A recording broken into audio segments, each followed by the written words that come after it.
A mysterious and powerful entity appears 30 years ago, surrounded by dark energy, marking the beginning of a cataclysmic event. Monsters began emerging from a portal gate, destroying cities and attacking humans. The monster invasion throws the world into chaos, and another dangerous gate seems to open. A young man, frustrated and full of anger, lashes out at the gate and the hunters responsible for handling them. Showing his despair, the boy vents his frustration, questioning why he has to endure such a miserable life. Feeling abandoned by the world, a police officer tries to stop the boy from jumping, warning him of the danger, but he remains defiant. The boy shouts back at the officer, claiming it's his choice to end his life, showing his deep despair. The officers try to calm him down, but the boy struggles, refusing to listen and venting his overwhelming emotions. The boy screams that no one understands the immense suffering he has endured, highlighting his feelings of isolation. 3 hours earlier, the protagonist is fired from the Bitchin Guild, shocked by the sudden decision. The protagonist pleads, explaining his dedication to the guild and disbelief at being let go. The guild leader dismisses his contributions, stating he hasn't achieved anything significant for the guild. The guild leader reveals he only hired the protagonist for his diligence, but is now disappointed due to his lack of growth as a hunter. The guild leader harshly comments on the protagonist's injury, saying he can't work with someone who's now useless. The protagonist is speechless, struggling to defend himself against the accusations. The guild leader tells him to quit and offers to calculate his severance pay immediately. Desperate, the protagonist vows to find a way to heal his leg and prove he can still work. As the protagonist turns to leave, he encounters someone with intimidating tattoos. A blonde man mocks the protagonist, telling him to leave as per the boss's orders. The protagonist recognizes him, shocked, and calls him Lee Youngjin. The blonde man ridicules the protagonist, mocking his attitude and calling him pathetic. He taunts the protagonist further, suggesting he should use his severance pay for snacks, belittling him as a D-rank hunter. The protagonist snaps, grabbing Lee Youngjin's shirt and accusing him of being ungrateful, stating he got injured saving his life. He reminds Youngjin of his reckless behavior in the dungeon that led to him being poisoned. Further venting his anger, Youngjin laughs dismissively, mocking the protagonist's claims of saving him. He tells the protagonist to stay in his lane, calling him a pack mule and accusing him of not knowing his place. Youngjin questions how someone as weak as the protagonist could even possess an S-rank skill, ridiculing him further. Youngjin mocks the protagonist's skill, explosive growth, jokingly suggesting it only helps with height. He continues to insult, sarcastically pointing out that the protagonist's growth plates are closed, provoking more anger. Furious, the protagonist attempts to punch Youngjin, calling him a punk. Their fists collide, with Youngjin blocking the attack using a shield-like energy barrier. Youngjin taunts him, saying it's time for the protagonist, Taejun, to learn his place. Youngjin throws a powerful punch aimed at Taejun. The punch lands directly on Taejun, sending him flying backward with intense impact. Taejun cries out in pain and shock, visibly overwhelmed by the attack. Taejun accuses Youngjin of acting arrogant just because he started earlier. Taejun sees this confrontation as long overdue. Youngjin punches Taejun with full force, mocking him, saying, "Let's see how tough you are today." The guild leader mocks Taejun, sarcastically labeling his crime as standing up to someone of a higher rank. Other guild members ridicule Taejun for challenging the boss, mocking him for simply being Lee Taejun. Taejun is brutally beaten and collapses to his knees, injured and humiliated. Youngjin looks smug and satisfied, breathing heavily from the confrontation. Taejun lies on the ground, battered and bleeding. A severance envelope is thrown at him with a mocking remark, thanking him for his past 7 years of work. As Taejun sheds tears of pain and humiliation, the final insult is delivered, but let's not see each other again. Taejun leaves a convenience store late at night, carrying a bag, while the clerk bids him goodbye. He walks through the empty, quiet streets under the moonlight, reflecting on his situation. Taejun opens a bottle, likely filled with alcohol, showing his desire to escape his emotions. He drinks deeply, sitting alone, visibly distressed, trying to drown his sorrow. Taejun gazes at the cityscape, enjoying the taste of the alcohol, though it seems bittersweet. He pulls out the severance envelope he received earlier, staring at it with a heavy heart. Taejun laments over the meager severance money, angry and defeated after 7 years of hard work. Feeling there's nothing left for him in the world, Taejun steps onto the edge of a bridge, considering ending it all. Taejun stands on the edge of the bridge, ready to jump, when a holographic window suddenly appears in front of him. The window displays a warning. The user's life is in danger. Please step back from the bridge. Taejun sarcastically responds, questioning why the system suddenly cares about his life now. He angrily addresses the system, blaming it for his suffering over the past 7 years. Taejun punches the holographic window in frustration, blaming the useless skill it gave him. He continues to vent his rage, criticizing the explosive growth skill for failing to improve his stats and questioning how he's supposed to survive with it. The warning reappears, urging him to step back from the bridge, but Taejun remains furious. A red warning appears, stating, "Initiating strike due to baseless violent actions by the owner." Taejun breathes heavily, his emotions boiling over. Laughing hysterically, he mocks the red warning from the system as rain pours down. Taejun challenges the system, sarcastically inviting it to strike him, calling it useless for failing to explain skills properly. In a fit of rage, Taejun hurls his bottle and attacks the holographic warning, shouting for it to disappear. He slumps in defeat, trembling from the overwhelming emotions. Taejun reflects bitterly, lamenting that no matter how hard he tries, nothing changes. He accuses the system of ruining his life, blaming it for not explaining his skill correctly from the start. Taejun screams at the system, enraged that it dares to dictate his actions, even denying him control over his own life. The police are trying to calm Taejun, urging him to come down and talk. Taejun yells at the officers, venting his frustration and expressing his suffering, standing on the edge of a railing. Taejun loses balance, his foot slipping off the railing. Taejun begins falling, looking shocked. As he falls from the bridge, he contemplates his imminent death, thinking, "This is how I die." Taejun reflects that maybe dying is better, given the misery of his current life. A mysterious system or entity acknowledges Taejun's complaint and initiates his transfer to the administrator's server. Taejun is enveloped by a glowing light, likely signifying his transportation to a different realm or scenario. Taejun is surprised and confused as glowing blue digital patterns start surrounding him. Taejun panics, asking what is happening, as the situation becomes more chaotic. Status windows appear, indicating that his system is being updated. Taejun is engulfed in a surge of bright blue energy, seemingly in the middle of a transformation or upgrade. The progress bar shows the update nearing completion, reaching 99%.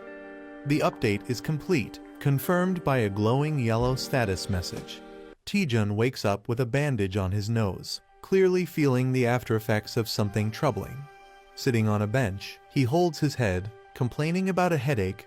Reflecting on his actions, he regrets drinking too much alone the previous night and vows not to drink again. Taejun recalls falling and suspects something unusual happened. He experiences strange sensations, as if a status window update is happening, confusing him. Laughing at the absurdity of a status window update, Taejun dismisses it as nonsense. He laments being jobless and wonders how he'll make a living. Considering doing day labor, Taejun is suddenly addressed by a glowing girl who knows his name. Shocked by her appearance, Taejun asks who she is, panicked and confused. A glowing girl introduces herself as Miri from the Status Window Management Department. Taejun is shocked and questions if such a department is real.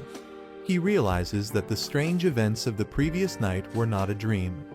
Miri explains they investigated his case regarding explosive growth. She humorously admits his outdated status window wasn't working properly. Taejun is stunned, questioning if this was the reason for his struggles. Miri informs him that due to security reasons, she can't reveal further details. She assures him that the issue is now fixed, but Taejun wonders if all his effort was wasted. Taejun gets angry, realizing that all his hard work may have been for nothing. Taejun accuses Miri of making him train in vain for 7 years due to an outdated status window. Enraged, Taejun demands compensation for his suffering and threatens her in anger. Miri panics and explains that she has restored his stats and healed all his injuries to calm him down. Taejun, surprised, realizes that his body has been completely healed. He checks his condition and finds himself in perfect shape, questioning how Miri achieved it. Miri hints that a special trigger is required to activate his explosive growth but cannot explain fully yet. She proposes a partnership to help Taejun achieve his potential. A sudden disturbance occurs as a massive gate opens in the city. A terrifying monster emerges from the gate, and people scramble to call the suppression team to handle the threat. Taejun is shocked and questions how he is expected to deal with the massive monster. He accuses Miri of sending him to his death, while she tries to reassure him, claiming he can handle it. Miri optimistically tells him to give it a shot, saying, "Worst case, you'll just die," trying to sound encouraging. Taejun is left speechless by her casual attitude. The monster, identified as Venom Spore, is described as needing at least a B-rank hunter to defeat, even posing a challenge to skilled suppression teams. Miri promises that defeating the monster will trigger Taejun's explosive growth. Taejun debates whether to trust her or not, finding the task insane. Despite his hesitation, Miri insists the monster isn't in the best condition, trying to convince him further. Taejun remains silent, deep in thought, contemplating his next move. Taejun reflects that his life has always been full of challenges and hardships. He considers running away but feels weighed down by his current situation. Determined, Taejun questions why he is hesitating and resolves to act. Accepting the chaos in his life, he prepares himself for what's to come, reasoning that it can't get any worse. With newfound determination, Taejun confidently declares, "Fine, let's do this." As the suppression team leaps into action, Taejun decides to join them despite his fear. He charges toward the monster, aware of the danger but ready to face it. The venomous monster retaliates, releasing its toxic attack. Taejun counterattacks with fierce determination, unleashing a powerful move against the creature. Taejun successfully attacks the monster, splitting it apart with great force. A notification confirms that the quest, "A Small Step Forward," has been completed. Taejun activates the skill, Undaunted Experience CC, after his victory. The skill, Explosive Growth, is also activated, enhancing his abilities significantly. He questions the simplicity of defeating a junior spore in one hit and wonders about the strange system notifications appearing. His stats are visibly enhanced, showing a dramatic improvement. A status window displays his updated information, revealing his new skills and significantly improved attributes. Miri excitedly asks Taejun how it feels to use Explosive Growth for the first time. Taejun, with a sinister smile, realizes how overpowered the skill is and revels in his newfound strength. Taejun, glowing with power, is warned by a companion not to celebrate yet as his explosive growth is just starting. Taejun's companion motivates him, urging him to keep fighting and eliminate all the monsters. Taejun charges forward, preparing to attack monstrous plant-like creatures. Taejun fiercely throws a powerful punch with determination. Taejun's punch explodes through the monster, splattering it in a burst of energy. Taejun realizes the massive stat boost he gains from defeating each monster, calling it a jackpot skill. Taejun's Explosive Growth skill activates multiple times as he fights, significantly enhancing his stats. Taejun leaps into action against monstrous creatures, evading their attacks while green energy splatters around. Taejun confidently thinks that at this growth rate, He'll surpass B rank and even stronger levels soon. Taejun envisions himself becoming stronger than an A rank hunter as he faces towering enemies. The scene shifts to a peaceful city setting, possibly hinting at where the battle is happening. The suppression team arrives on the scene to control the situation, noticing the aftermath of the battle. A group of hunters regrets missing the action, expressing their frustration. One of the hunters notices Taejun and mocks him, calling him a loser. Taejun holds a glowing pink crystal, surprising others who wonder if he's acting strange or consumed something unusual. The group arrives at the scene, mocking Taejun and questioning if he even knows where he is. The blonde hunter taunts Taejun again, calling him pathetic and predicting his failure. Taejun realizes the group led by Youngjin is also here for the hunt, further complicating matters. Taejun appears cautious and confused, sensing something ominous around him. Taejun's expression shifts to a sly grin, possibly plotting his next move or preparing for a confrontation. Taejun thanks a member of the suppression team, reflecting on his current injured state. The suppression team member acknowledges Taejun's efforts, praising him for preventing a dangerous situation. Taejun laughs it off, modestly saying he was just doing his duty as a hunter. The blonde hunter and another person are shocked, realizing Taejun's true capabilities. A soldier praises Taejun for his incredible performance, saying they couldn't imagine handling the venom spores alone. The blonde hunter, surprised, questions if Taejun really did it all by himself. The soldier confirms Taejun handled everything alone and asks if there's an issue. The blonde hunter and his group are stunned and find it hard to believe Taejun's achievement. Taejun tells the group to leave and assures he'll explain everything later. The scene transitions to an abandoned building, indicating a new setting or upcoming event. The blonde hunter confronts Taejun, asking if he truly managed everything by himself. The blonde mocks Taejun, doubting that a D-rank hunter could achieve such a feat. Taejun remains silent, standing unfazed despite the insult. A glowing notification startles Taejun, hinting at a new event or quest. Taejun reads the quest details, which challenge him to teach the disrespectful juniors a lesson in exchange for an A-rank skill. Taejun realizes the reward is an A-rank skill, a significant opportunity for him.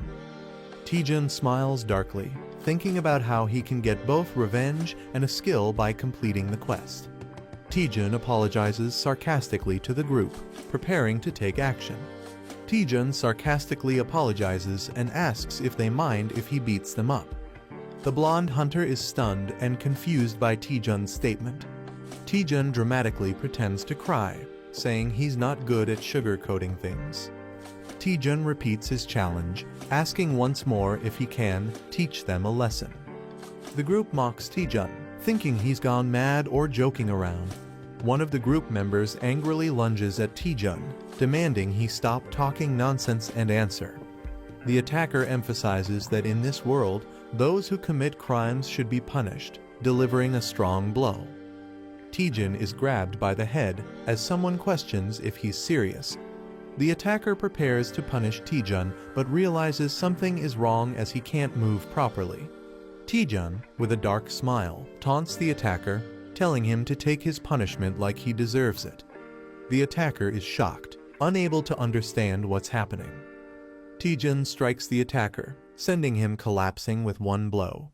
Taejun easily overpowers the attacker, leaving him stunned and collapsing to the ground. The others are shocked, questioning what just happened. The others are confused, questioning why the attacker collapsed so suddenly. Taejun casually gestures for the rest of the group to come at him, inviting them one by one. Taejun menacingly smirks, daring them to endure just one flick on their foreheads for bullying their senior. The group questions Taejun's confidence and his intent to flick them, finding it ridiculous. Taejun flicks one member's forehead with enough force to cause intense damage, sending blood gushing. Taejun unleashes powerful attacks, effortlessly taking down multiple opponents. Another member suffers a devastating blow as Taejun displays overwhelming strength. The blonde hunter is stunned, questioning why his group is losing so easily. Taejun dismisses the idea that it's a joke and approaches the blonde hunter menacingly. Taejun calls out Youngjin directly, asking if he finds the situation amusing. Taejun declares he might let the others go but won't spare Youngjin. Taejun taunts Youngjin, saying a simple flick isn't enough for him and warning him to get ready. Youngjin, enraged and clenching his teeth, swears revenge, calling Taejun dead meat. Youngjin activates an ice ability, surrounding himself with sharp icicles and a cold aura. He mocks Taejun, assuming he has gained some physical enhancements, and warns him not to get overconfident. Youngjin arrogantly declares that Taejun is the one who's in trouble. Taejun observes the ice missiles and sarcastically questions when Youngjin learned such a skill. Taejun reveals that he, too, has just learned a new skill, showing flames igniting in his hand. A massive explosion of fire erupts as Taejun prepares to test his newly acquired ability in a grand display of power. A rank skill that is stronger than normal fireballs and reduces the target's healing ability. He is stunned by the fireball's sheer intensity, calling it incredible. Taejun jokingly admits he's new to the skill and advises Youngjin to be cautious. The fireball unleashes a massive, fiery explosion, showcasing its destructive power. Youngjin feels the overwhelming heat and realizes the power of the fireball. The fireball creates a huge fiery blast, leaving a crater. Youngjin, charred and exhausted, struggles to breathe and process what happened. He's confused but relieved, questioning how he managed to survive such destruction. Taejun jokes about Youngjin being so scared that he looks like he wet himself. He tells Youngjin to stop bullying guild members and be more respectful. Terrified, he promises to change and never bully anyone again. Taejun charges energy in his finger, hinting at a playful but intimidating move. Taejun suggests there's still something left to deal with, keeping the pressure on Youngjin. A cheerful narrator introduces herself and promises to explain what happened in the previous episode. Taejun gains a new status window ability, unlocking powerful skills to fight back. He uses his newfound strength to stand against those who tormented him. Taejun successfully takes revenge on his bullies. The narrator hints that Taejun might have pushed his power too far, and he collapses. Taejun lies unconscious, exhausted from overusing his abilities. Despite his state, the narrator urges him to head to the dungeon. Taejun has been unconscious for 3 days, and the narrator questions if he can overcome this challenge. Taejun is lying on his bed, suffering from intense pain after pushing himself too hard. He's frustrated and tells others to be quiet. The narrator is relieved Taejun is awake, but he explains he overused his mana, leading to his current state. Taejun admits he was reckless and got carried away with his newfound strength. He resolves to focus on improving his mana. The narrator acknowledges Taejun's rapid growth, but questions whether he truly needs to focus only on mana. Taejun clarifies that his extraordinary growth boosted all his stats except mana, which is now his priority. Taejun explains that his skills, like the fireball, consume a lot of mana, forcing him to prioritize increasing it to avoid future collapses. The narrator wonders if there's a specific way to raise just his mana more efficiently. Taejun notices that he has a set recovery time of 8 hours and 30 minutes before he's back to full strength. A massive tower designed for training and improving mana is shown. Taejun explains to the narrator that the Tower of Training is a well-known dungeon where beginners go to boost their mana. Despite being famous, the narrator notices the tower is oddly empty and questions why no one else is there. Taejun recalls the tower being popular a few years ago, but wonders if it's no longer in use. Taejun and the narrator spot an old man in the tower, surprising them. The old man tearfully mistakes Taejun for someone he refers to as Granny. Taejun and the narrator are bewildered by the old man's behavior, finding it strange. Taejun formally requests the old man for the Tower of Training quest, but the old man mishears it as fast food. Taejun clarifies he's talking about a quest, not fast food, but the old man misunderstands again. The old man finally understands Taejun is here for the tower's quest. The old man agrees to guide Taejun and the narrator through the tower of training. The narrator feels uneasy about the situation, but Taejun reassures her, saying he's prepared. The old man starts explaining the mechanics of the tower to Taejun and the narrator. The tower is divided into 10 stages, and clearing all of them will complete the quest. Taejun guesses the first task is to defeat 10 goblins, and he's correct. The old man acknowledges Taejun's guess with a cheerful response. Taejun impresses the narrator with his knowledge of the tower, claiming no one knows its strategies better than him. Taejun reveals he studied dungeon strategies on YouTube and memorized them, even though he couldn't go on real expeditions.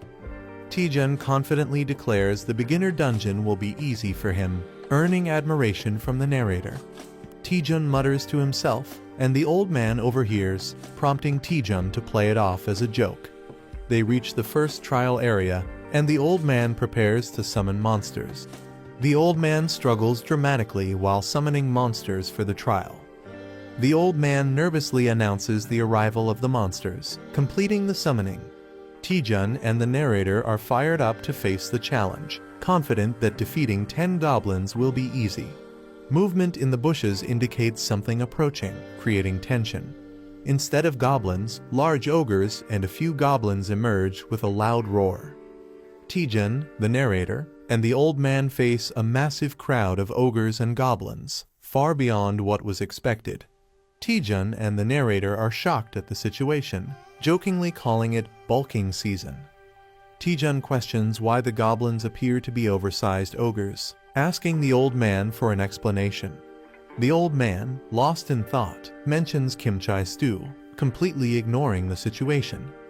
Realizing the old man might be senile, Taejun is visibly annoyed and doubtful of the old man's capabilities. The ogres begin their attack with another fierce roar, escalating the tension. Taejun and the narrator panic as the monsters rush toward them, increasing tension.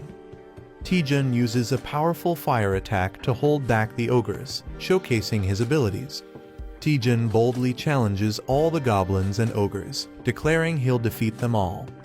The fire attack devastates the monsters, burning them to ashes. Taejun surveys the burning battlefield, satisfied with his attack's impact. Taejun celebrates his success, but the narrator warns him there are still more monsters left. A massive ogre towers over Taejun, wielding a giant weapon, taking the battle to a new level. The giant ogre swings its weapon, landing a powerful blow on Taejun, catching him off guard.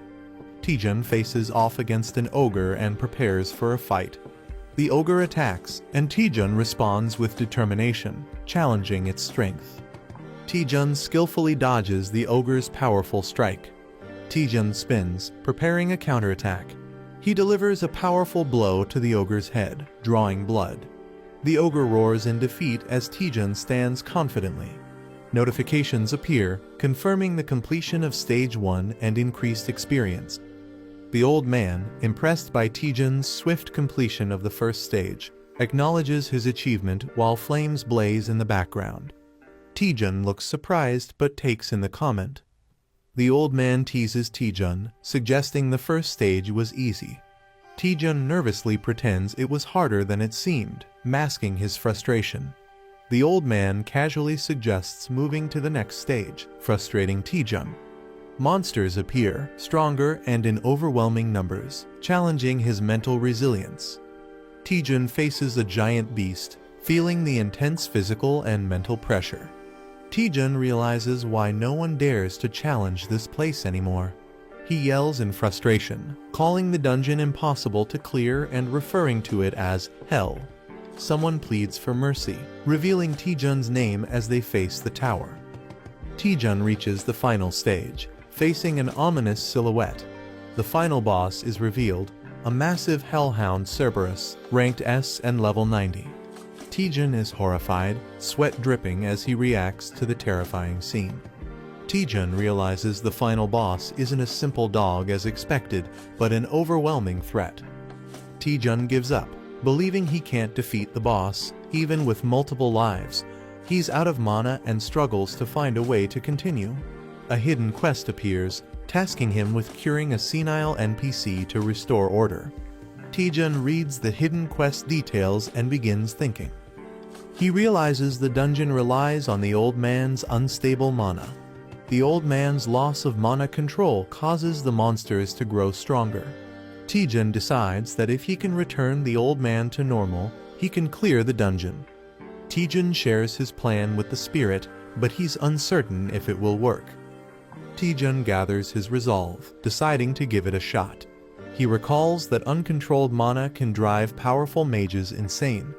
Taejun notices the tangled strands of mana in the old man's mind. Taejun approaches the old man, ready to act. The spirit is shocked and asks Taejun what he's doing. Taejun channels his focus, preparing to fix the old man's mana. He starts calming the old man, who begins to relax. Taejun jokingly calls it nirvana, while continuing his task. Taejun redirects the scattered mana back into the old man's head, stabilizing him. Taejun checks on the old man, determined to fix the broken mana flows. A massive pink energy blast emerges, alarming the spirit. The pink energy intensifies, threatening Taejun and the old man. Taejun desperately shields the old man, bracing himself. The energy surges out of the tower, creating a massive explosion. The old man regains consciousness, apologizing for the trouble caused by his body. The old man transforms into a muscular and revitalized version of himself. Taejun is shocked, questioning the old man's new appearance. The old man expresses clarity and refreshment, thrilled to be himself again. The revitalized old man confidently stands, emitting a powerful aura. A view from above shows the final battle arena, with the red beast still present. The old man expresses his gratitude to Taejun, calling him his benefactor and offering to grant any request. Taejun looks shocked as someone counts numbers, reaching 97 and 98. A glowing girl stands behind him. A muscular man lifts a heavy barbell, reaching 99 reps. The old man, now glowing with power, shouts 100 while lifting the weights. The weights slam into the ground, cracking it. The man explains that physical strength is needed for high-intensity mana use. His muscles flex, and he begins revealing something important. He proudly announces that his secret to becoming an archmage is intense physical training. The old man flexes and asks if they can feel the mana radiating from his muscles. He invites Taejun to touch them, but Taejun nervously refuses, questioning if this kind of power is necessary. The old man insists and then asks Taejun what he truly wants. Taejun hesitates to answer. Taejun complains about his low mana and asks if his mana capacity can be increased. The old man easily accepts the request and activates the mana body technique. He unleashes the mana technique build-up on Taejun. Taejun screams in pain as his mana increases dramatically to 500. Taejun coughs and complains that he almost died from the process. The old man observes that Taejun's issue isn't a lack of mana. Taejun, confused, asks what the old man means. The old man explains that Taejun is using too much mana for his Fireball skill. Fireball is supposed to be a basic skill. The old man explains that Taejun's Fireball is much stronger than normal but consumes too much mana. He reassures Taejun and offers to help him recreate his Fireball. A large modern cityscape appears, showing a tall building. A woman named Lee Seon-ah, a grade hunter from the Myth Guild, waves and calls out. Taejun's companion is surprised and asks if he knows her. Taejun says she's an old friend from Hunter's Den. The glowing girl teases Taejun, shocked that he has a female friend. Taejun gets annoyed. She asks why Taejun called Seon-ah. He explains it's to test his new Fireball technique. The Myth Guild has the largest training facility in the country. Taejun's previous Fireball was powerful enough to destroy a building. The new one will be even more dangerous. Taejun suggests they need a safe training area for testing his new Fireball. The glowing girl teases Taejun, surprised that he has more connections than she thought. Seon-ah hears something and asks what Taejun said. He nervously laughs and denies saying anything. In the elevator, Seon-ah comments that it's been a long time and asks how Taejun has been. He replies that he has just been doing his usual hunter duties. Seon-ah gives Taejun a curious look, making him wonder if there is something on his face. She smiles and tells him he seems different from before. Seon-ah tells Taejun that he used to rely on her, but now seems more confident. Taejun is surprised. She mentions that another person requested to use the training ground today. She hints that Taejun will be excited to see who it is. Taejun is shocked that someone arrived before him. Choi Jin-hyuk, a grade A hunter from Bichon Guild, appears riding a massive beast. Taejun and Jin-hyuk exchange intense stares, recognizing each other. Seon-ah notices the tension and wonders why they are acting like rivals after a year. Inside the training facility, Seon-ah activates the system. She explains that the strength of the training monsters depends on how much mana is used. Seon-ah summons a monster, calling it cute, but Taejun is horrified by its appearance. The monster rushes forward, and Seon-ah asks if that explanation was enough. She casually leaves to grab drinks, leaving them to train. Taejun, the glowing girl, and Jin-hyuk stand in silence. Taejun learns that he can create a monster using mana. A giant, muscular orc roars as it appears, surprising Taejun. Taejun cracks his knuckles, ready to fight. The orc charges at Taejun aggressively. Taejun focuses, preparing to counterattack with his fist. Taejun punches the ground, releasing a massive explosion of blue energy. A shadowy figure looms in the background. An ogre wouldn't even count as a warm-up. He considers summoning hundreds more while Taejun prepares for battle. Taejun, lying down, suspiciously asks, "It was you, wasn't it?" The other person responds in confusion. "What?" Choi Jin-hyuk glares at Taejun and accuses him. "Don't play innocent. You're the one who messed up the guild juniors, aren't you?" A battle scene flashes in the background. Taejun stands silently, looking slightly concerned or confused. Someone walks forward and says, "At first, I didn't want to believe it, but now that I look at it, it's true." Their steps echo in the empty space. Choi Jin-hyuk confronts Taejun. "Have you awakened some new power? What are you doing now that you're so strong?" He looks frustrated. A furious Choi Jin-hyuk accuses, "You're beating up your own family members who used to eat from the same pot." His face shows anger and disappointment. Taejun's face darkens as he mutters, "Choi Jin-hyuk." His expression is filled with determination and rage. A flashback shows Taejun, Choi Jin-hyuk, and Lee Seon-ah enjoying a meal together at Hunter's Den. The text reveals that Choi Jin-hyuk was once one of Taejun's few trusted friends. Choi Jin-hyuk distances himself from Taejun as he joins the Bichon Guild and climbs the ranks, symbolizing their growing gap. Choi Jin-hyuk, now more powerful and confident, surrounds himself with strong allies. Taejun watches from afar, feeling left behind. His expression is colder, showing that he has become someone different from the friend Taejun once knew. Taejun, carrying a large backpack, looks troubled. The text states, "I'm no longer a friend," indicating his bond with Choi Jin-hyuk is broken. A deformed man arrogantly admits, "Yeah, I did it. So what are you gonna do about it?" His expression is mocking and unbothered. Choi Jin-hyuk is shocked as the same man dismisses the situation, saying, "So I roughed those punks up a bit, big deal." The deformed man continues to justify his actions. "They were the ones who messed with me first, weren't they?" His face is unsettling and intense. Choi Jin-hyuk gets angry, clenching his teeth. He confronts someone, "And you? While I was getting beaten to a pulp, what did you do besides watch?" He believes the person should have fought alongside him.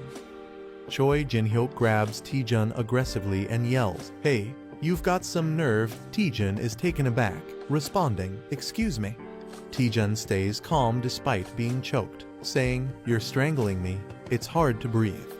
I feel my life is at risk, so this is self-defense." His expression is indifferent. Lee Seon-ah enters the scene cheerfully, saying, "Sorry to keep you waiting. This sister has something for you." She holds a bag, possibly with supplies or weapons. Lee Seon-ah looks shocked. possibly reacting to the fight between Taejun and Choi Jin-hyuk. Seon-ah yells, "You two, what are you doing?" as Taejun and Choi Jin-hyuk clash fiercely. Choi Jin-hyuk swings his spear, sending a powerful red energy attack at Taejun, who dodges just in time. Taejun nervously calls for a timeout as he tries to escape. Choi Jin-hyuk responds, "There's no timeout." Taejun gets hit hard and is sent flying backward, crashing to the ground in pain. Choi Jin-hyuk acknowledges Taejun's growth, saying, "You've really become stronger, Taejun," while gripping his spear. Choi Jin-hyuk powers up with electricity and says, "I'll face you seriously." His aura crackles with intense energy. Taejun smirks and playfully says, "Should have done that from the start, tilde haha." He downplays his injuries, calling it just a scratch. Choi Jin-hyuk gets frustrated and thinks, when did this punk get so good at taunting? As his electrified power surges, Choi Jin-hyuk activates the Bitchin Spear technique, first form. His spear crackles with powerful yellow lightning. He fully unleashes Thunder Spear, surrounded by electric energy, showing his strongest attack. Lee Seon-ah is shocked and yells, "You're crazy, Choi Jin-hyuk," pulling out the Thunder Spear here. Taejun smirks and casually says, all right, tilde, I knew you'd use that technique, tilde." He seems unfazed by the attack. Taejun steps forward confidently, saying, "Then I'll go all out too." He prepares to counter Jin-hyuk's attack. Lee Seon-ah and the spirit next to her look surprised, reacting to something unexpected. Wait, is that? Taejun begins charging a powerful energy blast, glowing blue. He unleashes a massive fireball attack, engulfing the battlefield in bright blue flames. A system message appears, revealing the attack's name, Archmage's Fireball S. It reduces the enemy's healing ability on impact. Choi Jin-hyuk is stunned, thinking, that's just like an energy blast, as Taejun's attack threatens to overwhelm him. A character gathers immense energy, forming a glowing orb in his hands. He unleashes a massive blue fireball attack, sending it towards his opponent. The skill used is Archmage's Fireball S, which reduces healing upon impact. An enemy, wielding a sword, looks in shock, realizing the immense magical power of the attack. He panics, thinking he can't block such a powerful attack. The fireball explodes, creating a massive shockwave and engulfing the area. A mysterious mechanism activates, possibly a defensive tool. The explosion spreads, shaking the battlefield. Taejun, Lee Seon-ah, and Fighter all look in shock and fear *** at the overwhelming destruction. A mysterious figure appears, radiating powerful energy, and Taejun asks, "Who are you?" She is revealed to be Cha Soo-hyun, an S-rank hunter and the vice president of Myth Guild. She scolds Taejun, saying his reckless attack could have caused a serious accident. Taejun, feeling guilty, nervously explains that he miscalculated the power since it was his first time using the skill. The fighter sees the situation and thinks Taejun is in serious trouble. Cha Soo-hyun, in a dramatic moment, intimidates Taejun, making him sweat. However, instead of punishing him, she suddenly offers Taejun a chance to join Myth Guild. The blonde-haired fighter is shocked and furious, unable to believe it. It's revealed that Cha Soo-hyun is one of the strongest hunters in the country, making her offer a huge deal. Cha Soo-hyun officially offers Taejun a scout proposal, recognizing his talent. She admits she has never seen a fireball that powerful before and praises Taejun for pushing basic skills beyond their limits. She repeats her offer with an eager smile, showing genuine interest in recruiting him. Taejun is shocked but intrigued, realizing how rare it is to receive such an offer from the Myth Guild. Lee Seon-ah is overjoyed, feeling that Taejun's skills are finally being recognized. It's revealed that Myth Guild is one of the top 4 major guilds in Korea, alongside Hongik, Longhwa, and Chinjeon. Taejun considers the offer, thinking that joining Myth Guild would be a huge advantage for him. Cha Soo-hyun emphasizes that a true hunter must constantly train and overcome their limits. Taejun recalls his earlier excitement, remembering that he wanted to duel today to test his own limits. Choi Jin-hyuk looks confused, denying that he ever agreed to duel Taejun. Taejun, fired up, reflects on his fight with Choi Jin-hyuk, realizing something important. He sees Jin-hyuk as a massive mountain he cannot overcome yet, symbolizing his current limits. Determined, Taejun refuses the guild offer, stating that he still has mountains to climb before joining. Jin-hyuk is shocked and frustrated, wondering what Taejun is even talking about. Cha Soo-hyun laughs, admiring Taejun's dedication to training and liking his spirit. She asks for his name and rank, and Taejun proudly introduces himself as a D-rank hunter. Soo-hyun is surprised, believing that his talent is wasted at such a low rank. In recognition of his potential, she gives him a recommendation letter, showing that she still believes in his future. Taejun receives an invitation to take the B-rank hunter evaluation in a month. His friends congratulate him. Choi Jin-hyuk is furious, realizing Taejun is advancing quickly. Taejun reflects that higher ranks allow hunters to enter stronger dungeons, making this a valuable opportunity. 1 month later, he arrives at the hunter testing site to take the B-rank exam. Taejun feels excited and confident, believing the atmosphere itself feels different. His spirit companion notes how Cha Soo-hyun gave him a recommendation right away, proving her high regard for him. She then asks, "Why didn't you join the Myth Guild, since they were offering him so much support?" Taejun comically shouts money, revealing his real reason. He explains that guild hunters have to share their earnings, making solo hunting more profitable. Taejun criticizes guilds, saying their rewards are low and they control schedules too strictly. He recalls how guilds exploit hunters, overworking them and discarding them if they get injured. He dramatically declares he would never join a guild, stating his only goal is making more money. Suddenly, someone calls out to him, catching his attention. A cheerful cat-eared girl, Yo Si-ah, from Chincheon Guild, greets him and asks if he's taking the test. Taejun is surprised she knows him, but she reveals that his reputation has already spread. She smirks, saying her guild is determined to recruit him, hinting at Myth Guild's interest. Taejun nervously laughs, realizing his name is spreading too fast. Suddenly, a tall, intimidating man appears, mocking Taejun, calling him a mediocre man. Kangjin, a C-rank hunter from H-Warring Guild, mocks the event, calling it overhyped. He boldly introduces himself, claiming he's destined to be the greatest hunter of the era. Taejun and Yo Si-ah are speechless, with Taejun internally wondering if this guy is crazy. The announcement begins, signaling the start of the B-rank hunter evaluation test. The participants, including Taejun, Kangjin, and Yo Si-ah, prepare for the test. The examiner introduces their mentor for the test, an experienced hunter. The mentor is revealed as Choi Jin-hyuk, an A-rank hunter from the Bichon Guild. Taejun is shocked, recognizing his rival, Choi Jin-hyuk. Jin-hyuk greets the participants, preparing to explain the test rules. The test will take place in a dungeon, and 8 participants will be grouped into teams of 2. The dungeon has 4 entrances labeled A, B, C, and D. The first 2 teams to reach the merge point will proceed to the boss fight. A man announces that even if participants retire from the dungeon, they should not worry. Safety personnel are stationed throughout the dungeon to ensure protection. A streaming score system will be used to track and rank participants. The test is being streamed live, showing a battle against monsters, and viewers are commenting.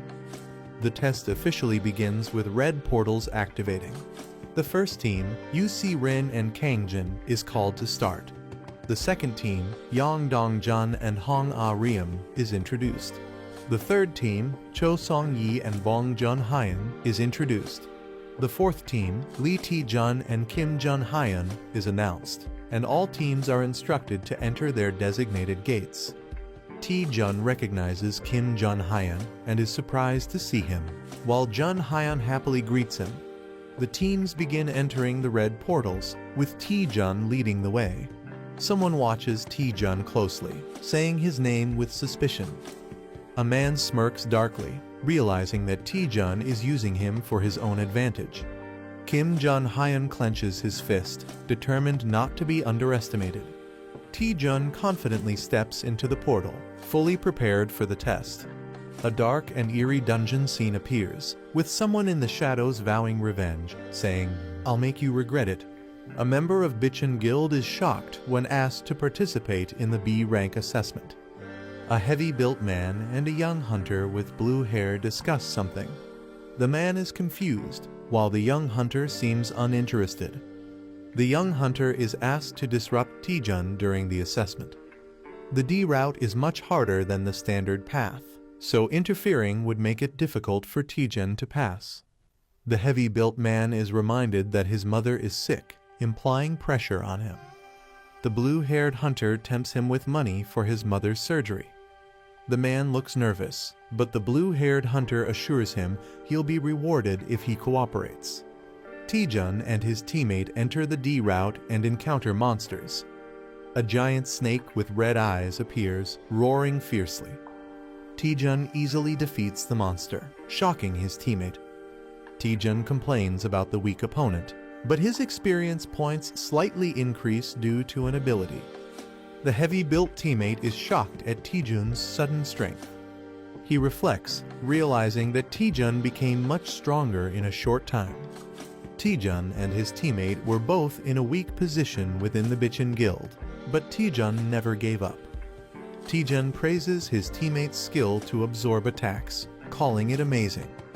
Taejun encourages him, saying he'll shine one day as a great hunter.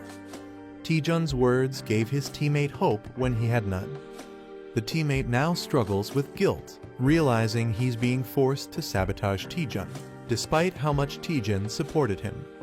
The heavy-built man feels conflicted, but believes he has no choice because he needs money for his mother's surgery. He convinces himself that betraying Taejun is necessary for his family. He hands Taejun a bottle, acting innocent. He tells Taejun that it will help him, making it seem like a friendly gesture. Taejun accepts it, unaware, and the man explains it's a buff potion used in expeditions. Taejun happily drinks it, thanking him. However, the potion is actually poisoned, meant to paralyze Taejun. The man thinks this will quickly exhaust Taejun, making him fail. Taejun suddenly feels the effects, realizing something is wrong. Taejun starts feeling the effects of the potion, thinking something is awakening inside him. He suddenly realizes there's no bathroom, making him panic.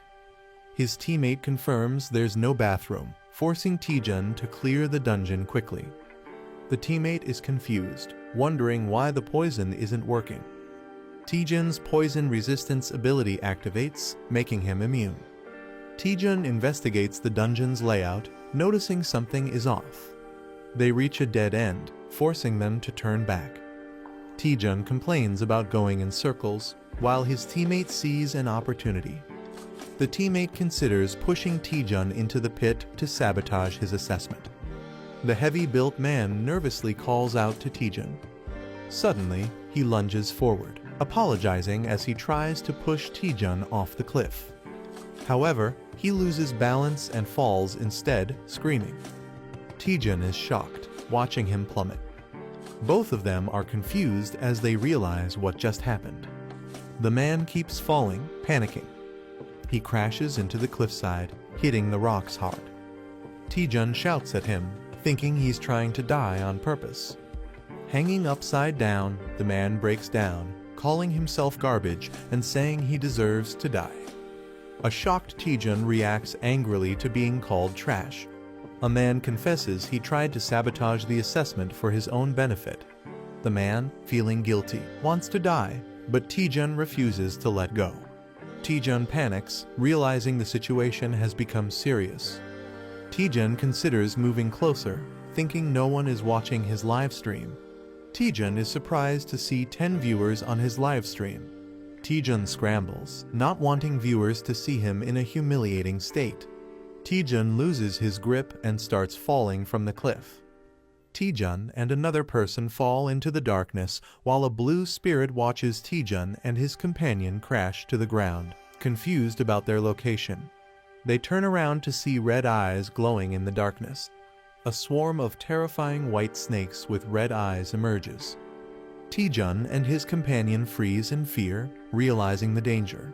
A girl watching the livestream worries about Team B's situation. Exhausted fighters struggle to battle the deadly snakes while viewers mock them.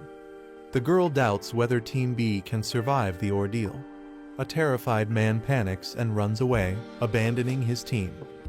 With a teammate fleeing, the remaining member screams for help as Team B is eliminated. Team C is in chaos as one member attacks another in frustration. UC Rin cheerfully introduces herself while facing the deadly snakes. She confidently declares her intent to defeat the 1,000-year white snake. UC Rin prepares for battle, but the snakes suddenly disappear. A man aggressively attacks on his own, while UC Rin questions his actions. The man sees this assessment as a chance to impress the higher-ups. Determined, he unleashes a powerful attack, unwilling to miss his opportunity. UC Rin realizes he wants all the attention for himself. Refusing to be outdone, she activates her ice powers, ready to fight. UC Rin unleashes a powerful ice attack, Frost Wind. A fierce battle erupts as Team A dominates the battlefield. Team A reaches the boss room first, proving their elite skills. A mysterious figure claps, acknowledging their achievement. Choi Jin-hyuk offers to lead them to the boss room. UC Rin realizes that Lee Taejun hasn't arrived yet. Choi Jin-hyuk confirms Team D's signal is lost, hinting at their elimination. A teammate mocks Taejun, doubting his potential. Choi Jin-hyuk leads Team A through a portal to the boss room. Choi Jin-hyuk smirks, realizing Junhyun's plan was successful. He mocks how Vice President Cha Soo-hyun would react if she knew the truth. The group looks shocked as they sense something ominous. A monstrous spiked snake corpse lies before them, unsettling the team. A skeletal figure sits on a throne, exuding a terrifying aura. The Skeleton King awakens, its eyes glowing with dark energy. The absorption skill allows the user to absorb magic attacks and return them. The more magic absorbed, the stronger the attack, but it depends on the user's limits. A comedic moment shows the absorption skill leading to an unexpected fiery result. Lee Taejun and Kim Jun-hyun use their combined attack, Hell Train. Taejun pushes Jun-hyun to absorb more power as they charge forward. Determined, they rush straight to the boss room. Team A is confused, realizing the boss should be the Emuji. The team wonders how things took a drastic turn. Suspicion rises as they question the mysterious lick before them.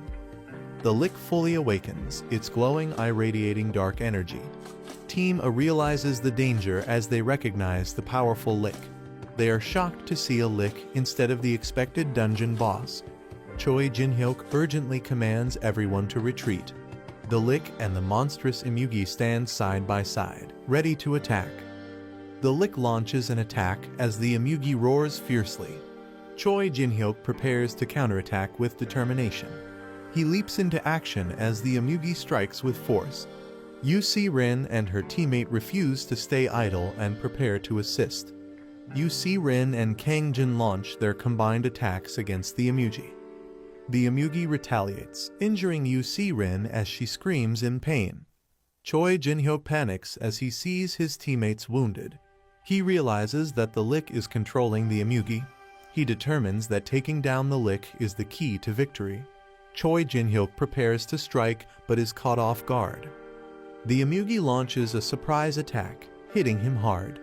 He regrets recklessly charging in without a proper strategy. The Emugi roars, ready to finish him off as he faces near death. The girl regrets not saying something before dying. A hunter is violently thrown back by a powerful attack. A shocked boy feels fear as he senses something terrifying. The team celebrates reaching the boss room. A man is relieved to be alive but realizes something is wrong. Urgent warning is given to Lee Taejun and Kim Jun-hyun. A massive monster, Imugi, looms over them in danger. Taejun and Jun Hyun barely dodge a devastating attack. They realize facing a lick and an Imugi is too much for a B-class test. The man suspects someone is sabotaging the evaluation. The team speculates that a powerful guild member might be involved. Taejun acknowledges the situation but finds it complicated. Taejun confidently suggests taking down the Imugi. Taejun and Man reluctantly agree to work together. A warrior with dual swords charges forward as something powerful descends from above.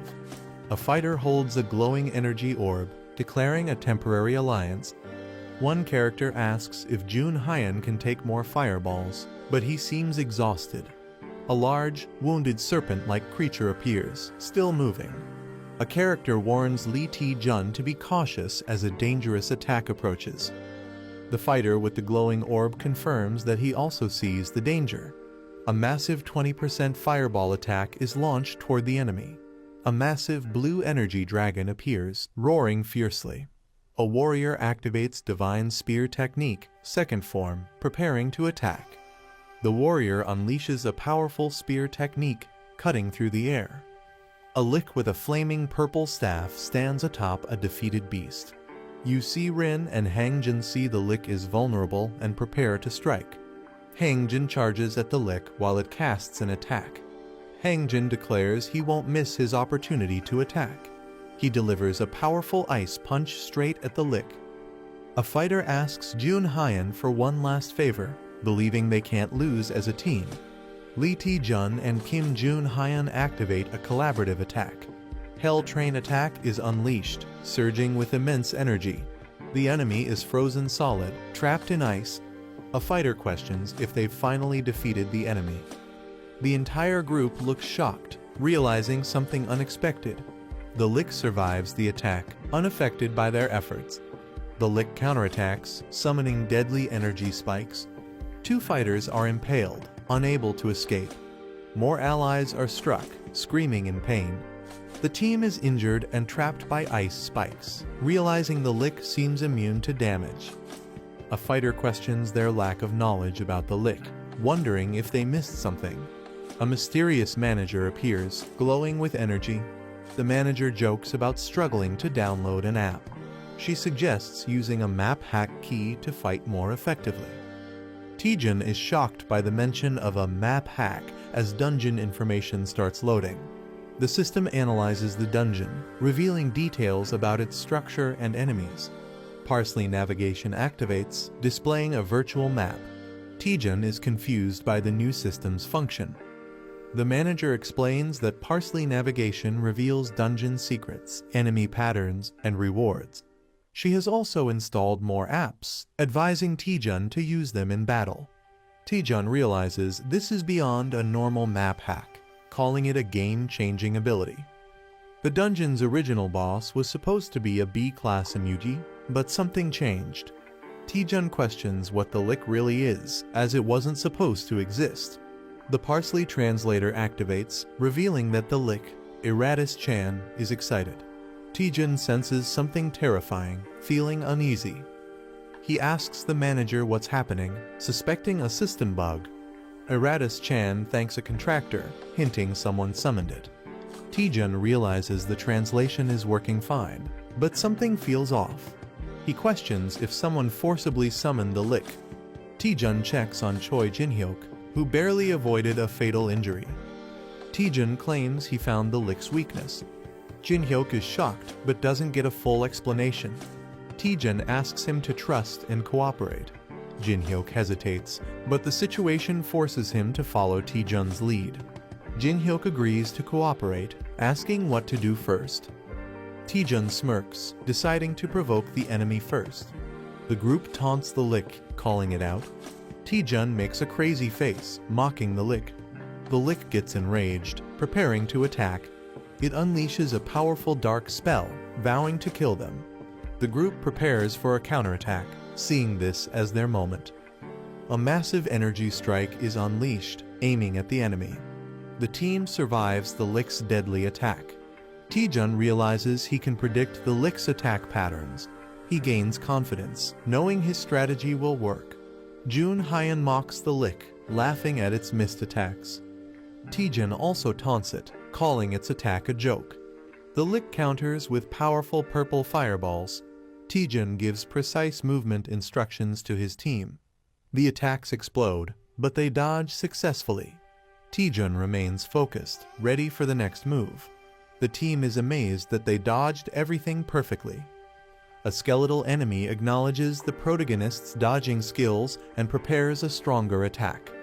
The enemy unleashes a massive attack, covering the battlefield in dark energy and sharp projectiles. A panicked ally questions how they are supposed to dodge the incoming attack. A system or skill activates, with glowing barriers appearing around the characters.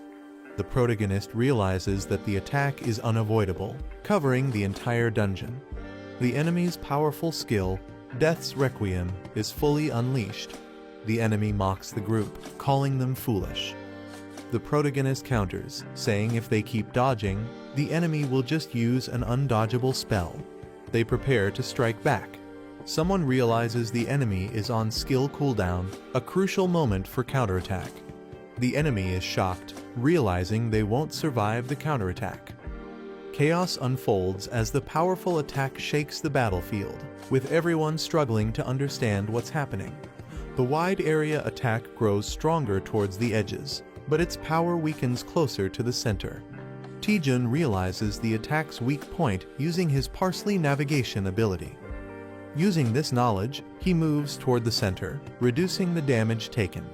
Yu-Si Rin steps in, using her ice magic to counterattack. She casts Frost Wind, freezing the skeletal enemy. The enemy acknowledges their effort but remains unfazed. The group realizes their attacks are ineffective, but they decide to focus on restricting the enemy's movement.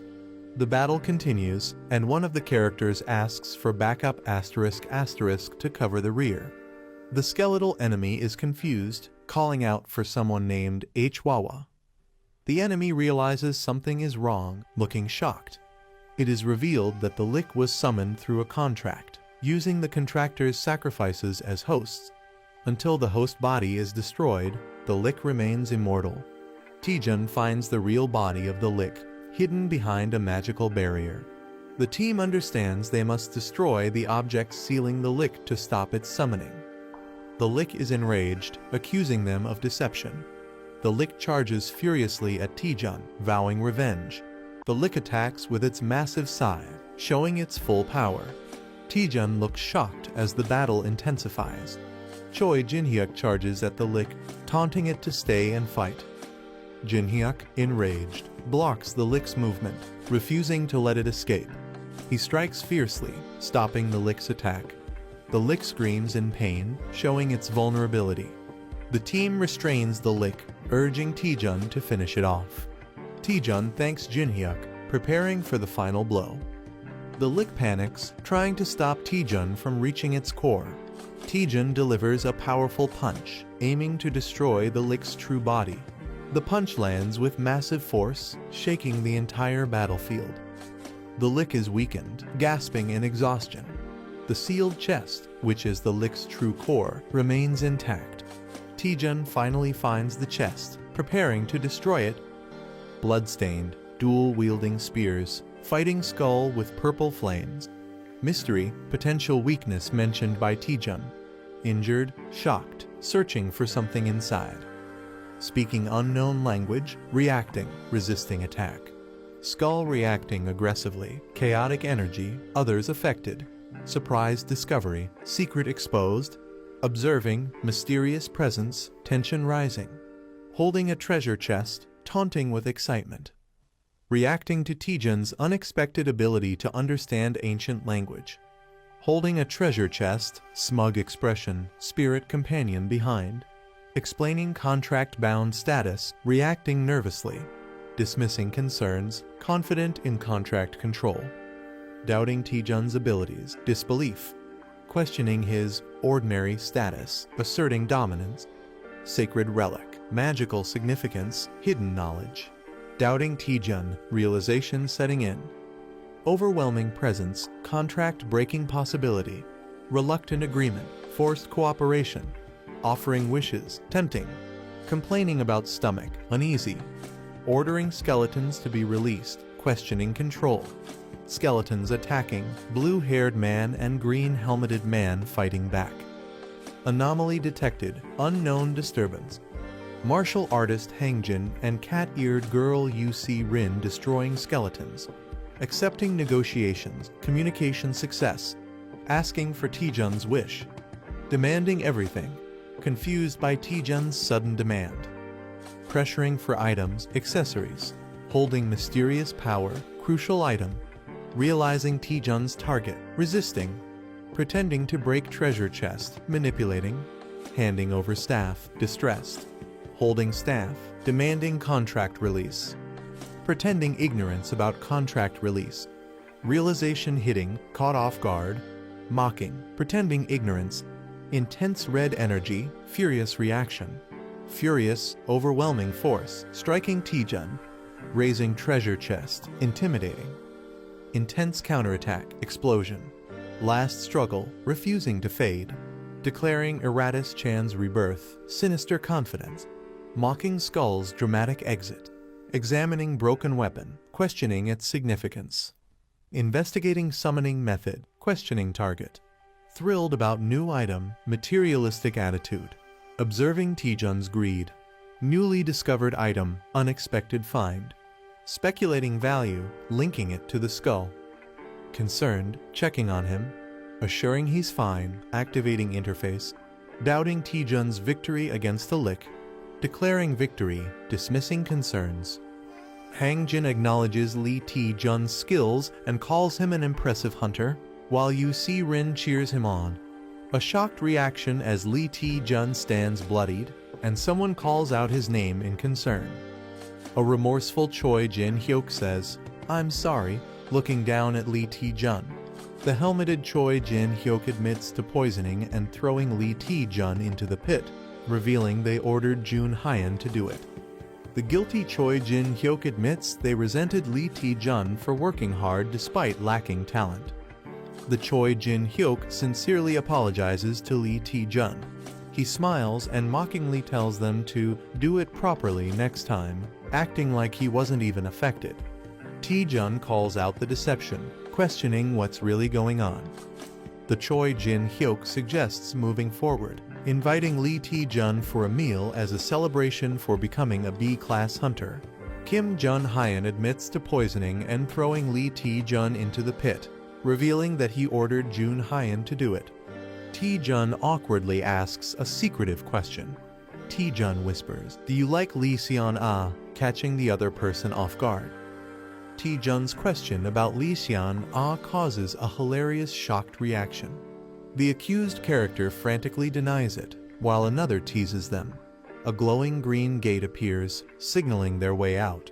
UC Rin and Kim Jun Hyan celebrate being able to leave, dreaming about food.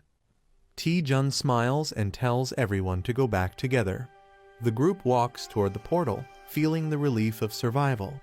Taejun hesitates for a second as he steps through the gate. They successfully exit, and a mysterious figure watches them. Taejun is officially promoted to B-class hunter, greeted by some intimidating figures. Lee Taejun is shocked to see Seo Yeon HWA Clear Sky Guild representative and Maddie Pyong Hwarang Guild representative. Maddie Pyong, a powerful and imposing figure, raises suspicion as Taejun wonders why the strongest hunters are present. The elegant yet authoritative Clear Sky Guild leader enters. Seo Yeon HWA reveals that someone interfered with their test, manipulating the results. She explains that monsters, including the Lick and an undead Emugi, should not have appeared. The investigation suggests that a powerful force was trying to disrupt both the Clear Sky Guild and Hwarang Guild. Revealing the culprit, Seo Yeon HWA finally points to the responsible party. She looks directly at Lee Taejun and says, "It's you." Lee Taejun is left utterly dumbfounded, unable to comprehend how he could be the culprit. UC Rin and Hangjin defend Lee Taejun, insisting there's no way he could be responsible. She smirks and points out that Taejun seemed to handle everything alone. The high rankers reveal they witnessed everything live, including Taejun's leadership and strategic decisions against the Lick. She suggests that the Lick's weakness was concealed somewhere, and Taejun somehow knew about it. Seo Yeon HW questions how a D-rank hunter like Taejun knew so much critical information. Even Hangjin and UC Rin start to hesitate, considering the possibility. Seo Yeon HWA steps up to Lee Taejun, pressing him for answers. She outright claims that Taejun knew about the Lick in advance. He freaks out, denying it completely, but his shocked reaction only makes him look more suspicious. Taejun looks nervous as someone questions his hesitation, likely in a high-pressure situation. A warrior unleashes intense energy, warning Taejun that he will cut him down if he doesn't answer quickly. Taejun panics, realizing that the threat is serious and his life is in danger. Taejun, sweating and desperate, tries to think of a way to explain or defuse the situation. Taejun recalls something important related to a Lick, a sacrifice, and a contractor, possibly a key mystery. Someone interrupts, asking everyone to listen, possibly to prevent a fight or explain something. A new character excitedly reveals that his dream has always been to become a necromancer. The warrior and the blue-haired girl are surprised by the sudden statement. The character explains that he has studied undead creatures since childhood, knowing their abilities and weaknesses. Taejun proudly reveals that he figured out the Lick's hidden weakness. A woman doubts Taejun's claim and questions its validity. The others, including the red-haired warrior, react in surprise to what Taejun shows them. Taejun presents a severed finger found in a sarcophagus, proving someone made a contract with the Lick. Taejun explains that the Lick wasn't a natural dungeon boss. Someone summoned it to interfere with the test. Taejun argues that the Lick obeys its contractor, meaning he and the other attacked hunters aren't responsible. The woman acknowledges Taejun's logic and accepts that the real culprit must be someone else. The warrior demands to know who the culprit is, suspecting the Dark Magic Guild. A dramatic moment as the mystery is about to be solved. Taejun boldly announces that the culprit is among them. Taejun asks everyone to check the hands of those nearby.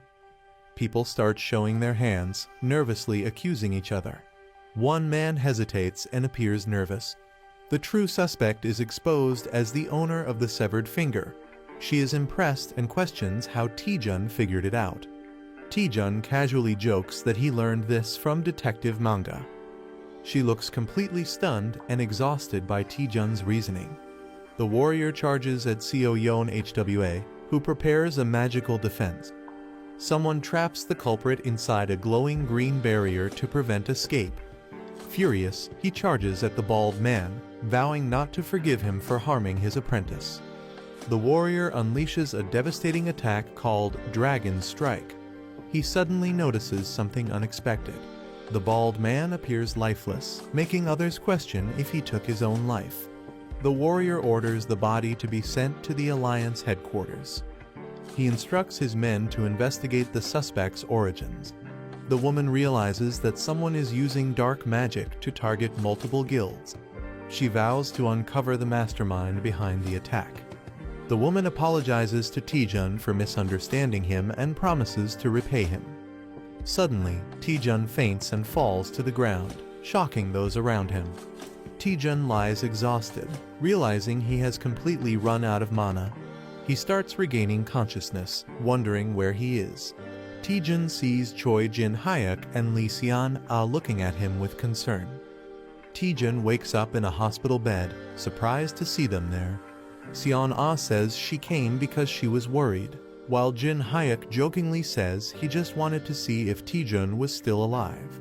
She questions how much he pushed himself to collapse like that. They mention that Taejun made a huge impact in the B-rank exam, surprising him. News about Taejun defeating the Lick spreads all over the internet. He is surprised to see himself being praised in online discussions. Jin-hyuk feels overshadowed and claims Taejun wouldn't have succeeded without him. Seon-ah playfully argues that the video clearly shows Taejun doing all the work. Taejun enjoys the friendly banter, realizing it has been a while since they talked like this. The representative makes an unexpected entrance. Taejun and his friends are shocked to see her there. Seo Yeon HWA reveals that she owns the hospital. She explains that Taejun was taken to their guild's hospital and that she owes him a debt. The cat-eared girl happily reminds Taejun that he saved her. She dramatically expresses how much she cherishes UC Rin, making Taejun question the word precious. Seo Yeon HWA prepares to fulfill any request Taejun has. She leans in, confidently stating that she will grant Taejun anything he desires. Seo Yeon HWA, the Vice Guild Master, offers to grant Hunter Taejun anything he desires. Taejun seems unsure about what to ask for, while his friends react in surprise. Seo Yeon HWA assures Taejun that he doesn't need to decide immediately since there's plenty of time. She walks away, telling Taejun she will be waiting in her office on the top floor until he recovers. With a warm smile, Seo Yeon HWA invites Taejun to visit her once he makes a decision. Lee Seon-ah excitedly hugs Taejun, amazed at how much he has grown. She reminisces about how he used to get lost in dungeons and praises his progress, while Taejun looks embarrassed. Choi Jin-hyuk watches the scene and jealously calls Taejun a lucky guy. Lee Seon-ah asks again if Taejun has decided on his request, but he still hasn't thought of anything.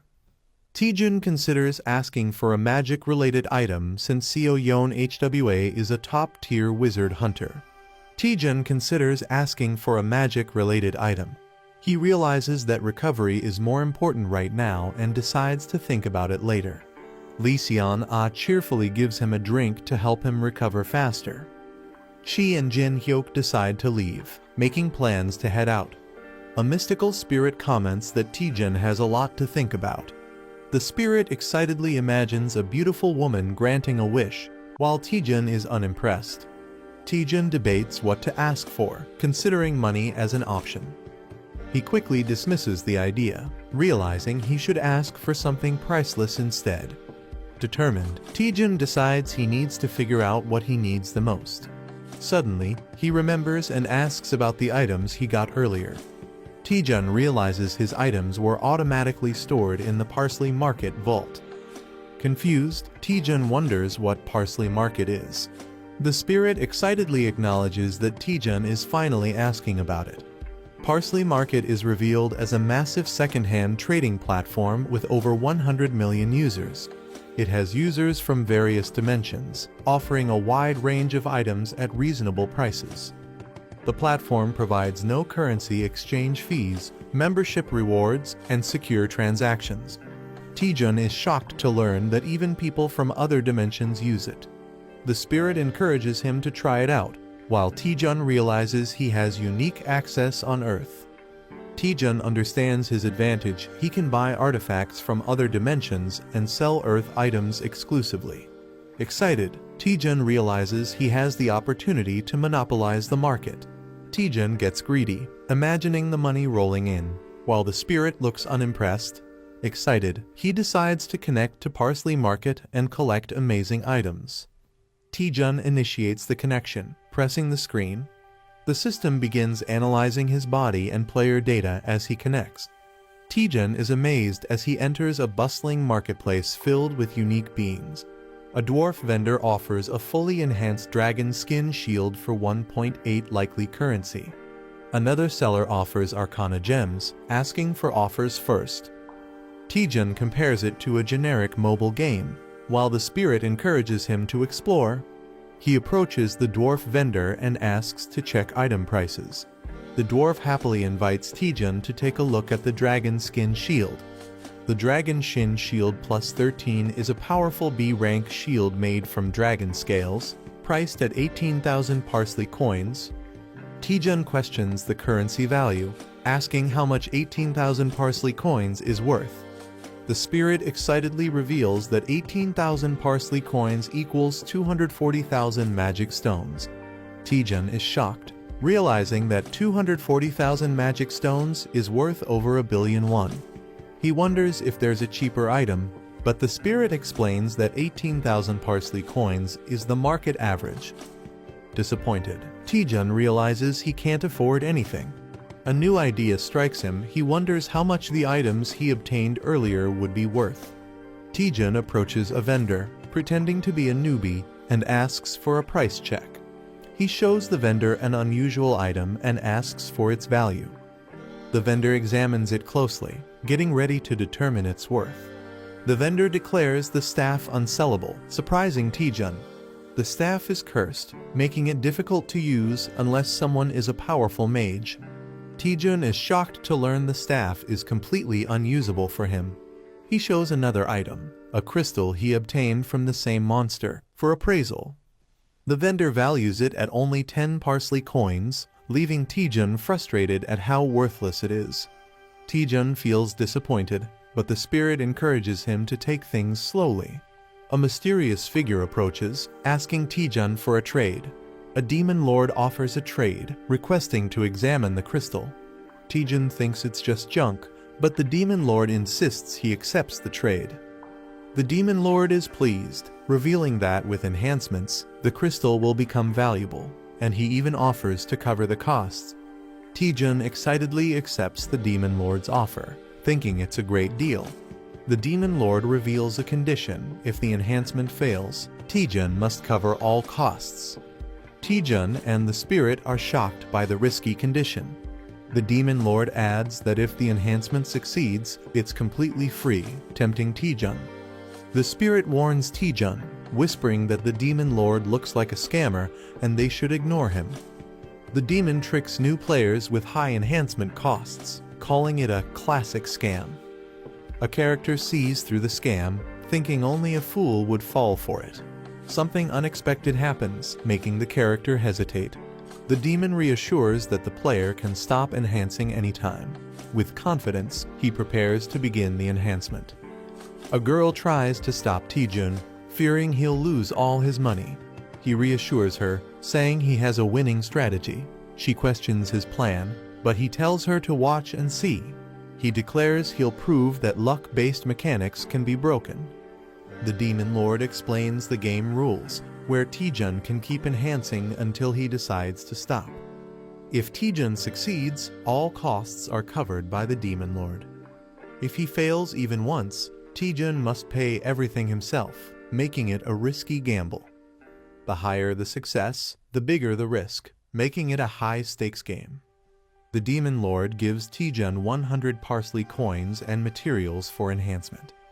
The demon lord offers to show a perfect spot, but Taejun remains skeptical. Taejun confidently starts the enhancement, ignoring the demon lord's trickery.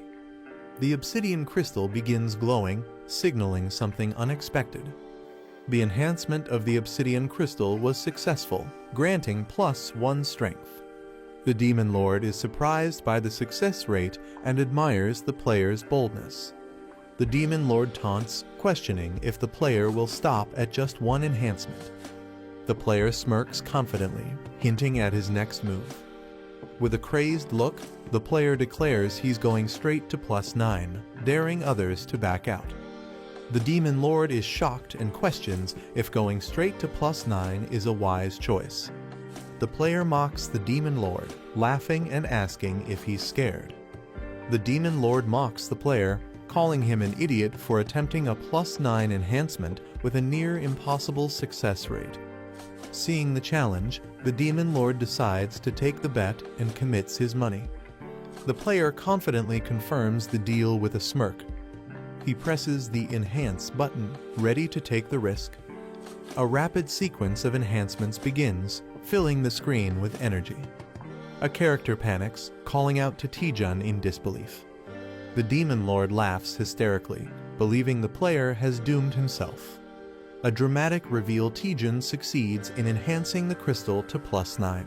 The enhanced obsidian crystal now grants major stat boosts and mana recovery. The demon lord is left in shock, unable to comprehend the impossible success.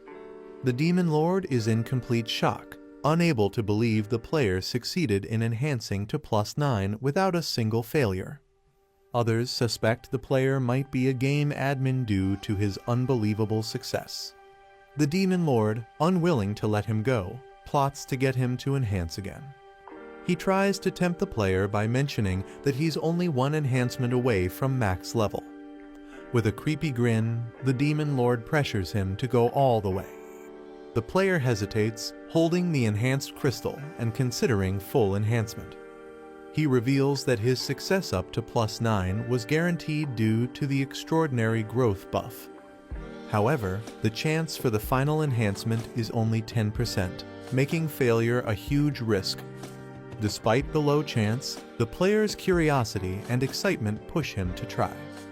Instead of deciding immediately, he suggests making a deal with the Demon Lord. The player confidently suggests going to the perfect spot for the enhancement. They arrive at Pierian Peak, a legendary enhancement spot. Other players pray desperately, fearing complete ruin if they fail their enhancements. The player stands calmly among the desperate crowd, exuding confidence. He claims he can feel the sorrow of all the failed enhancements from this place. The elf girl asks if enhancing at this location will increase his chances. With a smirk, the player bluntly states that it won't help at all. She is shocked and questions why they even came to this place. The player cryptically explains that luck follows a flow. He believes that understanding the right timing can help overcome even the lowest odds. The elf girl is somewhat convinced, but still questions the reason for coming here. The player cryptically asks if she can hear the wailing of countless items. He claims he can sense the precise moments when to proceed or stop based on the reactions of others. With confidence, he declares that luck is now on his side. He prepares for his final enhancement attempt, pouring all his energy into it. The enhancement process begins with a powerful surge of energy. The Demon Lord is stunned, unable to believe he's actually attempting full enhancement. He doubts the success rate, believing it's statistically impossible to succeed from 0 to +10 without failure. Everyone watches in suspense as the outcome is about to be revealed. The crystal glows intensely, marking the decisive moment. A man is screaming intensely, sweat dripping from his face. The same man shouts "See you" with excitement, while a demon and a cat-like character watch. A notification announces that the obsidian crystal of Passing Porter has been enhanced to +10, glowing with twilight energy. The star-shaped Demon Lord and others are shocked, realizing they are seeing a fully enhanced item, calling it National Power Level material. The Demon Lord angrily accuses someone of being a con artist, suspecting they used an illegal program to achieve the impossible. The man sarcastically questions who the real scammer is. He mocks the Demon Lord, accusing him of trying to extort a newbie while pretending to help. The Demon Lord, furious, threatens to report him to get him banned from the game. Instead, the man blocks the Demon Lord and happily logs out. The Demon Lord screams in frustration, demanding his resources back as the market logs out and synchronizes with Earth. Taejun, lying in bed, laughs about getting a maxed-out item for free, while his companion sighs in relief. The elf girl worries about what would have happened if he had failed and how he would repay all the coins. Taejun casually responds, saying he would have just run away if he lost. He then laughs menacingly, mocking the real scammer, while the elf girl wonders if he is a demon. Taejun reveals that he also got valuable intel from the Parsley Market, holding up a mysterious item. Taejun holds a mysterious staff, realizing he might be able to use it. The scene shifts to the Clear Sky Guild's office, located at the top floor of a hospital. Seo Yeon HWA, the Vice Guild Master, is working at her desk and allows someone to enter. Taejun arrives, greeting her and being asked if he has recovered. He smiles, saying he isn't fully recovered yet, but is able to move. Seo Yeon HWA smiles, assuming Taejun has come because he has made a decision. She reflects on Taejun's impressive performance, ranking first in the last assessment. She believes that if her intuition is correct, Taejun will become one of Korea's top hunters. Taejun takes a determined step forward, about to make an important statement. He suddenly grabs her hands and boldly declares, "I want you." A large building with a medical cross symbol is shown. Someone questions if their skill is what the other person wants. Seo Yeon HWA teases Taejun about his way of speaking, while he looks confused. Taejun is puzzled, but the woman laughs it off, saying it was just a misunderstanding. Taejun wonders if he said something that could be misinterpreted, while a girl observes him. Taejun and the Seo Yeon HWA arrive at the 3rd basement level. Seo Yeon HWA confirms that Taejun wants to lift the curse from his item, finding it simpler than expected.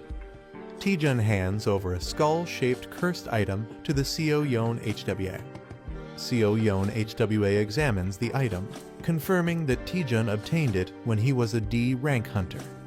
Seo Yeon HWA prepares to analyze the curse, confident that it won't take long. She activates her magic, generating a glowing green spell circle. Taejun and the girl recognize it as one of Seo Yeon HWA's powerful S-rank skills. The skill, Spell Dispel, nullifies and breaks down the structure of the targeted spell. Since a curse is just a complex spell, Spell Dispel is effective against it. A sinister man reveals that he wants that exact skill and holds a glowing crystal. Perfect Mimic's Obsidian Crystal Plus 10 allows the user to scan and store another person's skill. A man confidently declares that he won't just lift the curse, but will also steal the skill. Holding a glowing triangular artifact, he prepares to initiate something powerful. Seo Yeon HWA performs a mysterious ritual, copying the skill using green magical energy. Seo Yeon HWA, now focused, looks ahead with a serious expression. A terrifying shadowy creature suddenly appears, shocking the Seo Yeon HWA. Covered in blood, she looks exhausted while a young man reacts in horror. A monstrous entity emerges, wielding dark energy and exuding a threatening aura. The young man runs toward the woman, calling her Vice Guild Master Seo Yeon HWA. The man attacks the creature with a powerful explosion, determined to complete his goal. His eyes glow red as he focuses intensely on the situation. A terrifying dark monster with glowing red eyes emerges, exuding an ominous aura. The young man realizes that physical attacks have no effect and prepares a new strategy. He unleashes a powerful 20% fireball, summoning blue flames in his hands. The massive fireball hurtles toward the monstrous creature, illuminating the surroundings. The young man checks on Vice Guild Master Seo Yeon HWA, who admits she let her guard down but isn't fatally injured. The young man is shocked and confused, wondering where the monster suddenly came from. Seo Yeon HWA corrects him, revealing that the entity is not a monster, leaving him puzzled. She explains that the eerie figure is actually a cursed spirit, a manifestation of the curse itself. They realize that the curse is attached to the staff and can only be lifted using spell to spell. Seo Yeon HWA, wounded and struggling, reveals that she has been hit with a debuff skill, preventing her from using spell to spell. Seo Yeon HWA decides to forcefully dissipate the curse using her magic. Surrounded by intricate magical symbols, she acknowledges the loss of the staff but promises to grant a wish next time. The young man panics as he realizes something is about to go wrong. He shouts in frustration, realizing that he won't be able to lift the curse or obtain spell dispel. Desperately, he asks Vice Guild Master Seo Yeon HWA if she has a skill called Power Infusion, to which she hesitantly confirms. The young man asks Seo Yeon HWA if she can temporarily lend him spell dispel, assuring her that he will handle the situation. Seo Yeon HWA warns that the cursed spirit is too strong to be defeated with borrowed power alone. The terrifying cursed spirit, a high-level entity, looms menacingly as she explains that even for her, dispelling it is a time-consuming process. The young man confidently asks if she would be willing to trust him despite the risks. Seo Yeon HWA hesitates, looking uncertain as she processes his bold request. Seo Yeon HWA sighs in resignation, Realizing the young man is determined to lift the curse, she explains that spell dispel requires high-level calculations and that he must carefully follow her guidance. As the ritual begins, she warns that the buff duration is short, while he confidently prepares to take action. A system notification confirms that he has been temporarily authorized to use spell dispellus. With a determined smirk, he confidently declares that if Seo Yeon HWA can't do it, he will handle it himself. With everything set up, the young man prepares to use his newfound ability while Seo Yeon HWA watches. As the battle intensifies, the cursed spirit lunges forward to attack.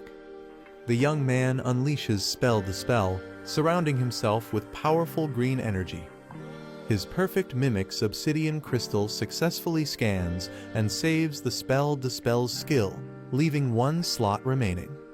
The cursed spirit screams in agony as its body begins to break apart from the impact of the spell. The Spell Dispel Enhanced Growth version combines Spell Dispel with a calculation system, allowing automatic skill execution. Seo Yeon HWA instructs Hunter Taejun to analyze the calculation formulas behind the skill structure. Taejun, now confident and glowing with energy, assures her that he already understands what to do. Seo Yeon HWA is shocked, doubting that this complex process can be performed by instinct alone. Taejun, now fully prepared and brimming with power, boldly declares, "Don't worry, here we go again." The cursed spirit shrieks in anger as it prepares to attack. Taejun, filled with determination, challenges the cursed spirit, ready to unleash his power. He activates Lee Taejun's ultimate automatic spell dispel macro version, sending a massive surge of energy toward the enemy. The cursed spirit roars in agony as it is overwhelmed by the powerful blue energy. Seo Yeon HWA watches in shock, realizing that the curse is truly disappearing. Even a skilled spellcaster would need at least 5 years to analyze this complex curse. Taejun effortlessly calculates and breaks the spell structure, impressing those watching. The curse takes the form of a ghostly entity as it begins to break apart. Taejun successfully dispels the cursed spirit using Spell Dispel, leaving everyone in awe. The errata staff is now completely freed from its curse. Taejun sarcastically praises Vice Guild Master Seo Yeon HWA, shocking her. He humbly admits that handling such a skill proves YS rank hunters are on another level. Seo Yeon HWA is stunned, realizing Taejun is far more impressive than she expected. She worries that joining Clear Sky Guild might actually hold him back. She suggests that Taejun check out Hwarring Guild, where the guild master has something for him. She smiles, implying that whatever it is could greatly benefit Taejun. The scene shifts to Hwarring Guild, located in the mountains. A giant red-scaled beast appears, preparing to fight. A martial artist with red afro hair proudly demonstrates his rising dragon fist technique. He ignites his fists with fiery energy, calling it a rare opportunity to witness his ultimate skill. The martial artist prepares himself, ready to demonstrate his technique. He uses Phantom Step, moving at incredible speed with a fiery aura. He launches his powerful Rising Dragon one-horn strike at the massive beast. Proud of his display, he asks if the technique was impressive, while Taejun awkwardly agrees. Meanwhile, a sinister figure observes the fight, holding a mimic crystal, waiting for the right moment to steal the skill. The protagonist dashes forward with intense energy, preparing for an attack or skill on Hanyang Island. Using a copied skill, the protagonist unleashes a powerful rising dragon strike against monstrous beasts. Laughing confidently, the protagonist marvels at the high-quality item they have obtained. The character gleefully expresses gratitude for receiving a high-class martial art for free, unaware of any hidden costs. A game-like notification reveals that the user's strength stat is too low, having the effectiveness of their skill. Shocked, the protagonist realizes that their free skill might not be as beneficial as they thought. Frustrated and furious, the protagonist learns the hard way that nothing comes for free in this world. Regretting their choices, the protagonist laments not having trained their body, while a muscular figure laughs at their weakness. A system message assigns an urgent quest requiring the protagonist to practice multiple moves 2,000 times each to improve their strength. The protagonist calculates the sheer amount of effort required and realizes it will take at least 10 hours to complete. Feeling overwhelmed, the protagonist complains about how difficult everything is, despite hoping for an easy reward. The protagonist falls silent, deep in thought, possibly coming to terms with the reality of their situation. Motivating himself, the protagonist recalls his past struggles and convinces himself that this challenge is nothing in comparison. Determined, he decides to maximize his strength stat, showing a fierce and resolute expression. With newfound energy, he launches into extreme training, ready to push his limits. A cheerful character hums happily while carrying a bag, possibly bringing supplies or food. She warmly offers food to Taejun, reminding him to take care of himself while training. She is shocked or confused by something unexpected. A close-up of a sweating and exhausted Taejun, breathing heavily from intense training. Taejun, now muscular and toned, stands confidently, surprising those around him. The female character observes Taejun's unusual behavior, suspecting something has changed about him. The narration reveals that Taejun, once ordinary, is excelling in the B-rank hunter exam and gaining attention from guild leaders. Taejun's rapid and unnatural growth is compared to a butterfly emerging from a cocoon, highlighting his transformation. Lee Xian-ah feels conflicted about someone's growing recognition, sensing they are drifting apart. She is startled when addressed, realizing she might be caught for unauthorized training. She nervously tries to cover up, fearing punishment for using the training room without permission. Instead of scolding, the other person reassures her, patting her head. They notice an unusual aura, which turns out to be Taejun fighting inside the training room. The observer recognizes Taejun's martial arts style and seems intrigued. Taejun, surprised, greets the observer, who acknowledges their past acquaintance. The man acknowledges Taejun's success in passing the B-rank hunter exam. Taejun humbly thanks him for the compliment. The man asks if Taejun is still working as a freelancer, and Taejun confirms. The man decides to make an offer to Taejun. He explains that an expedition is planned, but a member dropped out due to injury. Lee Xian-ah panics and interrupts, concerned about something. She expresses her worry that the expedition might be too difficult for Taejun. Taejun asks about the dungeon's difficulty, and they reveal it's a grade 2 dungeon with little information available. Lee Xian-ah worries about the unknown dangers in the dungeon and is concerned about Taejun's safety. Taejun is surprised by her concern and calls her name. Internally, Taejun feels frustrated, believing she is underestimating him. The man reassures them that Taejun should be able to handle the dungeon and reminds them that joining is optional. He suggests that fighting real monsters will be more beneficial than just training in a controlled environment. Taejun realizes that fighting in real battles gives a significant advantage compared to training. He agrees to join the expedition, but has one question. Taejun slyly confirms that freelancers keep all the magic stones they collect. Taejun walks through the city with a small spirit-like creature following him. A text conversation shows someone reminding Taejun to arrive on time, but he's still on his way. Taejun finds the situation annoying while the spirit calls out to him. The spirit warns him that it's dangerous to move freely since the culprit behind the evaluation manipulation is still unknown. Taejun reassures the spirit, saying he'll be with Shinhwa Guild members this time.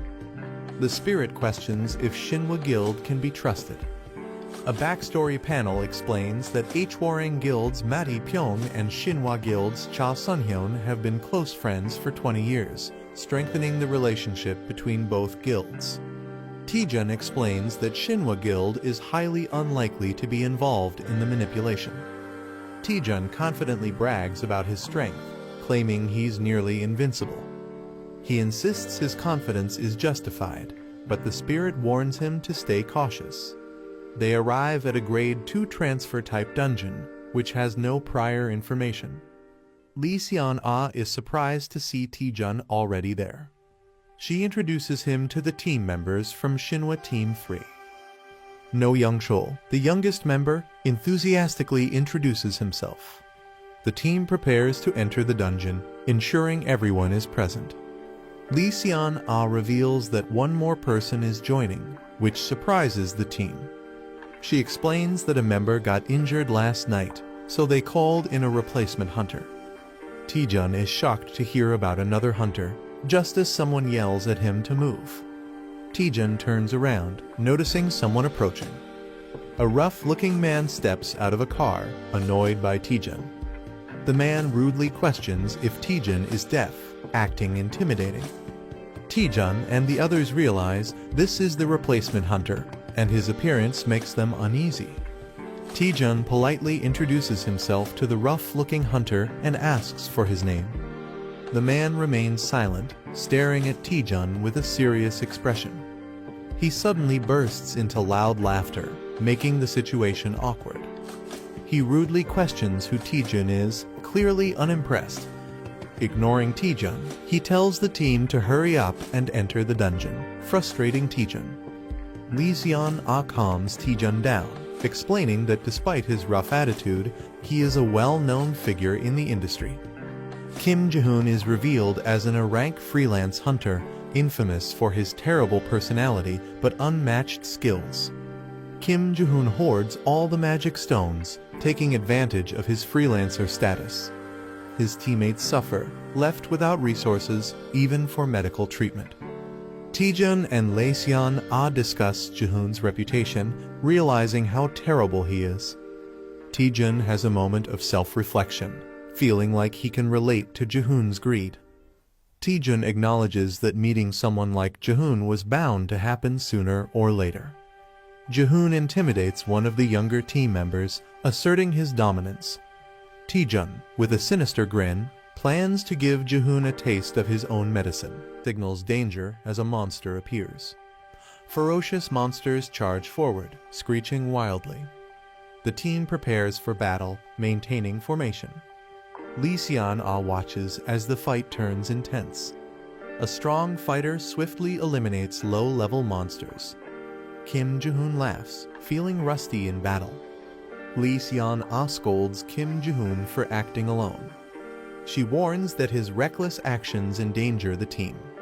Kim Ji-hoon dismisses her concerns, questioning her leadership. Lee Seon-ah is furious after being insulted as a leader. Kim Ji-hoon mocks her, emphasizing power and fame. He laughs, belittling her leadership as he walks away. Another team member grits his teeth in frustration. A mysterious castle welcomes them under the red sky. Duke Duwas, the ruler of the cursed land, introduces himself. Kim Ji-hoon rudely interrupts, demanding answers. Duke Duwas reassures them he won't keep them long. The land once sealed away a great and ancient evil. The land was cursed, unfit for human life, until an artifact suppressed its evil. The artifact purified the land through consecration. Someone has stolen the sacred artifact, causing concern. Duke Duwas explains that restoring the artifact could revive the land. The invaders broke the artifact into pieces and scattered them. Kim Ji-hoon laughs, thinking the quest is too easy. Other members discuss the lack of a real boss monster in this quest. Lee Seon-ah realizes there are 4 artifact pieces in different locations. Kim Ji-hoon mocks her, questioning why she's even thinking about it. Kim Ji-hoon suggests splitting into pairs to search faster. Lee Seon-ah insists on staying together for safety, but Lee Taejun eagerly agrees. Lee Taejun silences her with a SHH before she can argue. A creepy smile appears as someone volunteers to team up with Kim Ji-hoon. The teams agree to regroup in the south after finding an artifact. Lee Taejun excitedly calls Kim Jae-hoon Sir, surprising him. Lee Taejun claims he was inspired by Kim Jae-hoon's words. Kim Jae-hoon enjoys wealth and power, believing skilled hunters deserve more. Lee Taejun passionately declares his loyalty to Kim Jae-hoon for life. Kim Jae-hoon laughs, impressed by Lee Taejun's mindset. He tells Taejun to stick with him, offering to help. They arrive at a graveyard, sensing eerie tension. Taejun asks about the artifact, but Jae-hoon smirks knowingly. Jae-hoon suspects monsters are lurking nearby, protecting the artifact. He prepares to fight, while Taejun requests a favor. Taejun pretends to be nervous, asking for a small task. He requests to handle a small area alone. Jae-hoon laughs and agrees without suspicion. Jae-hoon allows Taejun to handle the small area alone. Jae-hoon grows impatient, demanding the monsters to appear. Taejun swiftly eliminates the incoming monsters. Taejun pretends to be lucky after obtaining high-grade magic stones. Jae-hoon complains about not getting any loot as more monsters are spotted. Taejun effortlessly takes down 3 monsters at once. He reassures Jae-hoon, claiming he'll handle the endless monsters. Jae-hoon realizes all the monsters are appearing near Taejun. Jae-hoon starts suspecting that Taejun knew about the monsters all along. Jae-hoon laughs, doubting Taejun is smart enough to plan ahead. Jae-hoon activates a special skill he didn't want to use. He unleashes a powerful area-wide taunt, challenging all enemies. Taejun grins, knowing exactly what's happening. Lee Seon-ah observes Jae-hoon's skill but isn't impressed. She recalls that Jae-hoon possesses a taunt skill. Taejun suspiciously shows interest in Jae-hoon's skill. He smirks, realizing the skill could be useful. Taejun manipulated Jae-hoon into activating the skill, making monsters gather. A radar shows a large number of monsters hidden in the area. Someone plans to take advantage while another person lures the monsters. A man turns around in surprise, sensing something. A huge wave of terrifying monsters rushes toward him. He panics upon realizing the overwhelming number of enemies. He desperately calls for help as the monsters surround him. A calm young man reminds him that it's his assigned area. The young man sarcastically hesitates, pretending to be unsure about interfering. The desperate man yells in frustration, demanding immediate help. He smirks and agrees to fight. He activates his power, surrounded by blue energy. Using Phantom Step, he leaps into action. He unleashes Rising Dragon's Strike, causing a massive explosion. The shocked man doubts if he's really just a B rank hunter. He wipes his sweat, relieved that all the monsters are gone. He happily counts the magic stones he gained. He jokingly credits the other man's taunt skill for his victory. He suggests leaving since they've completed their mission. The other man hesitates, wanting to gather more magic stones. A bloody battlefield is filled with the remains of defeated monsters. The team celebrates finding the artifact with Taejun's help. Taejun completes the emergency quest and masters new skills. A teammate is surprised by how many enemies Taejun defeated. They discover a massive pile of glowing magic stones. Taejun acknowledges the large number of magic stones as a problem. Taejun decides to share the magic stones with his teammates. Others hesitate, feeling that Taejun is being too generous. Taejun insists that everyone deserves a reward for their efforts. Taejun smiles as he thanks Jae-hoon for sharing his magic stones. Taejun announces that he will split his and Jae-hoon's stones with the team. Jae-hoon hesitantly agrees, but looks regretful about losing his stones. The team praises Jae-hoon, mistaking him for being generous. The team gratefully accepts the shared magic stones. Jae-hoon is confused but nervously goes along with the situation. Lee Seon-ah acknowledges Taejun's clever move. Taejun reveals to his companion that his generosity is just for appearances. A mysterious castle looms under a blood-red moon. The team returns with the collected artifacts. The Lord thanks them, saying the land may be restored. The Lord requests the artifact, saying he will offer it himself. The girl hesitates while holding the artifacts. She questions the Lord before handing over the artifacts. She recalls how the artifact was lost to barbarians. The sealed evil was unleashed, destroying everything. The Lord confirms the story but gets interrupted. The girl suspiciously asks how the Lord survived. The Lord remains silent, deep in thought. He laughs, impressed that someone finally figured it out. The artifacts react with dark energy as he reveals it's too late. The Lord transforms into Duke Duwas, a high-ranking vampire. The girl realizes something is wrong with the dungeon. She suspects finding the artifact wasn't enough to clear the dungeon. She deduces that handing over the artifact triggered a new quest. Duke Duwas acknowledges the duplicate quest's true nature. The team realizes that the Lord was the final boss all along. The vampire demands the artifacts to complete his resurrection. Xian-Ah stands in a trance, clutching the artifacts. A teammate shouts in panic as Xian-Ah moves forward. An ambush interrupts the situation with a sudden attack. A mind-controlled ally attacks with a blade. Charm's evil eye is revealed as a powerful mind control ability. The vampire's charm skill has taken control of an ally. Taejun realizes his spell nullification skill protected him. The vampire mocks Taejun, questioning his resistance to the power. Taejun mocks the vampire with a rude gesture. He taunts the vampire, who is visibly irritated. The vampire begins the ritual to restore his full power. He commands his mind-controlled servants to attack. Taejun finds the situation troublesome as his allies turn against him. The vampire laughs, knowing Taejun values his comrades. He predicts Taejun's downfall at the hands of his allies. Taejun prepares a counterattack, activating a skill. With a powerful strike, an enemy is taken down. A fierce attack strikes a monstrous opponent, causing a powerful impact. A shocked vampire-like character reacts in disbelief. A confident fighter approaches a fallen enemy, preparing to say something. A devastating punch lands, sending the opponent flying with blood splattering. A fighter taunts the vampire, boasting about his strength. The protagonist smirks menacingly, enjoying his overwhelming power. The vampire panics, realizing his power hasn't fully returned. Lee Xian-Ah stands in front of the vampire, ordered to protect him. Xian-Ah is launched into the air by a powerful attack.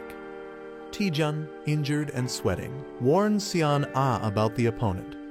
Xian-Ah moves at an incredible speed, making it difficult to stop her. Taejun considers using a powerful attack, but worries it may be too deadly. The vampire laughs and taunts Taejun, understanding the situation. Someone accuses Taejun and Xian-Ah of being in love, shocking both of them. The vampire enjoys the drama, calling it a tragic love story. Taejun is confused by the vampire's words while a small spirit warns him. Xian-Ah suddenly stops moving, appearing hesitant. Taejun realizes that the charm controlling Xian-Ah has weakened. The vampire angrily orders Xian-Ah to kill Taejun, but she hesitates. Taejun realizes that Xian-Ah reacted to the vampire's words about love. He suspects strong emotions can help Xian-Ah break free from the charm spell. Taejun urgently calls out to Xian-Ah, preparing to say something important. A flashback shows Taejun receiving a wallet from Xian-Ah as a gift last Christmas. The wallet, now a significant memory, is highlighted. Taejun awkwardly confesses that he sold the wallet on Carrot Market. He explains that financial struggles forced him to sell it, but Xian-Ah is furious. Taejun realizes that making her angry is actually working to break the charm. Taejun angrily confronts the vampire, vowing to stop his powers. Taejun activates his spell nullification technique, preparing to counter the vampire's magic. Taejun unleashes his attack, targeting the vampire's evil eye while the vampire screams in pain. A powerful roar shakes the air as blue lightning surges wildly. The enemy screams in pain as a hand forcefully presses into their eye. The attacker laughs maniacally, refusing to let go. He declares that the enemy will stay like this until death, acquiring a new skill. The Eyes of Enchantment skill has been nullified. The enemy howls in agony as lightning surges through them. The enemy growls in frustration, confused about what happened to their eyes. Someone reacts in shock, while another grins and flashes a victory sign. Two fighters feel as if they were struck, questioning if their powers were broken. The enemy is in shock, unable to believe what just happened. He panics, realizing his power has never been broken before. Furious, he demands to know how his power was shattered. The protagonist mocks him, saying he'll die soon anyway. Jokingly, he tells the enemy to search for the answer online, but laughs at the irony. The enemy grins menacingly, enraged by the mockery. His bloodied hand trembles as he vows that the protagonist will be the one to die. He lunges forward, determined to kill with a bloodthirsty grin. The protagonist smirks, while a red-haired ally rushes in to attack. The enemy is struck mid-air as the team launches their attack. Taejun is surprised to see Lee Seon-ah awake, and she praises him. With a determined expression, Lee Seon-ah tells them to leave the rest to her. She calls everyone to attack, revealing the enemy can no longer use mental skills. The team unites, preparing to take down the vampire together. The vampire mocks them, but Taejun eagerly accepts the challenge. Taejun grins confidently, declaring that the enemy will be beaten. A cowboy-style fighter leaps in, ready to attack alongside his brother. No Young Chul fires his weapons, determined to prove himself in battle. The vampire is struck by powerful energy blasts, staggering backward. The team calls out to Taejun, telling him to let them handle the fight. The fighters attack together, causing the vampire to scream in pain. The vampire realizes their teamwork is flawless. He acknowledges that they are not just ordinary fighters. Lee Seon-ah prepares a powerful sword technique. She unleashes Shattering Strike, creating a massive wave of destruction. The battlefield is covered in mist, leaving an eerie silence. One of the fighters nervously asks if the battle is over. The protagonist counters with a swift, determined strike as his eyes flare with energy. An enemy combatant is blasted backward by the force of the attack. The heroine charges forward, her mystical sword gleaming amid swirling light. A burst of radiant magic overwhelms the enemy, leaving him staggered on his knees. The team quickly regroups, seizing the moment of the enemy's vulnerability. A surge of inner power is visible as one fighter channels his strength into a powerful blow. The battlefield erupts with rapid strikes, each clash echoing the intensity of the fight. Two rivals engage in a fierce duel, their clashing weapons showering sparks around them. In the dramatic climax, the protagonist stands tall as the dust settles, his resolve unshaken. The group celebrates, but Lee Seon-ah suddenly realizes someone is missing. They find Hunter Kim Jae-hoon unconscious on the ground. The team questions Taejun, who awkwardly avoids answering. They confirm Kim Jae-hoon's injuries are not serious and decide to head back. The group invites Taejun to join them for a meal, but he declines. Seon-ah is curious about Taejun's other plans, but he brushes it off. Taejun explains he wants to analyze the dungeon more before leaving. He considers it part of his training, looking at the mysterious dungeon. The team admires Taejun's dedication and commitment to his goal. Lee Seon-ah sighs, acknowledging Taejun's extreme passion. She admires his dedication to staying in the dungeon for research. A mysterious warning is given with a gentle touch on the face. Seon-ah warmly tells Taejun not to push himself too hard. Taejun is left speechless and flustered by her concern. The team waves goodbye, reminding Taejun not to go overboard. Taejun stands alone as a spirit questions his unfinished business. The spirit correctly guesses his real intent to study the dungeon. Taejun reflects on his past struggles, recalling how hard he worked to survive. Taejun excitedly explains that he found something interesting using parsley navigation. The navigation points to a mysterious jackpot treasure. Taejun can't resist the excitement and insists on exploring, while the spirit looks unimpressed. The spirit questions if Taejun ever studied dungeons, and he playfully claims he was a hard worker. Taejun explores a library, looking for clues. The spirit doubts the treasure's existence, but Taejun insists the navigation led them there. Taejun decides to try pulling a book like in the movies. The book triggers a hidden mechanism, revealing something. Taejun finds a secret passage and celebrates discovering hidden treasure. Taejun excitedly rushes forward to explore, but his companion warns him to wait. Taejun steps onto the ground, unknowingly triggering something. A trap activates, sending Taejun flying through the air. Taejun narrowly avoids deadly spikes and realizes the place is full of hidden traps. The navigation data suggests the traps are intentionally concealed. Taejun acknowledges the difficulty, thinking about how to proceed. Taejun decides to use a special ability to navigate the dungeon safely. Taejun summons a powerful skull-adorned staff with dark energy. The summoner calls upon Eratus using a dark ritual. A man is shocked upon recognizing the name Eratus. Eratus emerges from the summoning circle, demanding to know who summoned him. Eratus greets the summoner with an eerie presence. Eratus, the harbinger of death, introduces himself with his stats displayed. A ghostly creature screeches in fear, questioning the summoner's identity. Eratus is confused and questions how he was summoned.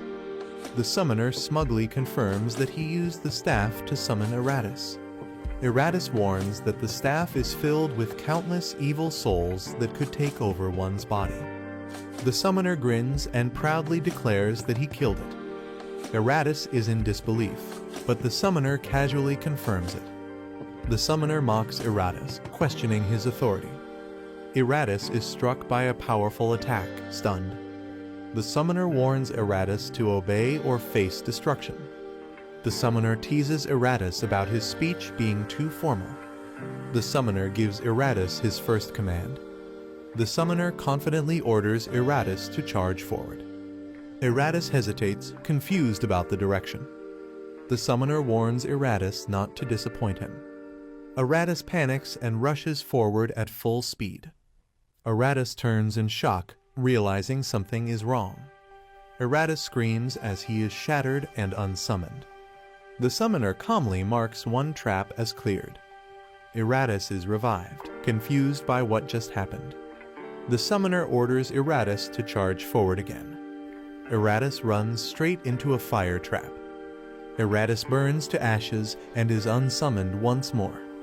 The spirit questions if the summoner will continue this madness. The summoner grins and confirms without hesitation. Lee Taejun declares he shows no mercy to his enemies. The spirit awkwardly accepts his reasoning. The summoner commands Eratus to body slam. The summoner praises Eratus for being a great detector. Eratus has grown stronger through repeated deaths. The summoner realizes Eratus is surviving traps better. He wonders if this is due to an extraordinary growth ability. Eratus blushes, feeling proud of his progress. The summoner plans to research extraordinary growth after the expedition. Eratus is shocked that his master is leaving after just saying, "Good job." Eratus protests, claiming even immortals have rights, but the summoner doesn't care. Eratus is unsummoned once again. The summoner moves on while the spirit calls him cold-hearted. The spirit believes they have reached the end of the dungeon. The summoner wonders if something feels off. He notices a suspiciously large tombstone. The summoner suspects something is hidden inside the massive structure. He touches the surface, triggering glowing purple symbols. A statue presents a red box containing a bracelet. The spirit recognizes it as a bracelet made from previous relics. The summoner considers appraising it, but worries about the cost. He hopes it turns out to be a powerful, world-class item. The elf girl excitedly explains that items don't need to be appraised one by one. She introduces the Item Analyzer app that makes analyzing items easy. The guy is shocked and frustrated that she didn't mention this earlier. She insists she told him before, but he was too distracted to notice. He tries using the Item Analyzer, and it scans an item automatically.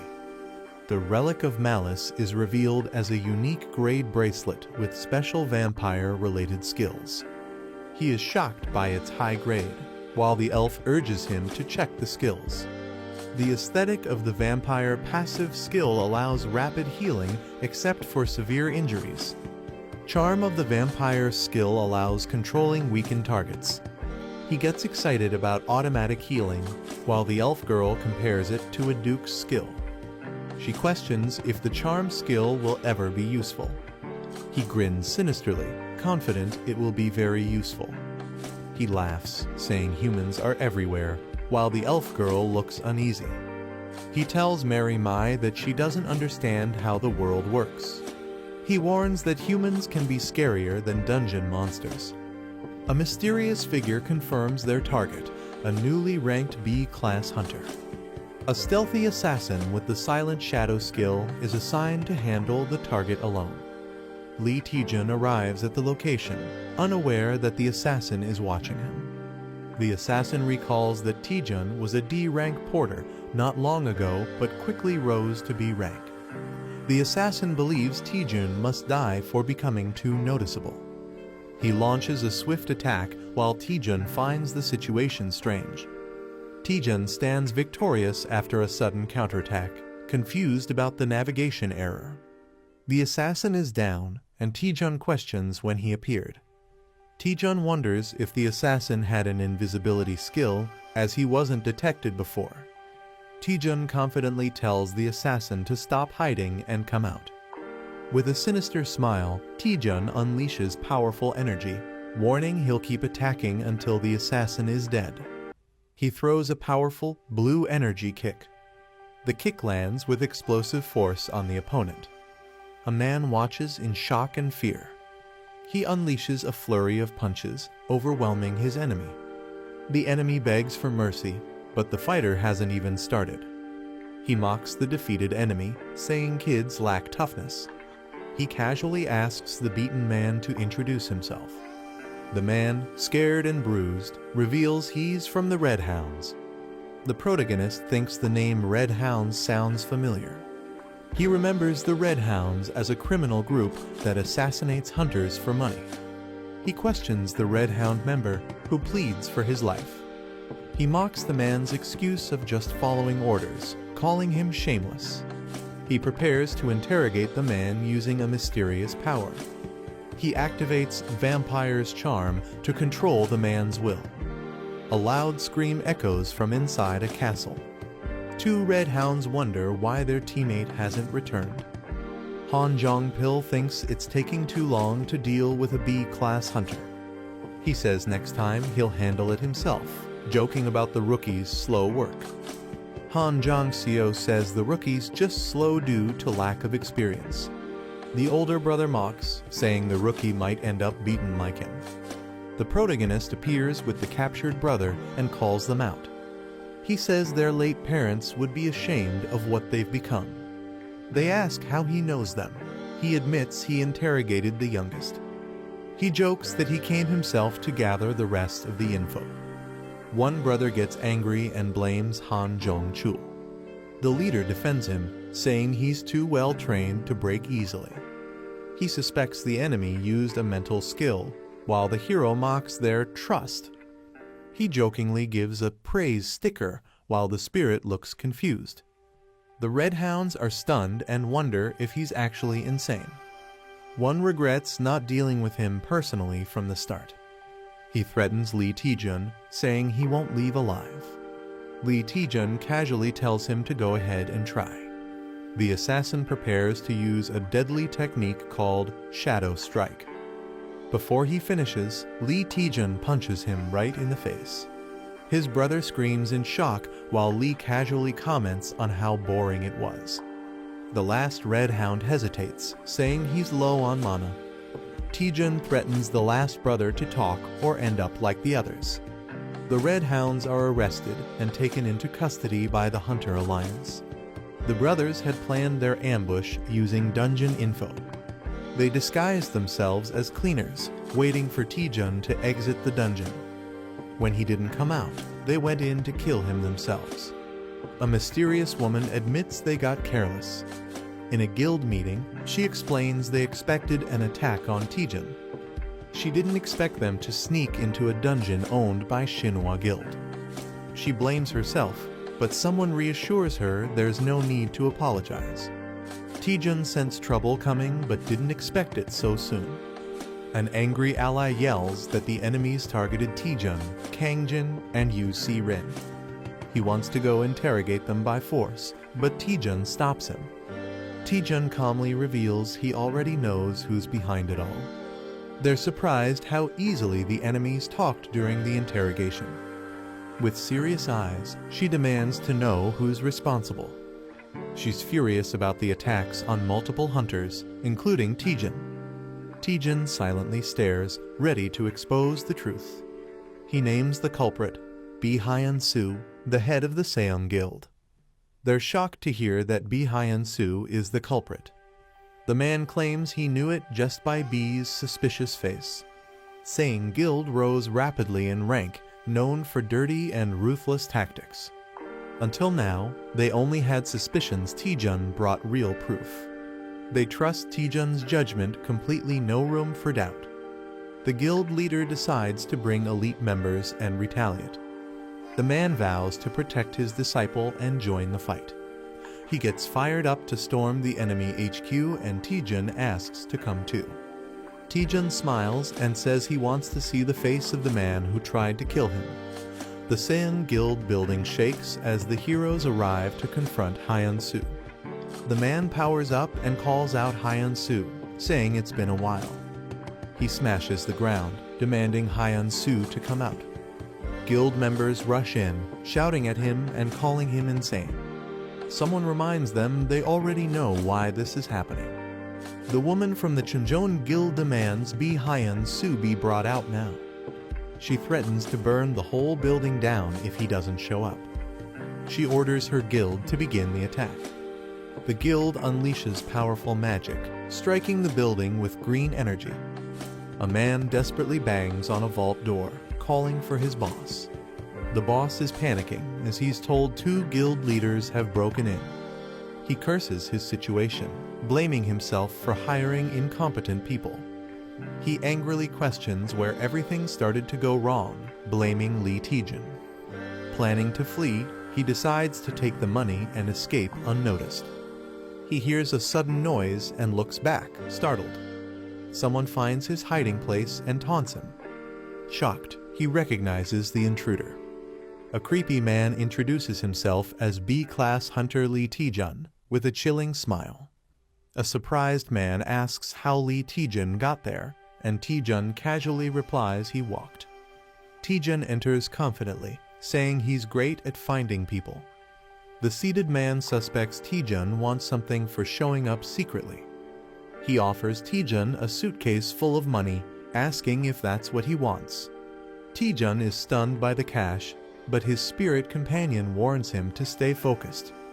Taejun refuses the money, saying he's not after dirty cash. He steps closer, saying there's just one thing he wants to confirm. Taejun accuses him of rigging the promotion exam and suspects another person is involved. The man is shocked, but Taejun insists he already knows most of the truth and wants honesty. The man angrily claims he acted alone in rigging the exam. Taejun laughs, realizing his bluff didn't work. Taejun decides to just beat him up and take him in. The man glares furiously, insulted by Taejun's confidence. He mocks Taejun, summoning dark power to intimidate him. He says he only fears top hunters, not someone like Taejun. Taejun recognizes the dark energy and braces himself. The man smirks, thinking Taejun would have avoided all this by accepting the bribe. Taejun wonders if he should have taken the deal, but his companion freaks out. Taejun realizes that if dark matter is real, things might get dangerous. Dark matter absorbs energy, blocks attacks, and drains mana, making it nearly unstoppable. Taejun's spirit warns him to run, but Taejun stays calm despite the threat. Taejun mocks the opponent, calling the dark matter fake and weak. The enemy is shocked Taejun would fight with just a fireball and accuses him of bluffing. Taejun activates a QR scanner ability to expose the truth behind the opponent's skill. He charges down confidently, ready to reveal what's really going on. The scan reveals it's just a copied skill with only 10% of its original power. Realizing he's been exposed, the man panics and begs to talk it out. Taejun blasts his enemy with a powerful electric attack. The enemy screams in pain as the electricity hits hard. He rolls on the ground shouting for help, while Taejun is confused. Taejun is surprised that the enemy is so weak even though he held back. Water is dumped on the burnt man while Taejun tells him to stop being dramatic. Soaked and miserable, the enemy admits he's done talking. Taejun activates a skill to search for any hidden tricks or surprises. A damaged building sets the scene for Taejun's victory over Bi Hyun-soo. Taejun gets praised for being way more capable than the usual HQ members. Taejun humbly agrees with praise, while the man proudly smiles. The guild master jokes he held back, or the building would have been destroyed. Taejun asks about Guild Master Seo, and the red-haired man says she's gathering evidence. A portal opens, and Guild Master Seo arrives just in time. Seo Yeon HWA confirms she found solid proof of exam tampering at the main office. She says some officials were involved, but they've already escaped overseas. She clarifies that Bi Hyun-soo rigged the exam with help from corrupt officials. The man gets angry about how people will do anything for dirty money. Furious, he grabs Bi Hyun-soo and scolds him for thinking money could solve everything. The man drags Bi Hyun-soo off for a beating before handing him over, while Taejun and Seo just watch. Seo Yeon HWA thanks Taejun for catching Bi Hyun-soo in his secret hideout. She says they're once again in Taejun's debt, but he says he did it for his own reasons. Taejun explains he wanted to uncover any hidden forces involved in the corruption. He doubts Bi Hyun-soo acted alone and suspects a bigger plot. Taejun lists dark magic, liches, and assassins too much for one person to manage alone. He believes Bi Hyun-soo had help, and he wants to bring down every last one of them. Taejun declares anyone who commits evil should face justice plain and simple. Surprised, Seo comments on Taejun's unexpectedly righteous side, and he just smiles. Seo asks Taejun if he found the people helping Bi Hyun-soo behind the scenes. Taejun gives a quiet, knowing smile in response. Somewhere else, someone lies and says there was nothing found. News reports confirm Bi Hyun-soo confessed to the exam rigging after his arrest. A furious man, Go Young-min, is frustrated Bi acted recklessly and hired assassins. He starts to panic, worrying that the consequences might reach him too. He reassures himself that the sealed contract should keep him safe, then someone knocks. Nervously, he tells them to come in, sweating with tension. His vice guild master, Cho Yang-ti, enters and says someone wants to meet him personally. The masked visitor waits in the lobby, and Go Young-min wonders if it's someone from a known guild. The vice guild master says the visitor is masked and unidentifiable. The visitor left a cryptic message, "Flying Fly," which shocks Go Young-min. Panicked, he shouts to let the visitor in immediately, wondering if Bi Hyun-soo betrayed him. As the masked person enters, Go Young-min anxiously questions if their secrets were leaked. The masked man removes his disguise, and Go Young-min is stunned it's Lee Taejun. The vice guild master recognizes Taejun from the B rank assessment. Confused and nervous, the guild members wonder why Taejun is here. Go Young-min puts on a fake smile, wondering if Taejun came to blackmail him. Go Young-min suddenly bursts into maniacal laughter, completely losing it in front of everyone. Hunter Lee Taejun throws enemies like a whirlwind, shocking everyone around. Someone shouts at Yang T in confusion as he suddenly moves. A girl screams, "Stop him," while falling in terror. Taejun charges wildly through the hall while others rush to stop him. Someone screams, begging Taejun to stop and questioning his sanity. Taejun laughs maniacally as he moves with insane speed. The bald man commands Yang T to stop Taejun immediately. A purple attack is launched as Taejun is mid-flip, and someone yells in anger. A powerful energy blast explodes as someone screams Taejun's name in fear. An impressed voice praises Taejun's strength, calling him Hwaryeong Guild's true number one. The bald man acknowledges the girl's flawless technique that restrained him instantly. The girl slams someone into the ground, saying it's enough to pass the entry test. The man introduces himself while Taejun flips mid-air and restrains him with help from the girl. Taejun proudly states his name with confidence and a smile. Taejun says he attacked just to test the guild's skill level before joining. He smirks and says it was all just a test to see how they'd react. Someone watches Taejun nervously, thinking he's totally insane. The man is stunned by Taejun's behavior, calling it beyond crazy. He warns Taejun not to act foolish, reminding him of where he is. He mocks Taejun, saying a weakling without necromancy has no place here. Taejun mocks back, laughing at how obsessed they are with necromancy. The Hwaryeong Guild was built by Go Jin-ho, a master of uncontrollable blood magic. He changed how people saw necromancy and dark magic, making the guild one of Korea's top 5. But now, after the first guild master retired, it's nearly bankrupt. Taejun says they can't afford to be picky and should see crisis as opportunity. He boldly declares that joining him will revive the Hwaryeong Guild. The man hesitates, unsure, while Taejun prepares to reveal more. Taejun hands him a paper, saying, "Take a look at this." The man reads the document in shock, realizing its significance. A dramatic gasp bursts out. Whatever he saw left him horrified. Go Young-min panics and hides the document when asked what it is. He realizes Lee Taejun had known everything from the very start. The paper reveals shady deals and manipulation in the B-rank assessments. Taejun grins smugly, asking if they've changed their mind yet. He leans in creepily, pressuring Young-min to sign the contract. Angrily, someone slams their fist on the table, shouting, "You little."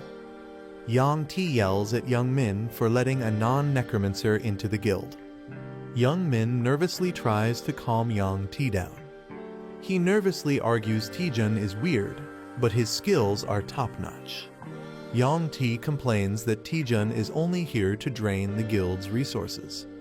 He warns that Taejun must learn necromancy no matter what. If not, Taejun will face a brutal lesson during initiation. A peaceful city view sets the scene for a calm moment. Taejun enjoys his coffee, finally feeling relaxed. Guan Rimi teases him, saying he's living the good life. She reminds him that bounty hunters were just after him, urging caution. Taejun says he has a plan and wouldn't sit around carelessly. He shows a special ring, saying it helps assassins avoid being caught. Wearing the ring changes Taejun's appearance so most people won't recognize him. The ring is called the Ring of the Hidden Hunting Dog and disguises the user randomly. Guan Rimi feels relieved Taejun can now move around safely. She wonders why Taejun chose Hwaryeong Guild over the better-known ones. Taejun says other guilds are fine, but dealing with their demands would be too much trouble. He doesn't want to deal with constant international expeditions. He also dislikes being dragged into political events by top guilds. Since Hwaryeong is ranked low, it lets him freely profit from monastones. He even gets to set his own contract terms. Guan Rimi now fully understands his reason. Taejun casually says he might go shopping since it's been a while. Guan Rimi is surprised by his sudden interest in shopping. Taejun says splurging now and then is worth it. Let's go waste some money. They arrive at a huge, impressive building that leaves Taejun in awe. Taejun laughs, saying he never imagined this life before money really is powerful. Guan Rimi questions the place, feeling it's not an ordinary mall. Taejun explains it's the largest marketplace for hunters, packed with all kinds of gear. The mega mall has everything from weapons to armor, updated weekly with rare items. It's called Gwimuljeon, a massive hunter-only shopping complex in Korea. Taejun is about to shop when someone suddenly recognizes him. A girl says she barely noticed him with the item on. She says she's heard of him from her brother. Taejun is confused. She introduces herself as Cha Yerin, leader of the Shinhwa Guild. Taejun greets her and realizes she's the sister of Cha Soo-hyun. He asks why the Shinhwa Guild leader is at a mall, and she's surprised he doesn't know. Cha Yerin reveals she runs the mall and visits to check new items weekly. Taejun is shocked the biggest mall in Korea belongs to Shinhwa Guild. He apologizes for not recognizing her, and she says it's fine since she avoids media. A girl asks Taejun if he has some free time, catching him off guard. She tells Taejun she heard about his heroic actions during the dangerous dungeon expedition. She offers him a reward as a token of thanks for saving lives. Taejun politely refuses, saying he didn't do it for a reward and her gratitude is enough. She smiles softly and agrees not to insist further. Still holding a gift, she hesitantly asks if he's really sure about refusing. Taejun looks shocked when she says he could have picked anything he wanted. She shyly reveals the gift was from their exclusive VIP item store. She double-checks if Taejun is really okay with giving up the reward. She reminds him it's a rare VIP exclusive item she was offering. Taejun is stunned to realize she was offering such a valuable item for free. She starts to walk away disappointed, but Taejun stops her. Taejun changes his mind and asks to see what items are available. While riding the elevator, she comments that Taejun seems more ordinary than she expected. She admits she thought Taejun would have a more unique presence. She explains her expectations were based on all the impressive rumors about him. Taejun laughs awkwardly, realizing he unintentionally hyped himself up. She reassures him kindly. She admits she likes how humble and grounded Taejun seems. She laughs, wondering if Seon-ah might not like her saying that Taejun is confused. As the elevator opens, she tells Taejun that the area ahead is only for VIP customers. She invites him to look around freely in the special VIP section. Taejun is amazed they've entered the rare item store's VIP section. He realizes the items are worth billions and is shocked at their value. He's stunned to realize that she, the person before him, owns everything here. She asks Taejun if anything caught his eye. He admits it's hard to choose. Blushing, Taejun says there is something that definitely caught his eye. Taejun points to a set of items and asks what they are. She smiles and says Taejun has unique taste. She explains the items once belonged to legendary guild masters from Korea. Though no longer usable, the items are preserved to honor their legacy. She tells him they aren't for sale, but offers to show even better items. An assistant notifies her that the vice director of Hyonin Guild has arrived. She realizes she's late for a critical meeting. She says goodbye, planning to meet Taejun again after the meeting. The spirit warns Taejun about his deep bowing, but he says it's part of work life. The spirit is confused why Taejun is interested in such an old, useless item.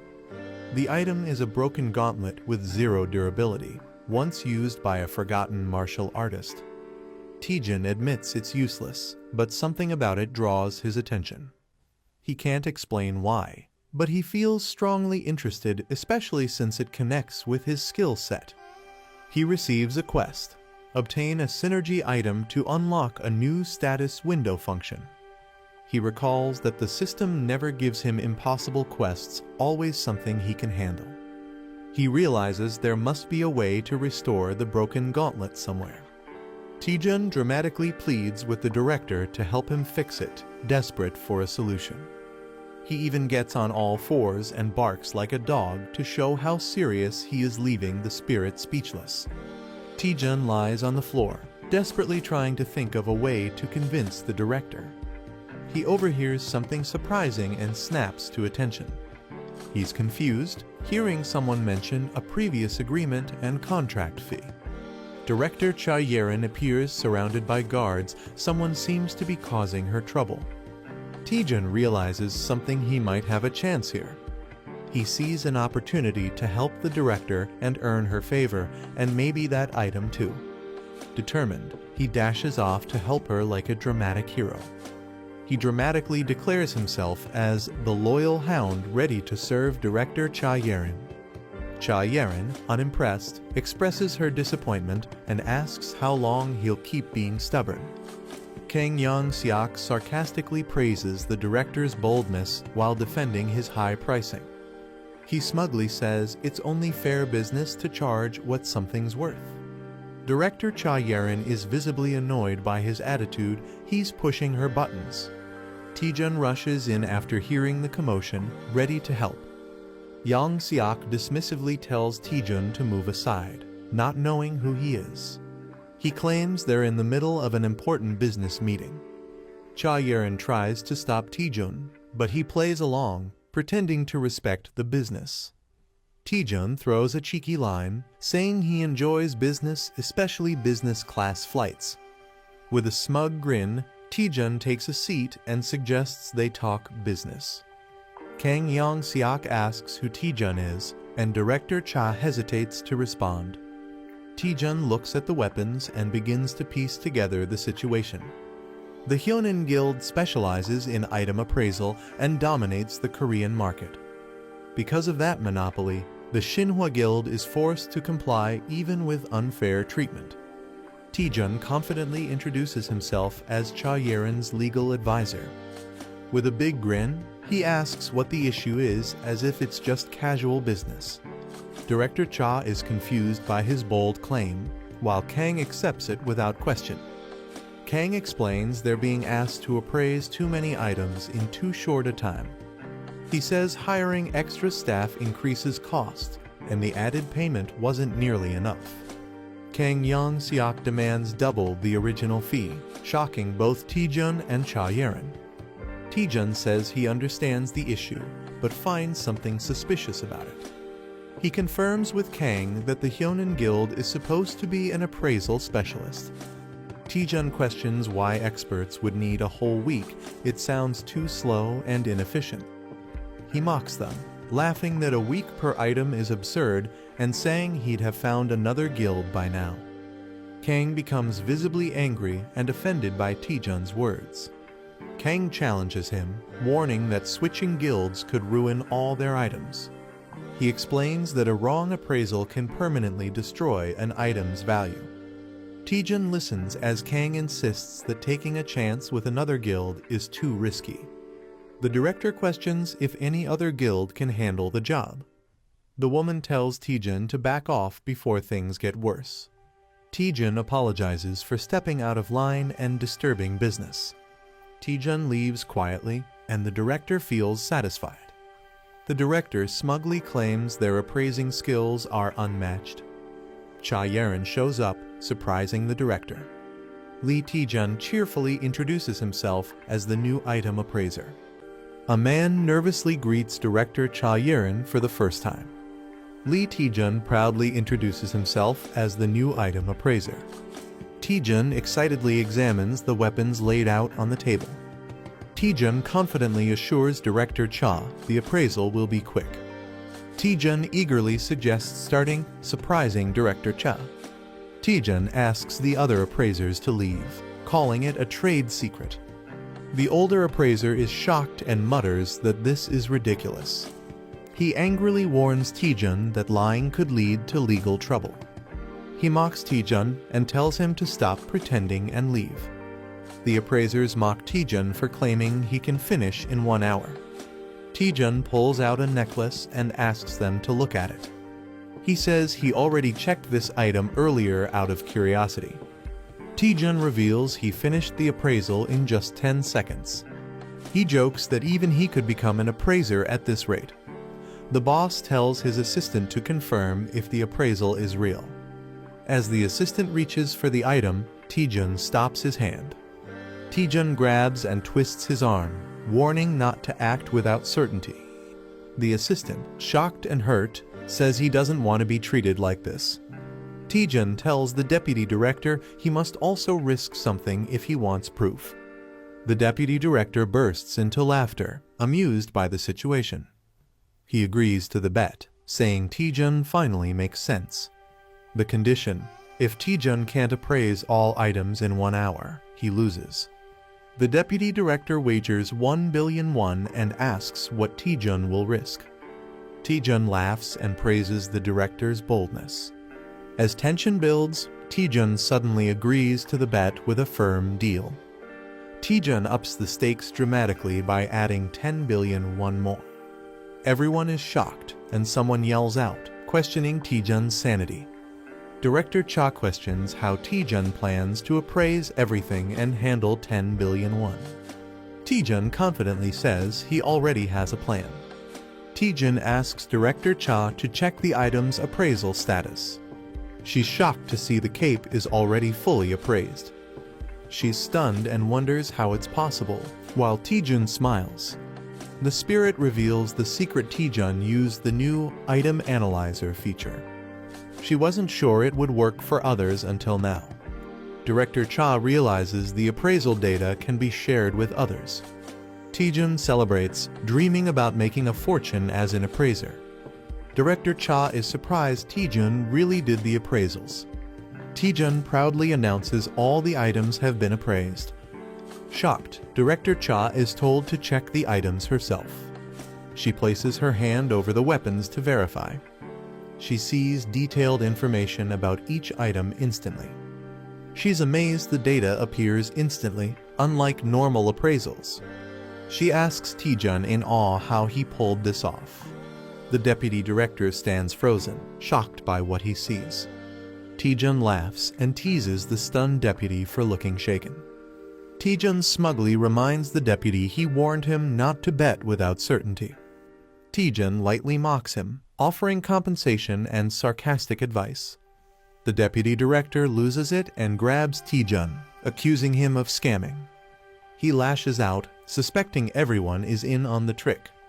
Director Cha calmly tells him to look at the proof himself. She confirms the contract states he owes Taejun 10 billion won. Taejun grins and tells the deputy to stop whining and pay up. Devastated, the deputy drops to his knees, unable to believe it. In denial, the deputy convinces himself it must all be a bad dream. The deputy director loses his mind, laughing hysterically and calling everything a dream. The girl feels pity as the boy grins oddly with a strange monocle on his eye. She thanks Taejun but warns him that his actions can't be ignored. She says his skills could revolutionize item appraisal and destroy the market overnight. She's shocked and asks how he managed something so impossible. He laughs nervously and says it's a trade secret. Taejun brings up a forbidden antique, saying he found it interesting. He offers a hint about his technique in exchange for the antique. She hesitates, surprised that he wants the item so badly despite the rules. He celebrates excitedly after getting approval to take the antique.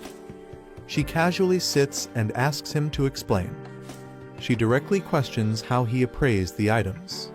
He stays silent with a smirk, not answering right away. He begins to respond while a tall building is shown. Outside a store, someone thanks the director. She waves goodbye while he happily holds the antique. Someone asks the director what she found out. She says he told her everything before leaving, surprising the other person. She exhales softly, smiling with mixed emotion. He claims the secret is listening to the item's voice, baffling others. She suspects he never planned to reveal the truth or simply couldn't. She warns she won't let Taejun off that easily. With determination, she vows to recruit him into their guild. He laughs maniacally after finally getting a mysterious item. Taejun clings to the item like it's his true love. The girl tells him the item is now just useless junk. Taejun asks if the item can be fixed. He admits with a grin that he has no clue how to repair it. Still hopeful, he believes he'll figure something out. The girl suggests posting about it on Parsley Market. She explains the market has people from many dimensions who might help. She tells him he can post using just the status window. He gets ready to post something using the virtual screen. He asks if anyone can repair the broken spirit sword. He wonders if the post will help. She's unsure but smiling. He says it's not urgent and expects someone to reply eventually. He shifts focus to more important items lying in the room. He laughs about tricking someone to get these powerful tools. She notices all the weapons have holy attributes. She questions why holy items are needed for a black magic guild. He reveals the ceremony will involve dark summoned monsters. She's confused why he's using items in a duel where they're forbidden. He smirks and tells her to just watch how he handles it. The Worm Guild welcomes Hunter Lee Taejun. Taejun arrives earlier than expected and is being guided in. The man says preparations for the duel are already complete. It's revealed that the duel is against Deputy Leader Jo Young-tae. A special arena is prepared to witness Taejun's necromancy skills. They enter a dark arena where a grim opponent awaits. Taejun and his guide walk past a strange crowd of bald men. Taejun suspects the guild is trying to mess with him. He thinks they want to humiliate him for being weak at necromancy. He always felt something was off, but now it's clearly worse. The girl wonders why all the necromancers are bald. She panics after learning dark mana may cause baldness. The opponent reminds Taejun of the duel rules. The duel will be strictly limited to necromancy skills. If Taejun wins, he can join the guild on his own terms. But if he loses, something ominous awaits. If Taejun loses, he must serve the guild leader forever. Taejun expected this and isn't surprised at all.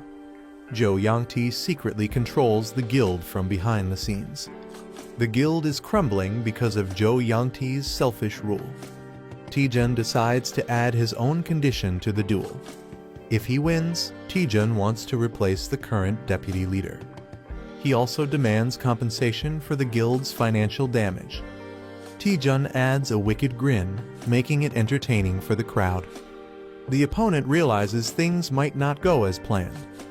He angrily denies causing any harm to the guild. He claims the guild survives only because of him and summons a powerful Death Knight.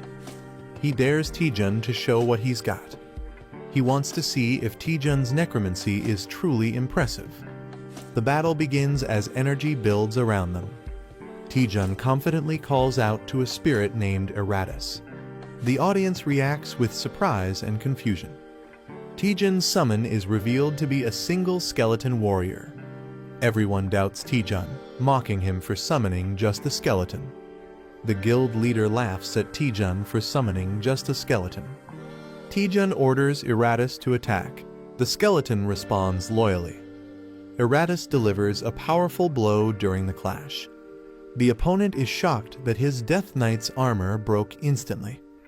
Taejun grins, taunting that light magic melts darkness. Taejun jokes about the new gear while Eratus humbly compliments it.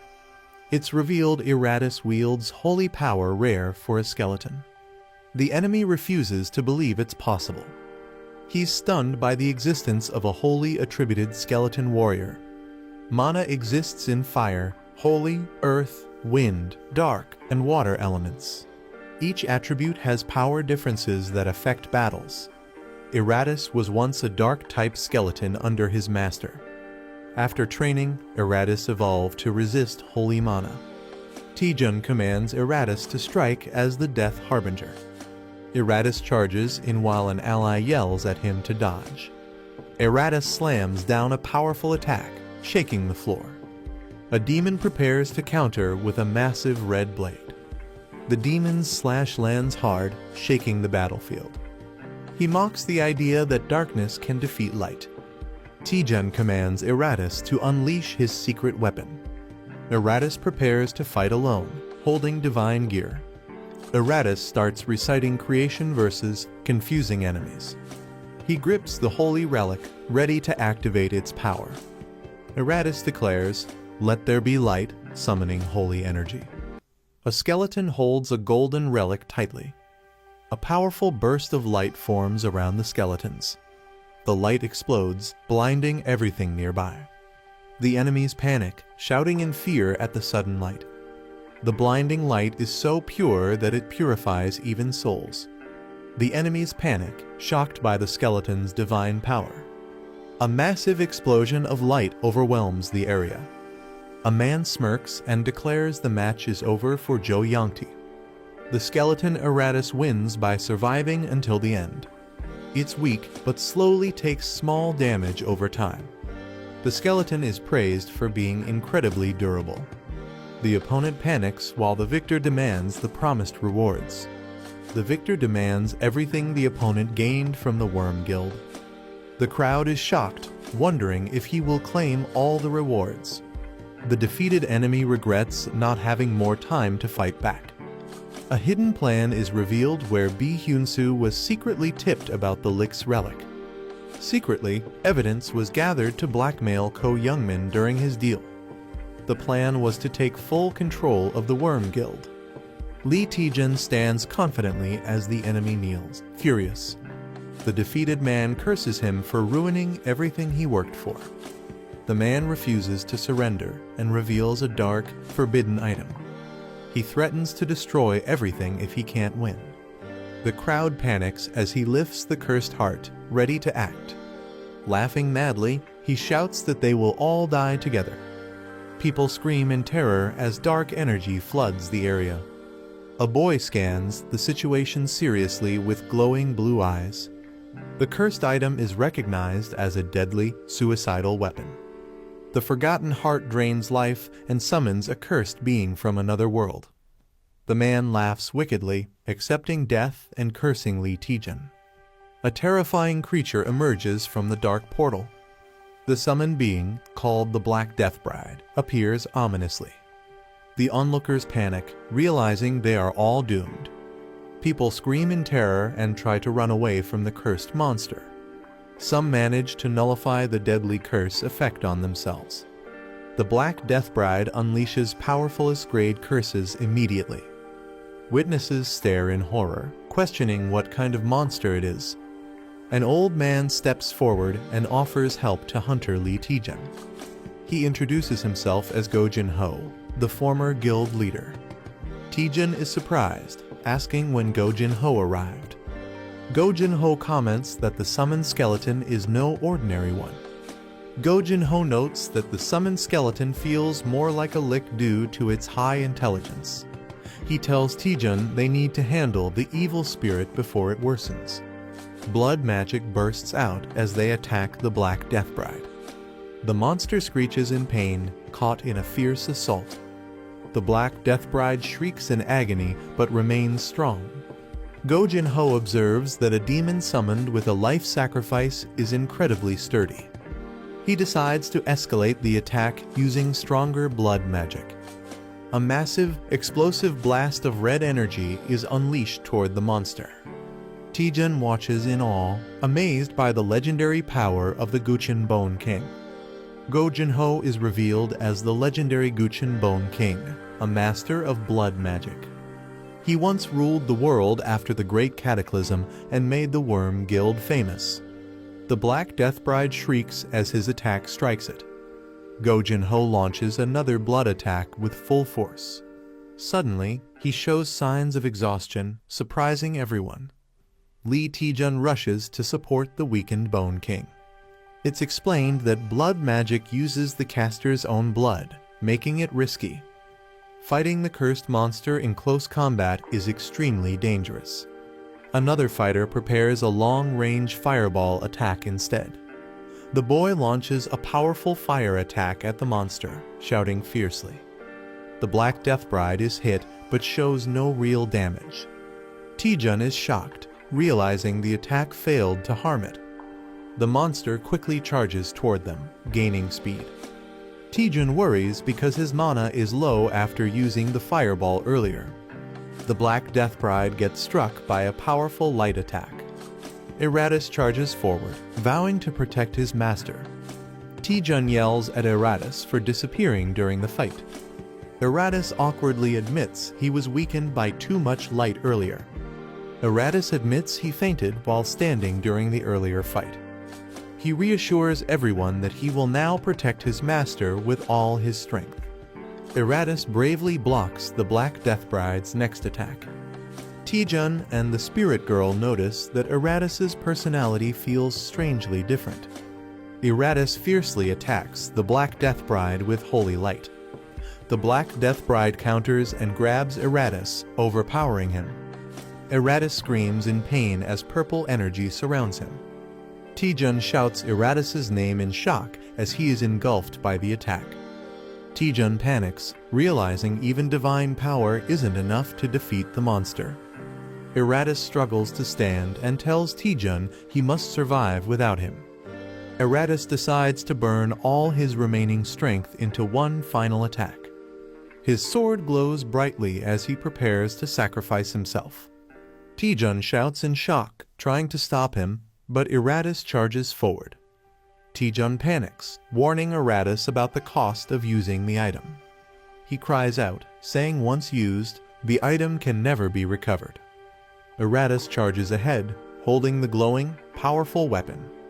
Taejun screams in despair, knowing it's a one-time item worth 8 billion won. Eratus swings the glowing sword with all his strength. A blinding golden light floods the entire area with overwhelming power. The Holy King's gambling card is activated as Eratus strikes. Go Jin-ho watches in amazement, calling Eratus an unbelievable skeleton. He notes that Eratus can not only use holy items, but also wield the holy sword. The Black Death Bride screams in agony as the light overwhelms it. A system message announces the Black Priest is defeated and Eratus's holy durability slightly increases. Taejun scolds Eratus for using the powerful weapon too early. Eratus apologizes, explaining he only did it to protect his master. Taejun sighs, frustrated but unable to stay angry at him. He admits that despite the heavy debuff, the Holy King's star cluster's power is extraordinary. Taejun realizes recharging the Holy King's star cluster costs an astronomical amount. He jokes that it would be easier to just buy a new one because of the insane cost. Taejun pats Eratus and acknowledges his bravery and determination. He smiles and praises Eratus, saying he did a good job. Eratus feels emotional as Taejun thanks him for saving his life. Guchin Bone King notes that Eratus is stuck with a troublesome debuff. Taejun asks if he needs to take any action to fix it. Guchin advises him to simply release the summon and let it rest for a while. Guchin admits it's the first time he's seen a skeleton wield holy weapons. He says the sight reminded him of the heroes of the past. Taejun shyly smiles, thinking it was just a skeleton. Guchin sincerely thanks Taejun for everything he did. Guchin says Taejun helped stop Zhou Yangti's betrayal plan. He acknowledges that their goals aren't so different. Guchin asks Taejun if there's anything valuable left in Hwaryeong. Taejun awkwardly laughs, realizing Guchin had seen through him from the start. Taejun explains he joined Hwaryeong Guild only for his own benefit. He says he never intended to take anything from others. Taejun confirms that Hwaryeong Guild still holds value for him. Guchin quietly accepts his answer with a nod. Guchin declares in front of everyone that Taejun's abilities have been proven through the duel. He praises Taejun for defeating Jo Yangti and saving everyone from the summoned spirit. Guchun formally announces that Taejun will become the vice guild leader of Hwaryeong. Taejun is surprised and confused, not expecting this sudden promotion. Taejun is told to give his induction speech and feels awkward about it. He confidently introduces himself to the guild members. Taejun simply says he has only one thing to tell them. He shouts that everyone should protect each other's livelihood, surprising everyone. The scene shifts to Myth Guild's building shining under the sunset. News spreads that Lee Taejun has officially joined the Hwaryeong Guild as vice leader. A man feels surprised and betrayed by Taejun's decision.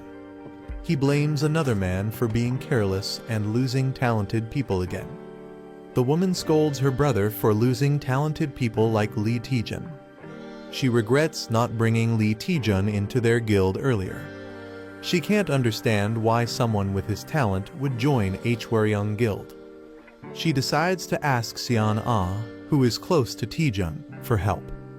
The girl says she's unsure if asking Taejun to join Myth Guild will work. She explains that although they're close, even she doesn't fully understand Taejun's thoughts lately.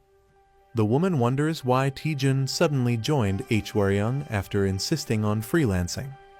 The girl admits that despite 10 years of friendship, Taejun remains unpredictable. Taejun arrives at the guild, determined to keep getting stronger.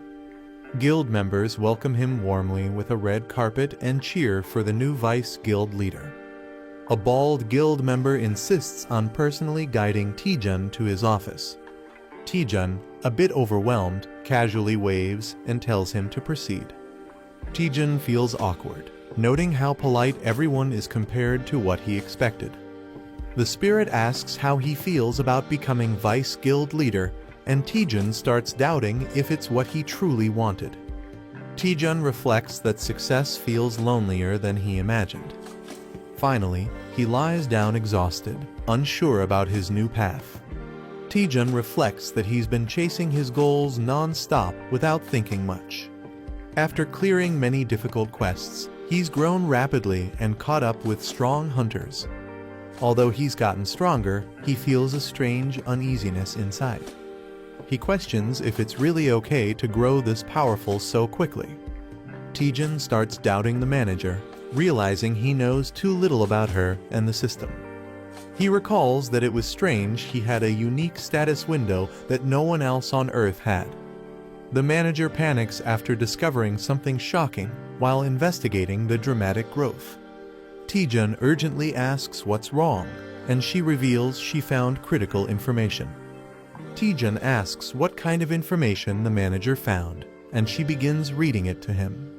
She explains that users of dramatic growth quests must follow strict quest rules. If users fail to complete quests in time, their growth effects will be immediately invalidated. Taejun is shocked and panicked after hearing the serious consequences. Taejun panics after learning that the dramatic growth system limits user growth and could erase everything he's gained. The quest window appears, showing that Taejun has only 2 days left to complete the mission. The boy is shocked, realizing everything they worked for might be lost. The elf girl nervously confirms the bad news. He screams in frustration, while she defends herself saying she only found out by stealing the info. Another boy suspects she was sent just to secretly monitor him. The boy is stunned after seeing how insanely overpowered the hidden skill really is. The elf girl hesitates, saying there's information she still can't reveal.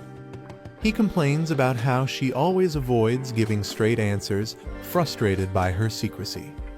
She clenches her fist with determination and assures him that she is always on his side. The boy asks if he can trust her, and she responds with a cheerful yes, calling him a friend. He thinks deeply, concluding that she doesn't seem like a bad person.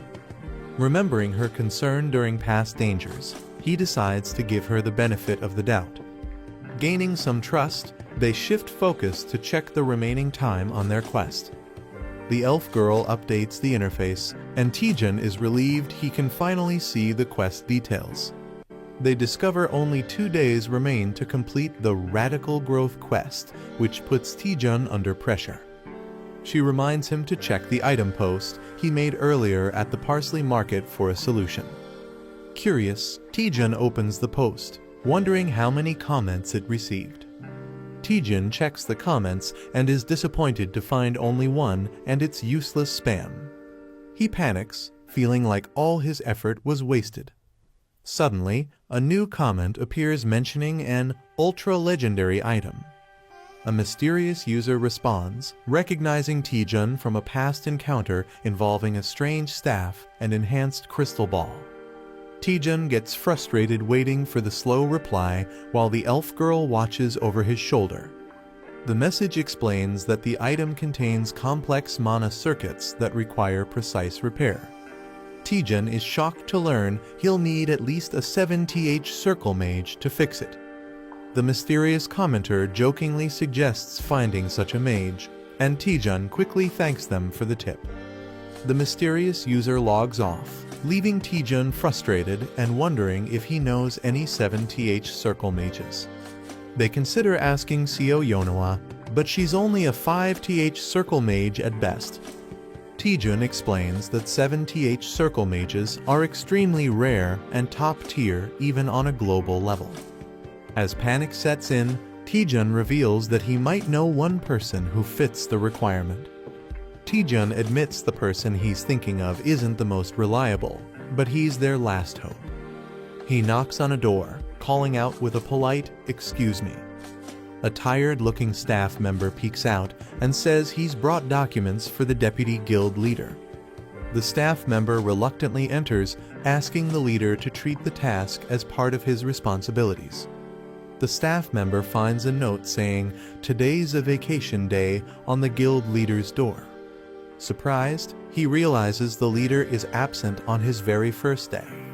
Taejun and the elf girl arrive at the Tower of Training in search of the 7th circle mage. The elf comments on how the place hasn't changed, still empty and unwelcoming as ever. She questions why a dungeon is in the middle of the city instead of behind a gate. Taejun explains that the tower is actually a massive gate, and in rare cases, the surroundings adapt to the dungeon. Despite its odd location, he clarifies that the dungeon itself is just like any other. Taejun notes that the dungeon used to be a regular building, though he wasn't around back then. As they walk through the arena, he wonders aloud if the old man they're searching for has gone missing again. Suddenly, a loud explosion erupts as a muscular figure crashes down, yelling, "Trainee." Taejun and the elf are caught off guard, shielding themselves from the debris in shock. A muscular old man suddenly appears, shouting about protein and startling Taejun. Recognizing him, the old man greets Taejun warmly and praises his improved physique. Taejun explains that he's been training thanks to the old man's previous help. He then politely asks the old man to repair an item with broken mana circuits. The old man gladly agrees to fix the item as a favor to his lifesaver, surprising Taejun.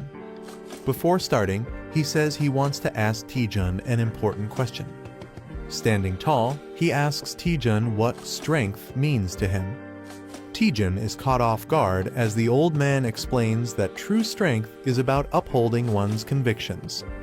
The old man explains that some pursue strength by building their bodies, while others dedicate themselves to training their skills. These people devote their lives to chasing great ambitions with conviction.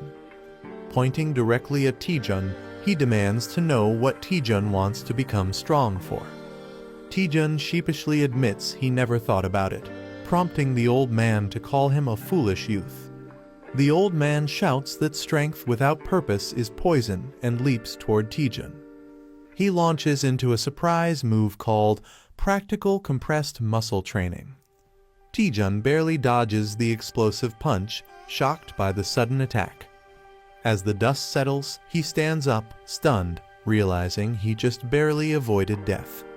Taejun yells at the old man, calling him crazy, but the old man calmly says Taejun's body moves fast while his heart is uncertain. He compares Taejun to a lost, aimless beast with no direction. Taejun tries to fight back, but the old man easily counters and offers to give him a valuable lesson.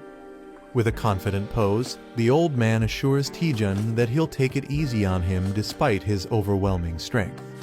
Taejun, clearly annoyed, glares at the old man and accuses him of provoking him on purpose. He launches into an attack, jokingly warning not to report him for hitting an elder. Using a powerful skill, he charges with intense force toward the old man. The old man blocks the move effortlessly, impressed by the weight and force behind Taejun's strike. Taejun, filled with determination, declares the fight isn't over yet. He unleashes his powerful technique, the Rising Dragon Divine Fist. His glowing fist charges forward, bursting with intense blue energy. The old man braces himself as the attack comes crashing down from above. Taejun's powerful attack creates a massive explosion, making it seem like the battle is over. Excited, Taejun and the elf girl wonder if they've actually defeated the old man. But the old man calmly reappears, praising Taejun's strength and creative combat skills. He warns them they've forgotten something crucial while Taejun focused on physical power. The old man reveals a glowing magical attack and reminds them that he's also a mage, casting Elkeroid's Fireball X. The old man confidently states he's a wizard and prepares to cast a powerful fireball. Taejun is shocked, wondering if the spell is the same as his own fireball technique. The old man explains that the fireball's power varies infinitely based on the caster's mana. He demonstrates how mana strength and quantity shape countless versions of the same spell. He then tells Taejun that while his fireball has improved, it still lacks the essence of ultimate power. The old man explains that mana is fueled by one's desires and inner cravings. He unleashes his ultimate fireball, an embodiment of his dreams and willpower. He shouts that mere desire to grow stronger isn't enough to reach the highest level. Taejun panics as the massive attack barrels toward him, accusing the old man of not going easy. The old man urges Taejun to block it with everything he has and discover his true self through the clash. Taejun questions his true reason for wanting to become stronger in the first place. He recalls the silent years he spent climbing from the bottom with no recognition. The more others belittled him, the more determined he became to improve. Even without acknowledgement or support, he pushed himself forward through pure persistence. Taejun realizes that he sought strength to prove all his effort and pain hadn't been meaningless. Still unsatisfied, he channels the frustration of years of struggle into a new surge of power. As he charges forward, he vows to keep pushing ahead no matter what. The old man is stunned by the burning intensity in Taejun's new flame. Though it's still weak, he can feel the raw, genuine desire, the spark of Taejun's true purpose behind the attack. As their clash ends, the old man wonders if Taejun has finally discovered his true answer. Taejun stands firm, glowing with newfound power and purpose after unleashing his full strength. The old man acknowledges Taejun's progress, saying he's finally found the right path. Although Taejun isn't yet ready to fully wield that power, the old man sees great potential in him if he continues training. Taejun collapses from exhaustion, relieved he survived the intense ordeal. The old man examines the mana circuit and confirms it's as complicated as he expected. He estimates the repair will take between 8 to 12 hours due to its intricate structure. Taejun is shocked by how long the process will take. The old man explains that restoring the circuit demands deep concentration, and he'll be unable to do anything else during that time. He places crystals around the item, channeling all his focus and energy into the restoration. He asks Taejun to guard him in case anything goes wrong during the process. Taejun casually agrees, brushing it off as something easy and not a big deal. The old man confirms he'll begin and Taejun enthusiastically gives the go-ahead. He starts focusing his energy, placing his hand over the item surrounded by glowing runes. Suddenly, he erupts into a dramatic chant and intense ritual, surrounded by pink magical energy. Taejun and the spirit girl are left speechless, stunned by how extreme the process is. Taejun wonders what he's even guarding since there's no danger around, and the girl awkwardly realizes he has a point. Bored, Taejun decides there's nothing else to do but take a nap while the old man continues his intense ritual. He jokes about shadowboxing for 8 hours and lies down to relax, finding the situation surprisingly peaceful. The girl agrees and joins him in resting, reminding him to wake her when it's over. Taejun mumbles in his sleep, dreaming about receiving a gift and happily accepting it. Meanwhile, a monstrous spider-like creature creeps toward his unguarded body. Just as the creature gets dangerously close, it growls, breaking the silence. Taejun slowly opens his eyes in confusion, sensing that something is wrong. Taejun wakes up screaming as a monster nearly bites him, reacting in pure panic and smashing it in self-defense. After the loud screech and impact, he looks around in confusion, wondering when monsters even appeared. He realizes something's off. The tower was supposed to be cleared of monsters by the old man. More creatures begin to emerge from the shadows, and his spirit companion urgently checks if he's okay. Taejun realizes the monsters are not ordinary, they're void creatures invading through a dimensional shift. He recalls that such beings sometimes target strong mana sources in dungeons. Observing the old man deep in concentration, he connects the dots. They've come for the old man's powerful mana. It now makes sense why he was asked to guard him during this ritual. Energized and excited, Taejun powers up, ready to fight back with a grin finally shaking off his laziness. Taejun unleashes his Dragon Fang Slash, violently slicing through the wave of void monsters. His companion urgently warns him to watch his back as more creatures approach. Taejun sharply turns, realizing he's surrounded from behind. Facing the incoming threat, he braces himself with frustration, calling the monsters disgusting. Taejun casts a barrage of multi-fireballs to stop the monsters from reaching the item. His attack causes the void creatures to screech and fall, seemingly defeated. He cautiously asks if it's finally over while observing the aftermath. With a proud expression, Taejun declares that above all, he's someone who will always protect his items. Taejun wonders where all the monsters came from, and the spirit explains they're void creatures drawn by mana. Suddenly, a massive swarm begins pouring out from a dimensional rift with a loud screech. Taejun freezes in shock as he realizes just how many enemies are incoming. The spirit panics, warning Taejun about the overwhelming number of monsters, and he snaps back in frustration, already aware of the threat. Overwhelmed by the void spiders, Taejun realizes he can't fight them alone. He summons Eratus, his skeletal ally, to defend the old man during the battle. Taejun urgently commands Eratus to guard the area, and Eratus eagerly obeys without question. The intense fight against the void spiders drags on for nearly 2 hours as they fend off wave after wave. As they keep fighting, endless waves of void spiders continue to pour in, each swarm stronger and more numerous than the last. After 4 grueling hours, the battlefield is filled with corpses, yet the attacks show no sign of stopping. Exhausted and terrified, Taejun begins to break down, pleading for the relentless assault to end.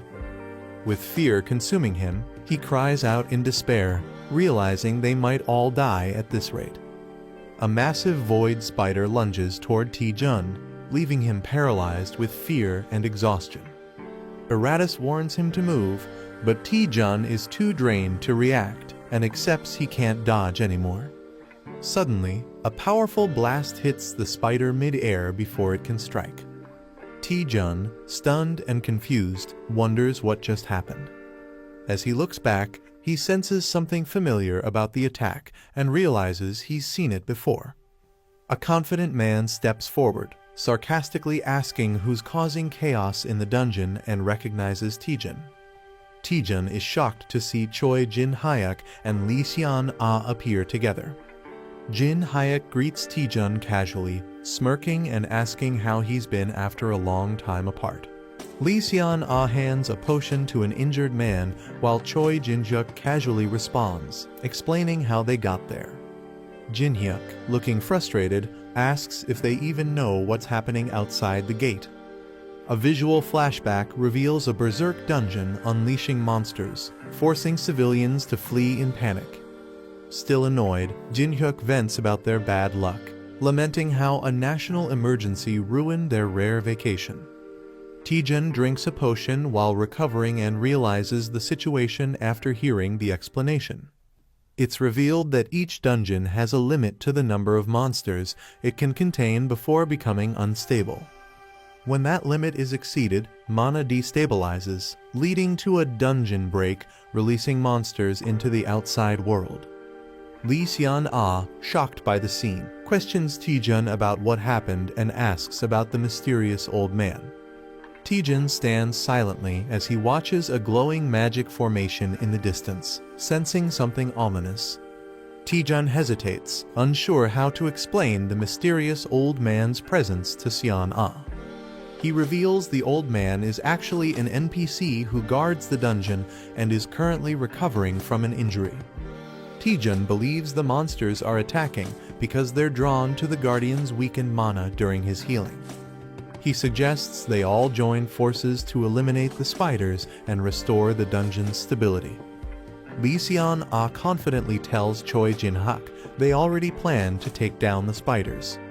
Taejun joins in, and everyone splits up to begin the fight, with Choi telling them not to get in his way. Choi unleashes a powerful electric move, Light Blade Art, 5th form, slicing through enemies. With a Tempest Slash, he effortlessly tears through the monsters with blinding speed and force.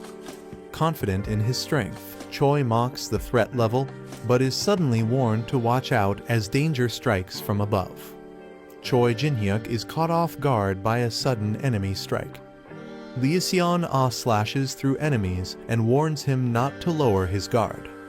She explains that even weak monsters can be dangerous when they attack in overwhelming numbers.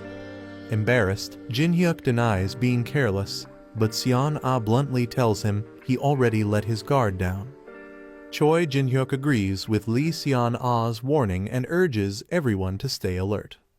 A talking skeleton warrior suddenly appears, declaring the need to work together and not get complacent. Both Jin-hyuk and Seon-ah look confused and try to ask who or what this skeleton is. As they question him, the old man NPC is seen being swarmed by a wave of incoming monsters. Taejun unleashes a powerful strike that sends a wave of monsters flying. He notes that monsters targeting mana isn't unusual, but seeing such an overwhelming number of them surprises even him. Suddenly, Jin-hyuk senses a tremor and looks around, alarmed by the shaking ground. A sudden motion catches everyone's attention as a dark force stirs. Someone shouts to alert the group that something is emerging from the shadows. A powerful boss monster appears, towering with glowing red eyes and a fearsome presence. Taejun realizes the endless wave of enemies must be linked to this boss summoning them. The group realizes that the Queen Spider, an S-rank monster, is the source of the endless void spiders. Taejun figures out the spiders weren't being summoned endlessly, they were being spawned by her. He confirms the Queen was the first to appear and has been behind all the chaos from the start. Acknowledging the threat, he warns that the Queen won't go down easily and definitely revealed herself for a reason. Taejun warns that the Queen Spider might be baiting them into a trap. Choi Jin-hyuk argues they can't just stand by while it's exposed in the open. As the swarm intensifies, Choi fights back, saying they'll be overrun if they don't act. Taejun admits Choi isn't wrong, silently acknowledging the urgent threat around them. Taejun assesses the battlefield, realizing they can't attack blindly but also can't stay idle. He confidently commands Iratus to charge into battle as the best strategy. Eratus panics, questioning if his master is sending him to die, while Taejun casually shrugs. Taejun grins mischievously, reminding Eratus that he's immortal, so it's no big deal. Taejun laughs darkly, assuring Eratus he'll just revive him if he dies. He orders Eratus to stop hesitating since he's just a summoned being meant to charge ahead. Even Choi Jin-hyuk and Seon-ah join in, shouting at Eratus to go check if it's a trap, leaving him shocked.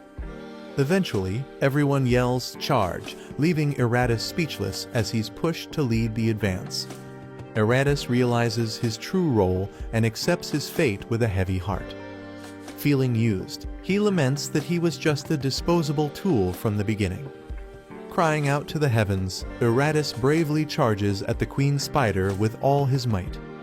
He prays for strength as he clashes directly with the terrifying queen in a bold frontal attack. Eratus looks confused when nothing seems to happen after his dramatic attack. Sitting on the Queen Spider, he casually reports back that everything appears normal. Taejun mocks him for overreacting, calling him a drama queen with a laugh. Suddenly, something shifts, and Taejun shouts in alarm as Eratus notices a strange movement in the queen's body. Eratus panics as the Queen Spider starts absorbing his sacred mace mid-battle. Taejun and the others react with disgust and confusion, wondering why the spider is devouring the weapon.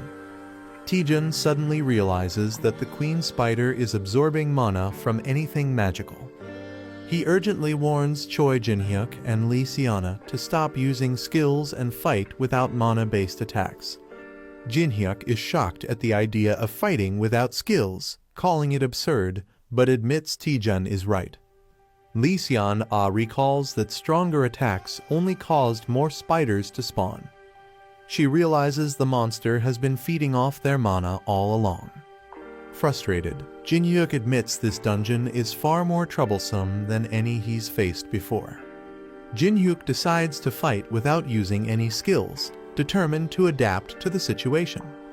He charges forward boldly, declaring he doesn't need mana or flashy moves to win. Swinging his weapon with raw strength, he overwhelms the spiders and calls them weak pests. Taejun gives him a thumbs up and tells him to keep it up, impressed by his efforts. Taejun rushes ahead, declaring he'll take on the Queen Spider while the others hold the line. Jin-hyuk grumbles that Taejun is trying to steal all the credit again. He warns that if Taejun fails just to show off, it'll cost him his life. Taejun stays focused, confirming that the Queen's real target is mana, as proven by Eratus's earlier attack. Taejun realizes the Queen Spider doesn't absorb just any mana, it targets specific types. He taunts the Queen, suggesting it's still hungry for more, as he prepares a risky move. Charging up a powerful fireball, he deliberately offers it as bait to test the Queen's reaction. Seon-ah and Jin-hyuk are shocked, questioning why Taejun is using skills after warning them not to. Jin-hyuk yells at Taejun, warning that using magic will only spawn more spiders. The Queen Spider reacts as the blazing fireball hurtles toward her. Taejun watches as the Queen is overwhelmed, revealing that mana reflects the caster's desires. He concludes that the type and effect of mana vary depending on what the user truly wants. Taejun explains that if one can conceal their desires, they can mask the mana's attributes. A powerful greedy fireball skill is launched, confusing Jin-hyuk with its hidden nature. Taejun mockingly offers the fireball to the Queen Spider, pretending it's a harmless gift. With a mischievous grin, he calls it a perfectly roasted fireball prepared just for her. A fluffy void spider shivers and cries out, looking both strange and cute. The boy sits down, clearly disgusted by the creature's appearance. Despite the spider's odd looks, he realizes it's a valuable discovery. The system reveals that the spider produces high-priced silk called void silk thread. Overjoyed, the boy exclaims that it's like finding a spider that lays golden eggs. The boy realizes the spider requires a constant mana supply to keep producing silk. Someone knocks and asks to enter, calling out for Hunter Taejun. Taejun responds with a creepy smile, unsettling the small spirit beside him. A woman, exhausted by reporters, enters and demands to know what madness he's been involved in. The woman panics about a dungeon break, saying it's beyond her ability to handle. Taejun reassures her with a fake smile, saying the guildmaster is taking care of it. He wraps his arm around her, pretending everything is fine, while she questions if it's really okay. She worries the lie will be exposed soon, while Taejun mocks her for not understanding how the world works. Taejun says people care more about the outcome than the method. He highlights the guildmaster's prediction and his own role in stopping the disaster. He believes this incident will be remembered for a decade, and it will help restore the damaged reputation of the Hwaryeon Guild. Taejun emphasizes that all of this will ultimately benefit the Hwaryeon Guild. He flashes a greedy smile while the woman imagines piles of money and rewards. Though hesitant, she admits his logic is strangely convincing. She then grows suspicious and asks why he brought her to this unused, isolated area. Taejun tells Guildmaster Ko that he plans to set up a workshop and needs her help. He reveals a small creature, the offspring of the Void Swarm Lord, and places it in her hand. He explains that with a mana supply, the creature can endlessly produce valuable silk. He shocks her by revealing the silk sells for 1,000,000 won per gram, leaving her stunned. Ko is overwhelmed by the profit potential and asks how much it all adds up to. Taejun slyly asks her to take care of the spider, calling it their cute little poppy. The scene shifts to a dimly lit room now covered in spiderwebs. Ko nervously offers a tray full of mana crystals to support the spider's production. Ko gently offers the mana crystals, telling the spider to eat well. Suddenly, the spider growls menacingly, revealing its monstrous size. It roars and lunges at Ko, startling her and making her panic. Out of breath and terrified, Ko realizes the spider has grown far more than expected. Ko panics, realizing the spider might devour the whole building if it keeps growing. Someone on the phone checks in, asking how the workshop is progressing. Taejun proudly replies that they've already produced a full kilogram of silk and tells them to proceed. Relaxed and smiling, Taejun allows the caller to ask a question. Ko nervously asks if the spider creature is really safe to be around. Taejun casually assures her it doesn't bite, while the creature looms ominously. He then says he'll be away on a business trip and leaves the spider in her care. Shocked, Ko demands to know where he's going. Taejun replies with a smile, saying he's visiting Dihwado, where the former guildmaster lives. Ko is shocked to hear Taejun plans to visit Dihwado, a highly restricted danger zone. She explains it's a Class 1 area that requires special permission from the Union. Normally, only those with clearance from her uncle or an authorized escort can enter, but she can't reach him. Taejun casually acknowledges the issue, pretending to take it lightly while lounging in his chair. Ko assures Taejun that she has connections and will find a way to handle the situation. She asks if he has urgent business with his uncle and why he's suddenly going to Dihwado. Taejun casually replies that as the new vice guildmaster, he wants to formally introduce himself. He smirks, adding that he heard his uncle has prepared a special gift for him. A system notification appears, assigning a quest to learn a blood magic skill within 4 days and 13 hours. The character realizes the urgency and decides they must act immediately. The scene shifts to the Chinjon Guild building under a clear sky. Inside the guild, a woman grants permission to enter after someone asks to come in. Taejun enters and greets Representative Seo Yeonhwa with a smile. She warmly welcomes him and asks how he's been doing lately. Reading the news, she mentions his recent feat of stopping a dungeon break. Curious, she jokes about how he's always involved in major incidents, and Taejun laughs it off, calling it luck. Seo Yeonhwa expresses regret, saying she would have tried harder to recruit Taejun if she'd known he'd join the Hwaryong Guild. She explains that not just she, but many others were disappointed by his choice. Taejun humbly reacts while she acknowledges his accomplishments make the disappointment understandable. She then jokes about other guild leaders getting drunk and singing in frustration over losing him. Seo Yeonhwa says Taejun's interest in dark magic explains why he joined the Hwaryong Guild. She asks why he came to visit her today, and Taejun begins to explain. He reveals his plan to visit Dihwa Island, but admits he can't go without an S-rank companion. Taejun then politely asks if she would accompany him on the trip. Seo Yeonhwa apologizes, saying she can't join Taejun due to prior commitments. Taejun panics, thinking her refusal ruins his entire plan. She clarifies that she can assign another guild member to escort him instead. Realizing he can still proceed, Taejun lets out a big sigh of relief. Seo Yeonhwa gives Taejun a gift as thanks for resolving the exam manipulation case. Taejun is surprised and asks what it is, and she explains it's a key card to a high-security apartment for top hunters. She says it's a perfect gift since he's been in the spotlight lately and needs privacy. The apartment is well protected, ensuring he can live peacefully without media disturbance. Overwhelmed with gratitude, Taejun tears up and asks if he can call her Nuna. Seo Yeonhwa laughs and playfully says she's not old enough to be called Nuna. The scene shifts ominously to Dihwa Island, revealing the lair of the Gucheng Bone King. A dark presence stirs inside the lair, declaring that the time has come.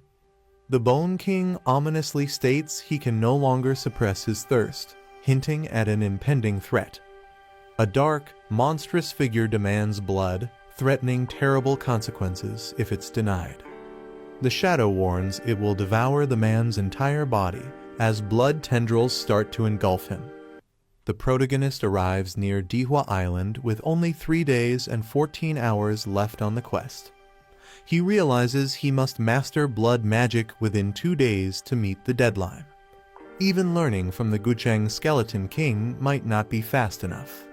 The reward for success is unlocking the feature horizon of Communication Ver 1.1.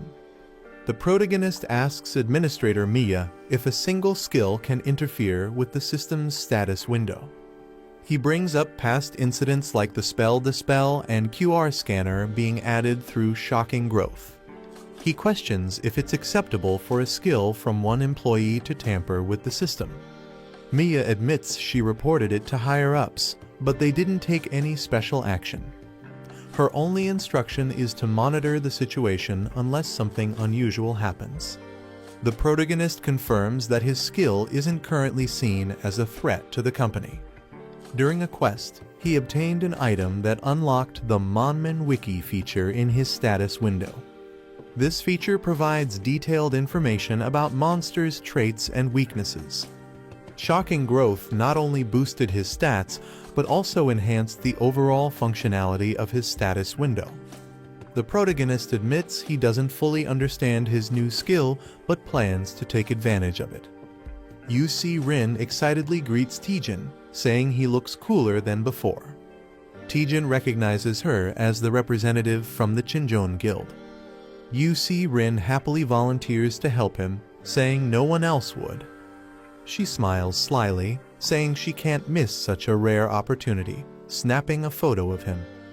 UC Rin excitedly takes selfies with Taejun, praising him for stopping a dungeon break. Taejun is confused and embarrassed, especially as she calls him Appa despite not being close. She asks to post the photos online and suggests they follow each other on social media. Suddenly, a man dashes in, loudly greeting Taejun with exaggerated respect. Taejun is stunned, wondering who this dramatic guy is. UC Rin is surprised to see Hunter Kangjin suddenly kneeling before them. He dramatically declares that he owes his life to Taejun and has sworn to follow him as his Hain. Taejun is overwhelmed and confused by Kangjin's devotion. Just then, the boat captain yells at the group to hurry up because time is running out. Captain Kim Young-soo waves from the boat, ready to depart once everyone boards. The group travels by boat toward Dihwa Island. Captain Kim Young-soo grumbles that he wouldn't go there if it weren't for Yeon Hwa's request. He asks if the hunters are unaware of the monsters near the island. They mention that many monsters exist, especially a large number of sirens. The captain warns them that it's currently the sirens' breeding season, making the journey even more dangerous. Monsters guarding their eggs become extremely aggressive during breeding season. Even a slight intrusion into their territory can trigger a massive swarm. Captain Kim suggests taking a detour to avoid provoking them. Taejun, however, places a hand on his shoulder and says there's no need for that. With a creepy smile, he insists they head straight through instead. The captain is shocked by Taejun's order to sail straight into dangerous waters. Taejun confidently assures him that even a swarm of sirens won't damage the ship. He urges the captain to trust him and take the fastest route. Despite being convinced, the captain firmly refuses the risky plan. The captain refuses to risk his life, stating he has a family to provide for. Taejun offers to pay him double whatever Representative Seo Yeonhwa is paying. Shocked, the captain accuses him of trying to bribe him. Taejun ups the offer to triple the pay with a wild grin. The captain is left speechless and visibly shaken by the tempting offer. The captain yells, "Full speed ahead," as the ship charges forward at maximum speed. Taejun laughs excitedly, enjoying the smooth and fast ride. Rin questions whether he's being too reckless with such confidence. She warns that marine monsters could ambush them unpredictably. Taejun acknowledges the risk but tells her not to worry, assuring her he's got it handled. Taejun uses the radar system and confidently announces he knows the exact positions of the enemies. As the sea creatures approach, he quickly assigns Rin to cover the right side while he handles the left. Hostile monsters leap out from both sides of the boat in a sudden ambush. Rin is shocked that they appeared exactly as Taejun predicted.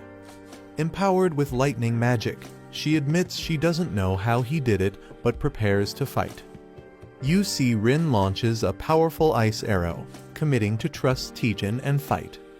Taejun instructs her to wait until the monsters get close before attacking. As the creatures leap onto the ship, Taejun prepares a fiery counterattack. He activates a new attribute called Power Strike, added to his Rising Dragon Fist skill. This ability ignores 50% of the monster's physical defense, dealing massive damage. Smirking, Taejun remarks that it'd be a waste to just toss them back into the sea. Taejun grins wildly and decides to collect mana stones from the fallen monsters. As he hums while gathering them, Kangjin watches in awe. Realizing Taejun really uses the Rising Dragon Fist, Kangjin confirms the rumors were true. Taejun notices Kangjin staring and awkwardly wonders how long he's been watching. Kangjin explains that his Rising Dragon Divine Fist is different from Taejun's martial art. He suddenly declares Taejun as his official rival and pokes his forehead dramatically. Taejun is confused and annoyed, wondering why Kangjin decided this on his own. Without warning, Kangjin charges toward a dangerous area to prove his strength. The scene shifts to Dihwa Island, where a mysterious man stands on the shore. He is shocked to hear that Hunter Lee Taejun is arriving on the island today.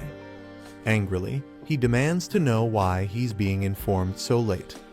The woman on the call nervously explains she couldn't reach their great-uncle earlier. A woman is scolded for not using the crystal sphere to communicate due to Dihwa Island's poor signal. The old man realizes Taejun's arrival is badly timed and worries others will target him. Determined to act fast, he sails toward the island, apologizing to the Gucheng Skeleton King for being late. He jokes that the sea was too full of fish and delayed him. Meanwhile, Taejun confidently greets the Skeleton King, introducing himself as the deputy guild leader of Hwryong. Lee Taejun, the vice guild master of Hwryong, arrives at the shore on a ship. He asks if this many sirens were hunted during their spawning season. A tough man, with others behind him, says it's obvious just by looking at the bodies. The battle against the sirens was intense, almost as if they had a detector to find every one of them. Though they hunted all visible sirens on the way to Dihwa Island, it's still uncertain if the threat is fully gone. The boy suggests some sirens might still be hiding deep in the ocean, but says they've done enough. Lee Taejun calmly replies that the remaining sirens will vanish on their own due to lack of food. He explains that sirens surprisingly can't dive into the deep sea, implying they're vulnerable. The boy is surprised, but Lee Taejun's serious tone hints there's something more to worry about. The system alerts that one hostile entity is still targeting them. Everyone rushes as a giant siren leaps out of the water with deadly speed. The boy senses the intense presence approaching fast. Another hunter quickly identifies the threat's location northeast. Rin instantly prepares to attack as the boy reacts with urgency. Rin activates her magic, declaring she'll stop the monster immediately. She unleashes Ice Chamber, freezing the siren midair. The siren resists, its scales glowing with red energy through the ice. Straining under the pressure, Rin winces and struggles to hold her stance. The siren breaks free from the ice, violently shattering the spell. Rin is struck back, confused and hurt by the sudden backlash. She realizes the siren is immune to magic, which causes her own mana to go berserk. Shocked, she questions why a B-rank siren would have such a powerful passive ability. Rin warns Taejun that this siren is not an ordinary one. The massive siren leaps from the water, letting out a terrifying screech. Shocked by its size and power, the man panics and questions what kind of creature it is. It's revealed to be Siren King a monster with mana-nullifying scales that reflect magic. The boy recognizes the creature as a Siren King and prepares cautiously. He knows he can't use elemental attacks due to its skill reflection and resistance to freezing. Realizing direct combat won't work, he suggests retreating and forming a new plan. Meanwhile, Lee Taejun observes the situation, questioning if the boy's fate is sealed. Suddenly, he summons Mr. Gucheng's Skeleton King and orders the hunters to fall back. The Siren King rises from the blood-soaked sea, declaring it will fight alone. It lets out a loud screech as it charges forward with rage. Lee Taejun prepares a powerful dark spell, scolding the creature for its disobedience. He strikes the Siren King directly, showing no mercy. With overwhelming force, he states it must be disciplined, unleashing a devastating blow. The Siren King lets out a final screech as it falls lifeless. Everyone watches in awe as blood magic annihilates the sea monster. Rin is stunned that a rank boss was defeated so easily. The boy admires blood magic's unmatched power and magic penetration ability. Lee Taejun, walking away, considers that despite its risks, this magic might be worth mastering. Lee Taejun declares that Dihwa Island will finally have peace, at least for now. He mentions he meant to personally congratulate the boy on his new position. He thanks him for visiting first despite not having greeted him earlier. Taejun then invites everyone to follow him to his residence. The scene transitions to the grand estate of **Gu Junho***.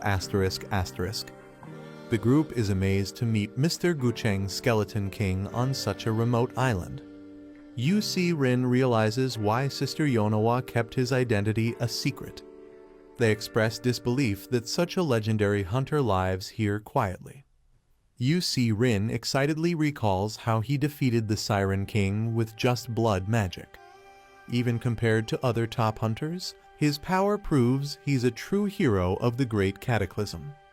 One of the boys boasts that their master is even stronger than Mr. Gucheng. Another mocks the claim, asking if he's just a kid trying to brag. The group starts settling in, with each person identifying their assigned room. The boy politely tells them to rest after their long journey. The boy tells the others to relax while he goes to meet Mr. Gucheng's Skeleton King. He knocks on the door and politely asks to enter.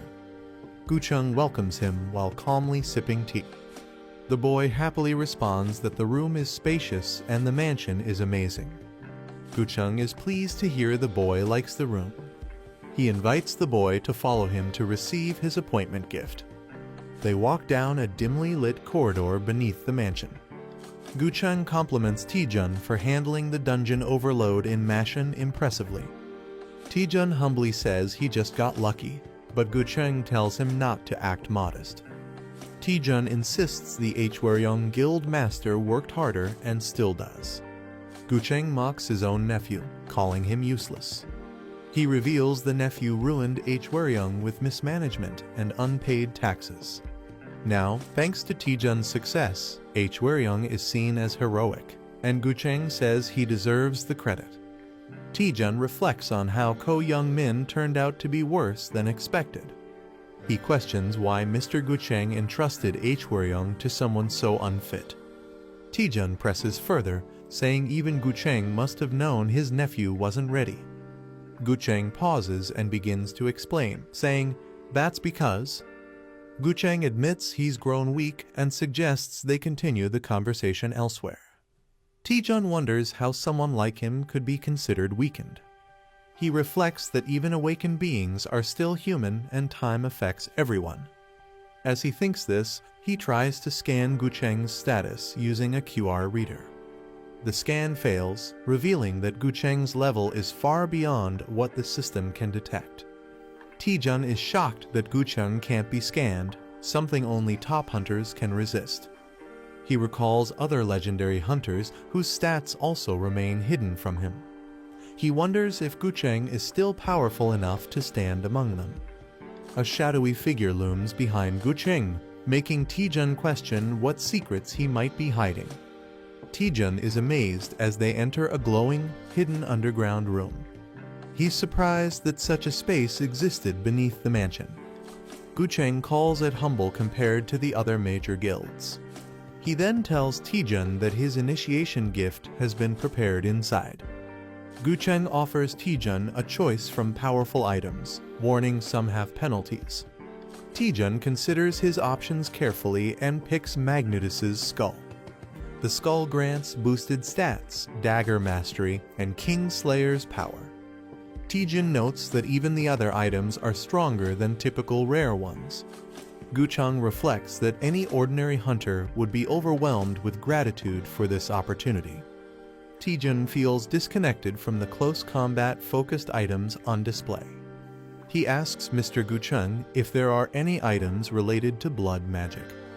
Gucheng is surprised and questions Taejun's interest in such a rare field. Taejun explains that blood magic has mana-free benefits and is useful for dungeon raids. Gucheng, looking serious, apologizes and tells him to choose something else. Taejun protests, but Gucheng tells him to take anything he likes and leaves to prepare food. Suspicious, Taejun senses something is off and wonders if Gucheng is hiding something. He starts to feel frustrated and restless about the situation. Taejun screams in desperation, admitting that only blood magic excites him now. Taejun begs desperately to be taught blood magic. He wonders if it's possible to learn it without using an item. He's told that blood magic can't simply be taught like a skill. Without the passive ability Mana Blood, it's impossible to use blood magic, no matter how hard one tries. Taejun searches for a skill book that might awaken his Mana Blood. His system's newly added flash function activates and detects a hidden device. Surprised by the function, he recalls adding it after getting stuck in a dark dungeon. The light reveals a secret compartment with something unusual inside. Taejun finds a red button and hesitates, fearing it could be something dangerous. Taejun jokes that a secret button can't possibly be a nuke and decides to press it. With a playful grin, he pushes the button, saying it's all or nothing. Suddenly, sirens blare and an air raid warning goes off, startling both him and the spirit. They rush toward the sound and discover a glowing device as Taejun mutters, "This is..." Taejun finds the Codex of Blood, a forbidden book that grants mana blood and enables blood magic. Delighted, he clutches it like a treasure, calling it "my honey." At dinner, Gucheng questions his choice, calling it underwhelming for an initiation gift. Taejun insists it's perfect for him, especially because he needs mental contamination resistance. He also receives Banjir's Onyx, which boosts his stats and grants resistance to mental corruption. Gucheng accepts Taejun's choice and calmly ends the dinner, telling everyone to rest for the night. The group thanks Gucheng for the delicious meal and leaves the dining hall. As night falls over the island, something ominous begins to stir. A mysterious hand drenched in blood appears, and a voice reflects on past memories involving Gucheng's Skeleton King. A dark entity confronts Gucheng, claiming Lee Taejun seeks to learn blood magic. It reminds Gucheng of his own past desire for power and accuses Taejun of having the same hunger. Gucheng resists, shouting that Taejun has nothing to do with the entity. The entity reveals that Taejun has already found the Codex of Blood, the key to forming a blood magic contract. Shocked, Gucheng realizes Taejun might already be on a dangerous path he tried to avoid. Gucheng is restrained by the dark entity as it declares it's no longer content with his offerings. The entity senses a new, more suitable host has emerged, one stronger than Gucheng's aging body. With a sinister tone, it says it will temporarily take control of Gucheng's body. Gucheng, now under possession, walks quietly into a room where a girl sleeps unaware. The entity expresses hunger for a greater feast, hinting at dark intentions as it approaches her. The possessed Gucheng looms over the sleeping girl, driven by the entity's growing hunger. The entity mocks Gucheng for only feeding it weak souls, calling them trash. With a sinister grin, it prepares to consume the girl's soul slowly and completely. Just as the situation turns critical, someone enters the room and calls out to Gucheng. The sudden interruption snaps Gucheng's attention, putting the entity's plan at risk. Taejun walks in, catching Gucheng off guard while he's dangerously close to the unconscious girl. Bowing in guilt, Taejun confesses that he couldn't sleep due to the dishonesty about his initiation gift. He admits he lied about his true desire and wasn't entirely honest with Gucheng. Finally, Taejun reveals the real object he wanted all along, the Forbidden Codex of Blood. Taejun apologizes for taking the codex without permission, explaining he has a powerful reason to learn blood magic. He declares that his motivation is so strong, he's willing to give up everything to achieve it. Gucheng, concerned, warns him that blood magic is far more dangerous than he can imagine. He questions whether Taejun is truly prepared to bear the enormous cost that comes with such forbidden power. With unwavering resolve, Taejun grips the codex and affirms that he's always been ready to face whatever price it demands. Gucheng smirks ominously and agrees to begin the ritual, signaling the start of something dangerous. Taejun is confused and questions what exactly is about to begin. A monstrous voice suddenly speaks to him, asking if he can hear it.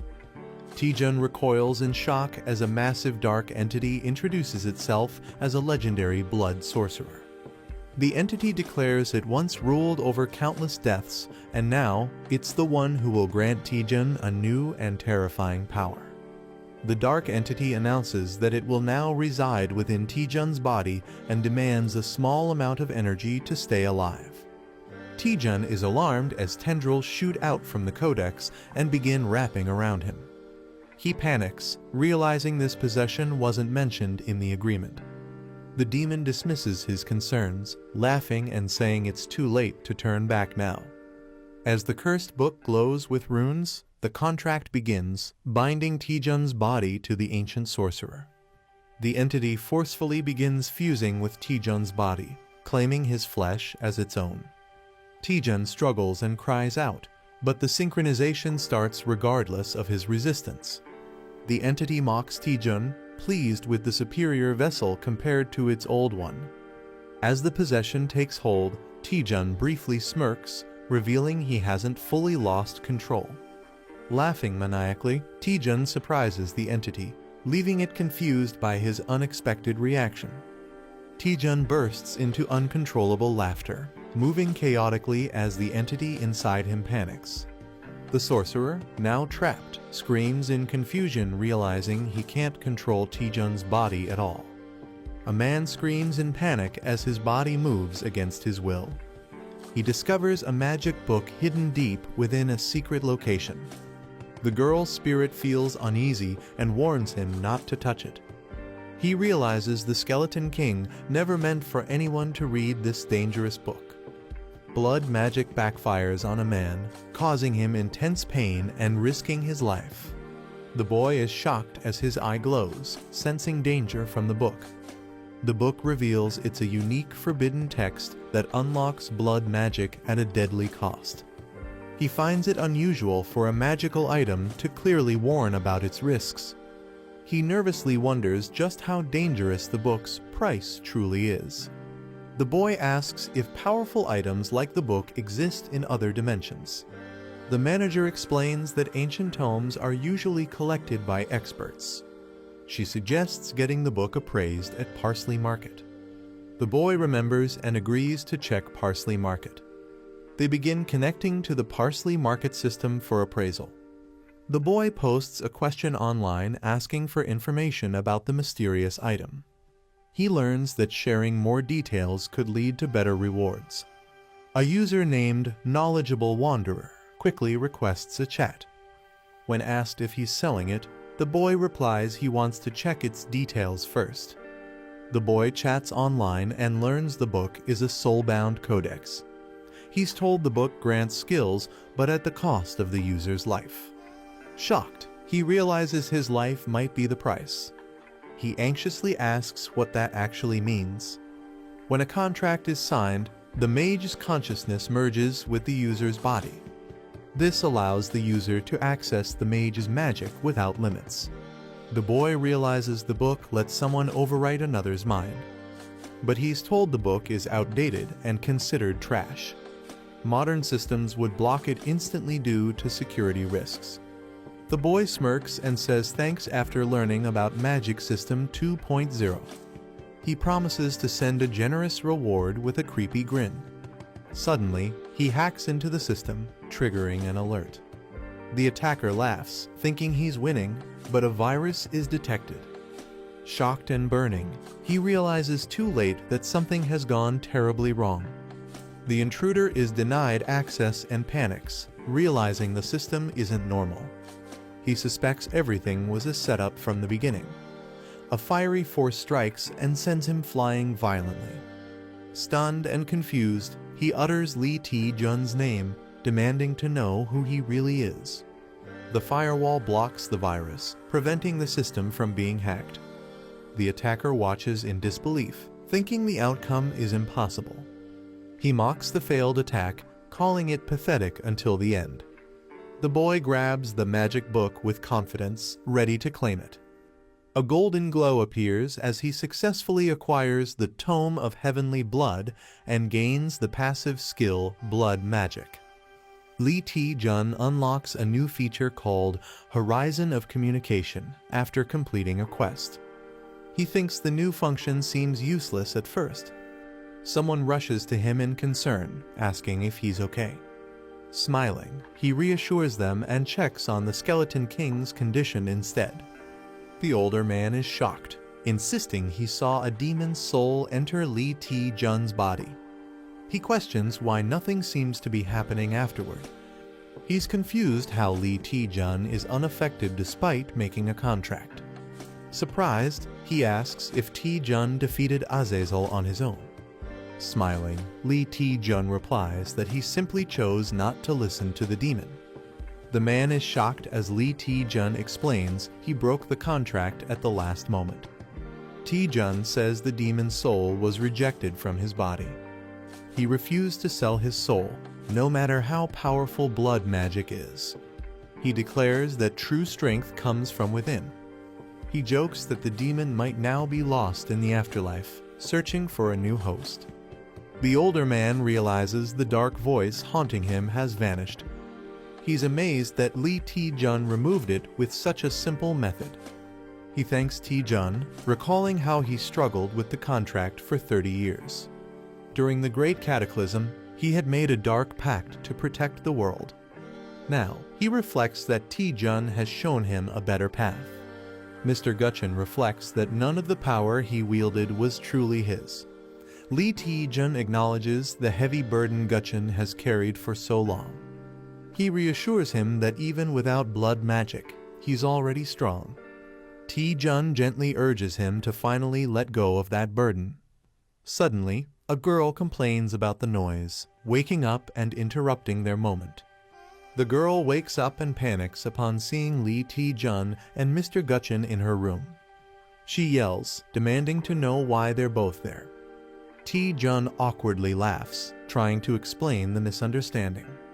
Embarrassed and fuming, the girl hides under her blanket in frustration. Everyone panics as a terrifying sound echoes through the room. A sinister voice calls them foolish mortals, declaring its immortality. It claims that without a vessel, it still cannot be destroyed. The demon vows to be reborn using their flesh and blood. A monstrous, heavenly blood tree begins to emerge, summoned by blood mages. The group is stunned as they realize the massive figure is actually a tree. The system identifies it as the Thousand Blood Tree, a powerful blood sorcery entity.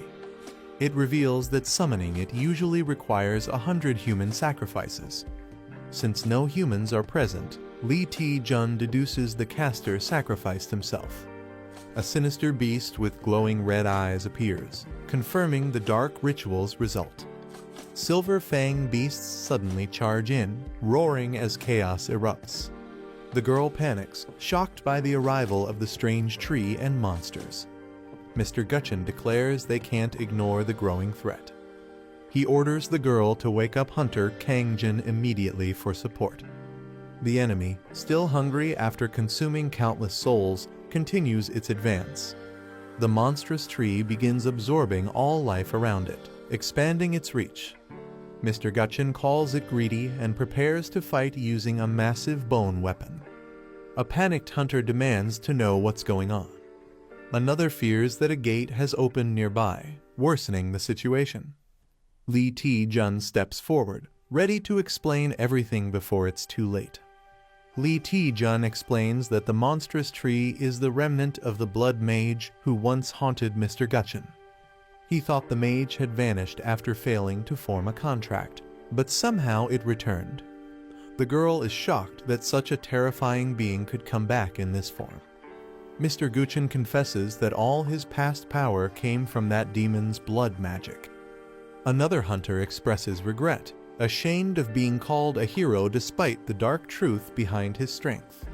Mr. Gutchen is told not to belittle himself, as he's still a hero without blood magic. Magic users prepare to handle the incoming Silver Fangs with confidence. One of them casts a freezing spell to intercept the beasts. Lee Taejun notices something unusual about the enemies. He warns everyone that these Silver Fangs are not ordinary monsters. The Silver Fangs look normal, but are powered up by blood veins and buffs.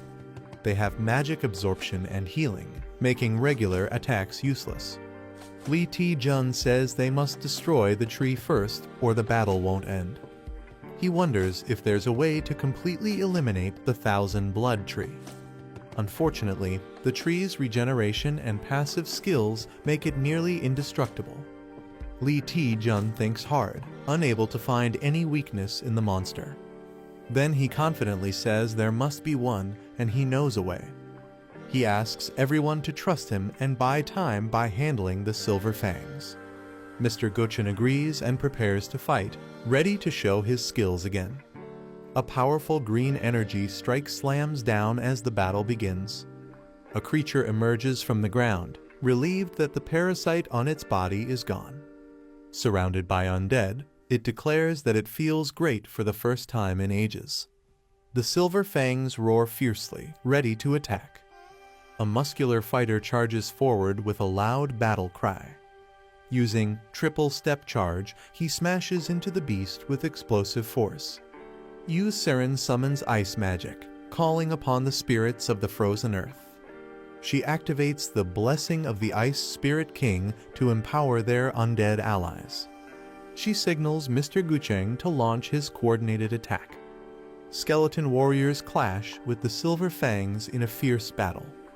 But the monsters activate a regeneration buff set to fully recover in just 13 seconds. Seren admits that if things continue like this, they won't be able to win. Guchen reassures her, acknowledging the challenge of the enemy's magic absorption ability. They both start wondering why Li Ti-jun hasn't made any progress yet. Despite fighting the Silver Fangs for a while, Ti-jun appears to be struggling. Guchen grows concerned and calls out, sensing something might be wrong with him. Li Ti-jun faces off against multiple Silver Fangs, readying his stance. He launches into triple step, Phantom Flash Strike, dodging and attacking swiftly. He follows up with triple step, Dragon Fang Strike, striking the enemy head-on. Despite cutting through the blood veins, the creatures remain unaffected. Ti-jun realizes in frustration that no matter how many times he attacks, the blood veins won't break. Li Ti-jun realizes that attacking through the blood veins no longer works. With determination, he decides to execute his final plan. Stepping forward, he declares to Azazel that he's changed his mind. Shouting boldly, Ti-jun demands to be taught blood magic again. His allies are left shocked and confused by his unexpected decision. Li Ti-jun boldly mocks the monster, praising blood magic as unbeatable. He offers his entire soul, begging to be granted blood magic one last time. The demon attacks, furious that Ti-jun would try such a trick again. Ti-jun is pierced violently, shocking his allies as they cry out. But despite the pain, he forces his way toward the core, blood veins latching onto him. The demon rejects Li Ti-jun's body, claiming it's no longer useful due to his low blood levels. As Ti-jun screams in pain, the system warns of severe blood loss and shock. The demon's twisted form begins to materialize from gathered blood and flesh. It sets its sights on the others, intending to use them as fuel for full resurrection. As the monstrous figure grows, it taunts Ti-jun face to face with a mocking, "Hello there?" The demon screams in shock as Li Ti-jun suddenly appears inside the blood realm. Ti-jun smirks, saying the blood magic gave him a clever idea. He reveals he realized he could take what he needed directly from the demon. The demon panics, confused by Ti-jun's words and sudden confidence. Ti-jun mocks him, telling him to experience the pain for himself, laughing darkly. Ti-jun grins maniacally as he declares control over the blood tree, revealing he now holds an overwhelming 14,573 milliliters of blood magic. Seren and the older man witness a terrifying red monster hanging Ti-jun in the air. Seren screams Ti-jun's name in shock as he is badly injured. Angry and desperate, she blames the enemy's magic absorption for the failure. The older man insists there's no hope left now that Ti-jun has failed. Refusing to give up, Seren dashes forward, determined to rescue him herself. The older man warns Seren that rushing in recklessly will put her in danger too.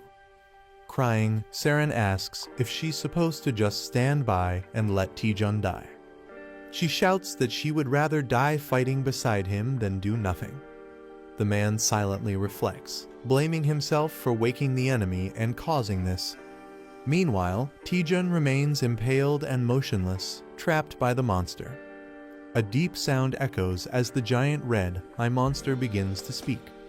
It introduces itself as the legendary mage, Azazel, addressing everyone. Seren and the others watch in shock as a strange green aura surrounds them. Azazel pretends to show regret, claiming he wants to apologize for his past actions. The old man and another hunter don't believe him, warning others not to be fooled. Azazel cries out in pain and claims he is truly apologizing to everyone.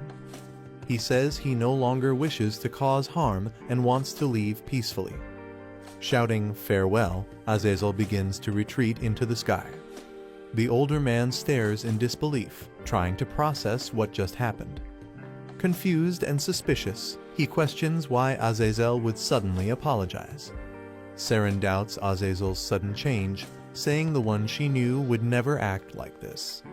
She wonders if he's deceiving them or if something deeper is going on. She notices the silver fangs returning to their original spots, signaling a shift. The environment begins returning to normal, which surprises everyone. The old man reflects that Azazel could have fully revived if he waited, making his retreat suspicious. Someone notices a hidden figure near the tree and starts to suspect something. They wonder if everything that happened was part of a larger plan. A man laughs from the center, joking about the situation being like an avatar blind date. A system message reveals that the user's mana now exceeds the original entity, and all its powers have been transferred to him. The man laughs maniacally, saying he now understands why fame feels so good. Azazel tries to fight back, screaming for him to leave the body immediately. The man refuses and tightens his grip, mocking Azazel as he takes control. He uses blood magic to drain Azazel's power and claims its payback. A system alert appears, warning that the 1,000 blood wood can no longer be sustained due to low blood supply. The 1,000 blood wood begins to collapse, its power unraveling violently. Azazel is shocked, unable to believe a human could take control of his power. He laments that if he had just a bit more time, he could have fully revived. Screaming in frustration, Azazel fades as the blood supply completely runs out. A system message confirms the entity has been fully deactivated due to blood loss, and the sky starts to clear. Blood is transferred from the 1,000 blood wood to Taejun, stabilizing his condition. Taejun coughs and gasps, realizing he barely made it out alive. Looking at his hand, he reflects on how dangerous blood magic truly is. Saren and the others rush toward him, overjoyed that he survived. Saren hugs him tightly, crying in relief that he's alive and safe. Saren cries in Taejun's arms, saying she truly thought he was going to die. Taejun smiles and says he was just unconscious for a bit. Embarrassed, he politely asks her to let go while they talk, making Saren flustered. Saren quickly apologizes and tries to change the subject. She wonders if Azazel truly changed, noting that he restored the silver fangs before vanishing. The group admits they don't understand Azazel's actions, but are glad things ended well. Hangjin proudly claims all the credit, saying it was thanks to him. Saren and Taejun give awkward smiles, clearly not taking him seriously. The elder approaches Taejun, saying he has many questions after witnessing his actions. He acknowledges that while strength matters, what Taejun achieved tonight was something no solo hunter could have done alone. The old man hints that an unknown entity might have helped Taejun during the battle. He smiles and admits he can only guess, hoping Taejun's hidden power continues to grow. Taejun nervously thanks him while thinking the old man might have figured something out. They shake hands in mutual respect, with Taejun wondering how much the Skeleton King actually knows. Taejun reflects that the Gutchen Skeleton King seems to understand everything about him. Suddenly, Azazel's presence returns, declaring that he's not finished yet. Taejun reacts in shock and frustration, wishing Azazel would stay dead. The Skeleton King calls out Azazel's name, realizing he's still clinging on. Azazel swears vengeance, saying he will forever haunt them, even from the abyss. Azazel begins casting a massive spell, calling the mortals to join him in the abyss. Saren and Taejun are frustrated that he still won't die peacefully. They realize the giant red magic sphere is formed from Azazel's remaining life force. If the sphere explodes, it will destroy everyone and the entire battlefield. Taejun panics, knowing his mana is depleted and the situation is extremely dangerous. Taejun yells at the management team, demanding to know where they've been. They respond that they were conducting investigations and assure him there's no need to worry now. Suddenly, something strange happens and Taejun turns, asking, "What is this?" Time itself appears to have stopped, confusing everyone present. A mysterious figure appears, commenting on how long it's been, possibly 150 years, since they last saw a distribution site like this. A mysterious figure steps forward and accuses someone of being an illegal status window user. The agents casually prepare to finish their task quickly so they can head home early. The boy looks at unfamiliar people and wonders if they work for the same company as Manager Mai. He becomes suspicious as the strange individuals don't resemble anyone he knows. One of the newcomers checks a digital interface while a green creature watches, saying something seems off. A conversation reveals confusion about a police line setup and ongoing activity on the system. The mysterious person asks the boy if he is a status window holder of version 2.0 or higher. The boy nervously admits that he is clearly unsettled by the situation. The man acknowledges that the situation differs from what they were told and apologizes for the inconvenience. The boy calmly asks them to explain what's going on instead of worrying about the disturbance. The man hesitates, unsure how to begin explaining the situation. He tells the boy that anyone with a version 2.0 status window should already know about their company. The boy responds that he only knows there's a company managing status windows, and the man confirms it. The green creature adds that they are part of the special security division of that company. The agents reveal that they were dispatched to capture an illegal status window user, though most of their mission details are classified. The boy is shocked to hear the term illegal status window user and begins to piece things together. They confirm that the individual is wanted for trying to misuse the system for personal gain. While the exact reason remains confidential, they explain the suspect tried to exploit status window functions.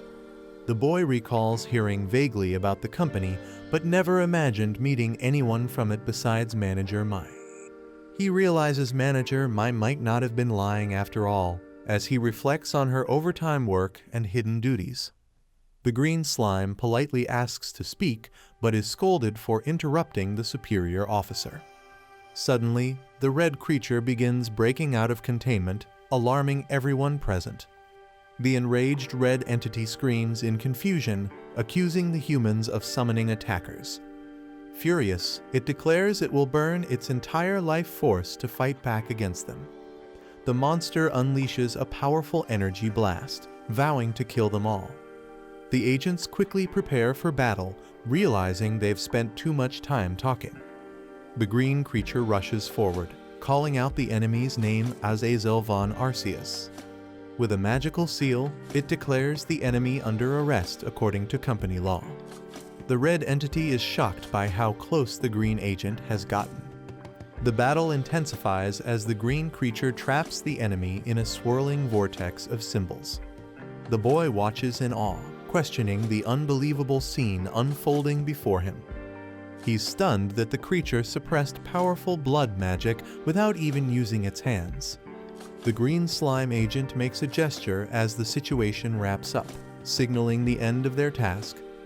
The officer apologizes again and mentions the status window manager likely already informed them. He adds that, as a thank you for cooperating, they will offer a token of appreciation. The boy looks confused and repeats the words, "token of appreciation," unsure what to expect. The officer smirks and warns him that he'll soon lose consciousness, leaving the boy stunned. The officer says goodbye as a portal begins to open behind him. The boy panics, confused and alarmed by their sudden departure. A senior figure quickly orders Hunter Taejun and Kangjin to escort Seren to safety. As the portal vanishes, people are left staring at the sky in confusion. Saren asks what just happened, realizing everything changed in mere moments. Suddenly, Hunter Taejun is violently thrown back, shocking everyone nearby. The boy is unconscious as someone urgently checks if he's okay. He wakes up in a peaceful, sunlit building that appears to be a recovery facility. Manager Mai greets him enthusiastically with exaggerated, outdated language. The boy yawns and questions her odd way of speaking, finding it old-fashioned. She asks why he lost consciousness when he still had enough mana to stay awake. Manager Mai explains that even an advanced status window couldn't prevent Taejun's stamina from being drained. She adds that navigating a quarantine dimension is extremely difficult and not something easily handled. She encourages the boy to check his own status window, hinting his opinion of the special division might improve. Confused, he opens it and sees a bounty reward notification for capturing a Tier 3 criminal. Shocked, he exclaims at the massive reward of 10,000 parsley coins being deposited into his account. He realizes the large payout makes sense given the high-level bounty on the criminal they captured. The boy comments that the bounty reward isn't as much as he expected. He realizes the token of appreciation was actually the bounty reward all along. He suddenly tells Manager Mai that he wants to quit being a hunter. With a dramatic expression, he declares that his new dream is to become a bounty hunter. Manager Mai stares at him blankly, asking if he's joking. Manager Mai reminds Taejun that everything started thanks to her reporting the illegal user and expects some gratitude. Taejun jokes about wanting a hug, then asks if she can teleport like the special agents. Manager Mai replies she could with higher approval, but declines his playful request. Taejun confirms that Azazel was a Tier 3 wanted criminal and wonders if higher tiers exist. Manager Mai confirms there are Tier 1 and Tier 2 criminals, though they're very rare. She explains that even Tier 3 criminals are dangerous and far from being small-time offenders. Taejun asks what it takes to be classified as a Tier 1 criminal, and Manager Mai explains it's based on power and crime severity. Manager Mai gasps and suddenly realizes she might reveal too much. Nervously, she says she can't share anything further because it's classified company information. Taejun silently reflects, realizing the seriousness of what he's learned. He concludes that if someone as powerful as Azazel was only Tier 3, the higher tiers must be unimaginably dangerous. Taejun wonders how powerful the employees must be to capture such dangerous criminals. Manager Mai smiles and tells him not to overthink it. The boat arrives at a chaotic and damaged shoreline. The captain, confused by the destruction, wonders if a volcano erupted. Yu Si-rin happily greets the captain while approaching with her group. The captain recognizes Si-rin and invites them aboard warmly. As everyone gets ready to set sail, the captain suddenly tells them to wait.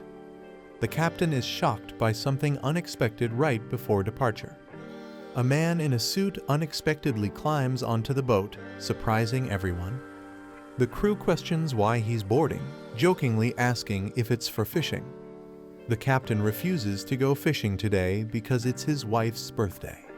The suited man says he's just hitching a ride for business inland. A confident woman with blue hair and stylish clothes appears at the dock.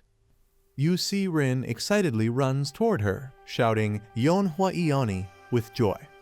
Si-rin runs into Yeonhwa's arms, crying that she missed her deeply. Si-rin says no one would believe what happened on the island, and Yeonhwa comforts her. Si-rin wishes she could share more, but she's bound by a confidentiality clause. Yeonhwa gently notes that Si-rin has traces of undead magic and drained mana. Shocked, Si-rin asks how Yeonhwa knew, but Yeonhwa chooses not to press her.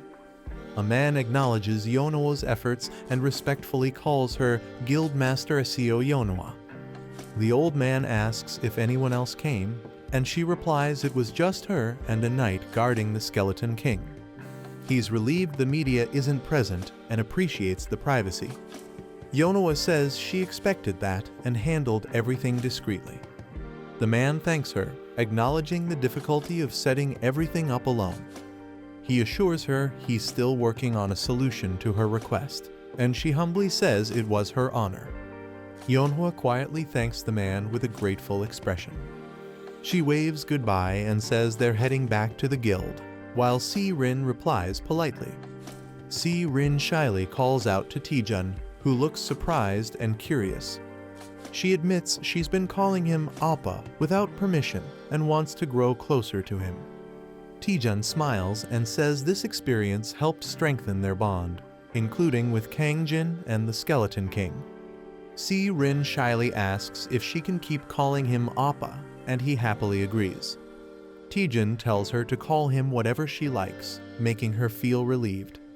Si-rin smiles warmly and says goodbye while waving from the car. As the car drives off, Hangjin runs after it, begging to hitch a ride too. He respectfully addresses Taejun as Master T and compliments his martial skills. Hangjin passionately declares that he will surpass Taejun the next time they meet. He runs off dramatically, shouting adios, while Taejun watches silently. The older man tells Taejun they should move quickly since everything is ready. He then asks Taejun if he's prepared to be the center of attention. Taejun is surprised for a moment, but quickly regains his composure. With confidence, Taejun responds that he's always prepared. A press conference is being held for the return of the Gutchen Skeleton King. The reporters prepare in excitement as the event banner is revealed. Cameras start flashing the moment the Skeleton King appears on stage. A shocked reporter recognizes someone and quickly zooms in. Everyone is surprised to see Lee Taejun on stage with the Skeleton King questioning his involvement. Reporters are surprised that the Skeleton King looks normal, unlike the rumors. He asks the media to lower their cameras and promises a cue and a later. He explains that although he's back, he won't return as a hunter. Instead, he plans to train a successor to inherit his rare blood magic. He reveals that his chosen successor is none other than Hunter Lee Taejun. The audience is shocked, whispering that Taejun is learning blood magic and must have had a deeper reason for joining Whirling. Reporters agree that someone like Lee Taejun is worthy of the Skeleton King's trust due to his high standards. One reporter calmly notes that everything happening was within expectations. A panel explains that blood magic requires international certification, and only the Skeleton King can use it in Korea. For Taejun to legally wield it, having the Skeleton King's support is crucial. The Skeleton King begins an official announcement during the press conference. He declares Lee Taejun as a special candidate for the rank evaluation, shocking everyone. The press is shocked that Lee Taejun is nominated for a special rank evaluation. Reporters quickly rush in to ask questions about Taejun's promotion. Reporter Hong Sujin raises her hand and formally requests to ask a question. The Skeleton King grants her permission to speak. She asks about the requirements for a rank promotion, which include clearing dungeons, slaying rank monsters, and owning S-rank items. It's revealed that a special evaluation allows candidates to bypass these usual conditions. A reporter questions the true reason behind nominating Taejun for the special evaluation. She warns that if Taejun fails, the one who suffers most will be the Skeleton King himself. Taejun realizes the weight of the risk failure means a 5-year ban from taking another rank test. On top of that, his recommender would face serious fines and consequences. The guild's reputation would plummet, and the public would ridicule them. Despite the risks, the Skeleton King confidently states that Taejun is more than capable of passing.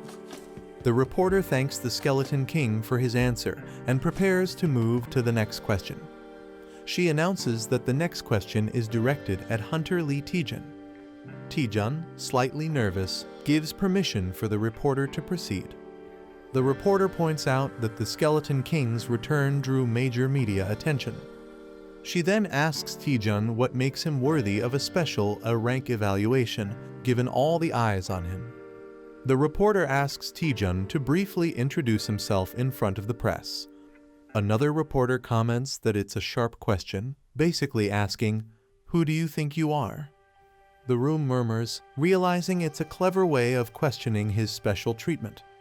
Taejun feels the pressure, knowing this is a question he absolutely can't dodge. Overwhelmed, Taejun screams loudly, shocking the entire audience. The press conference is suddenly disrupted by unexpected noise.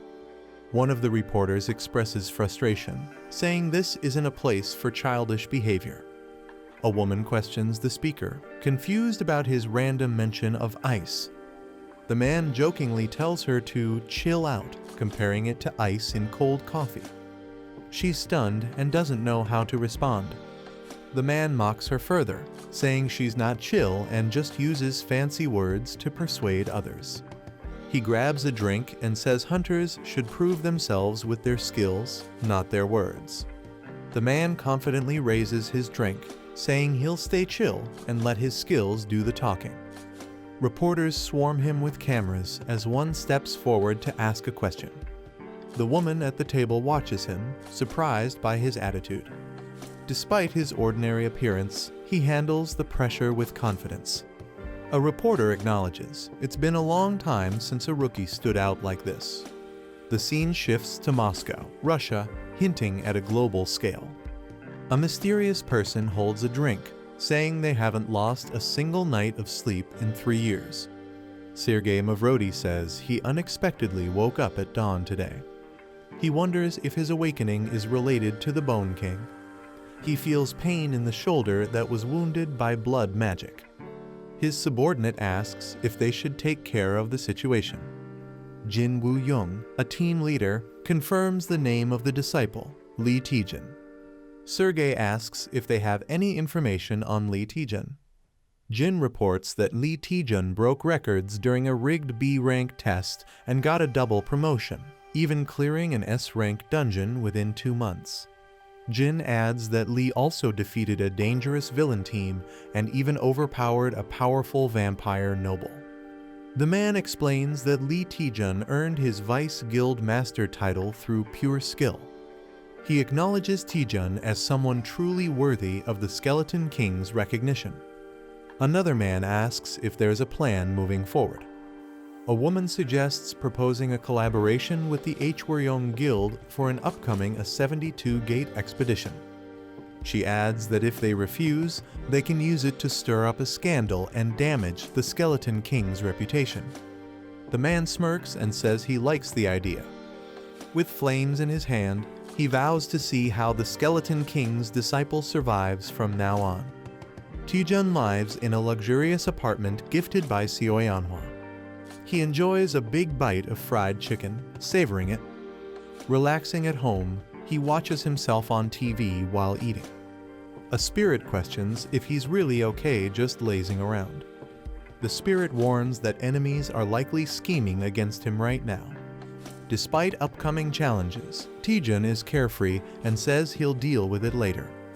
He knows people are targeting him after the press conference, but shrugs off the pressure, saying he can't fight everyone. Taejun believes taking a break now will help him grow stronger later.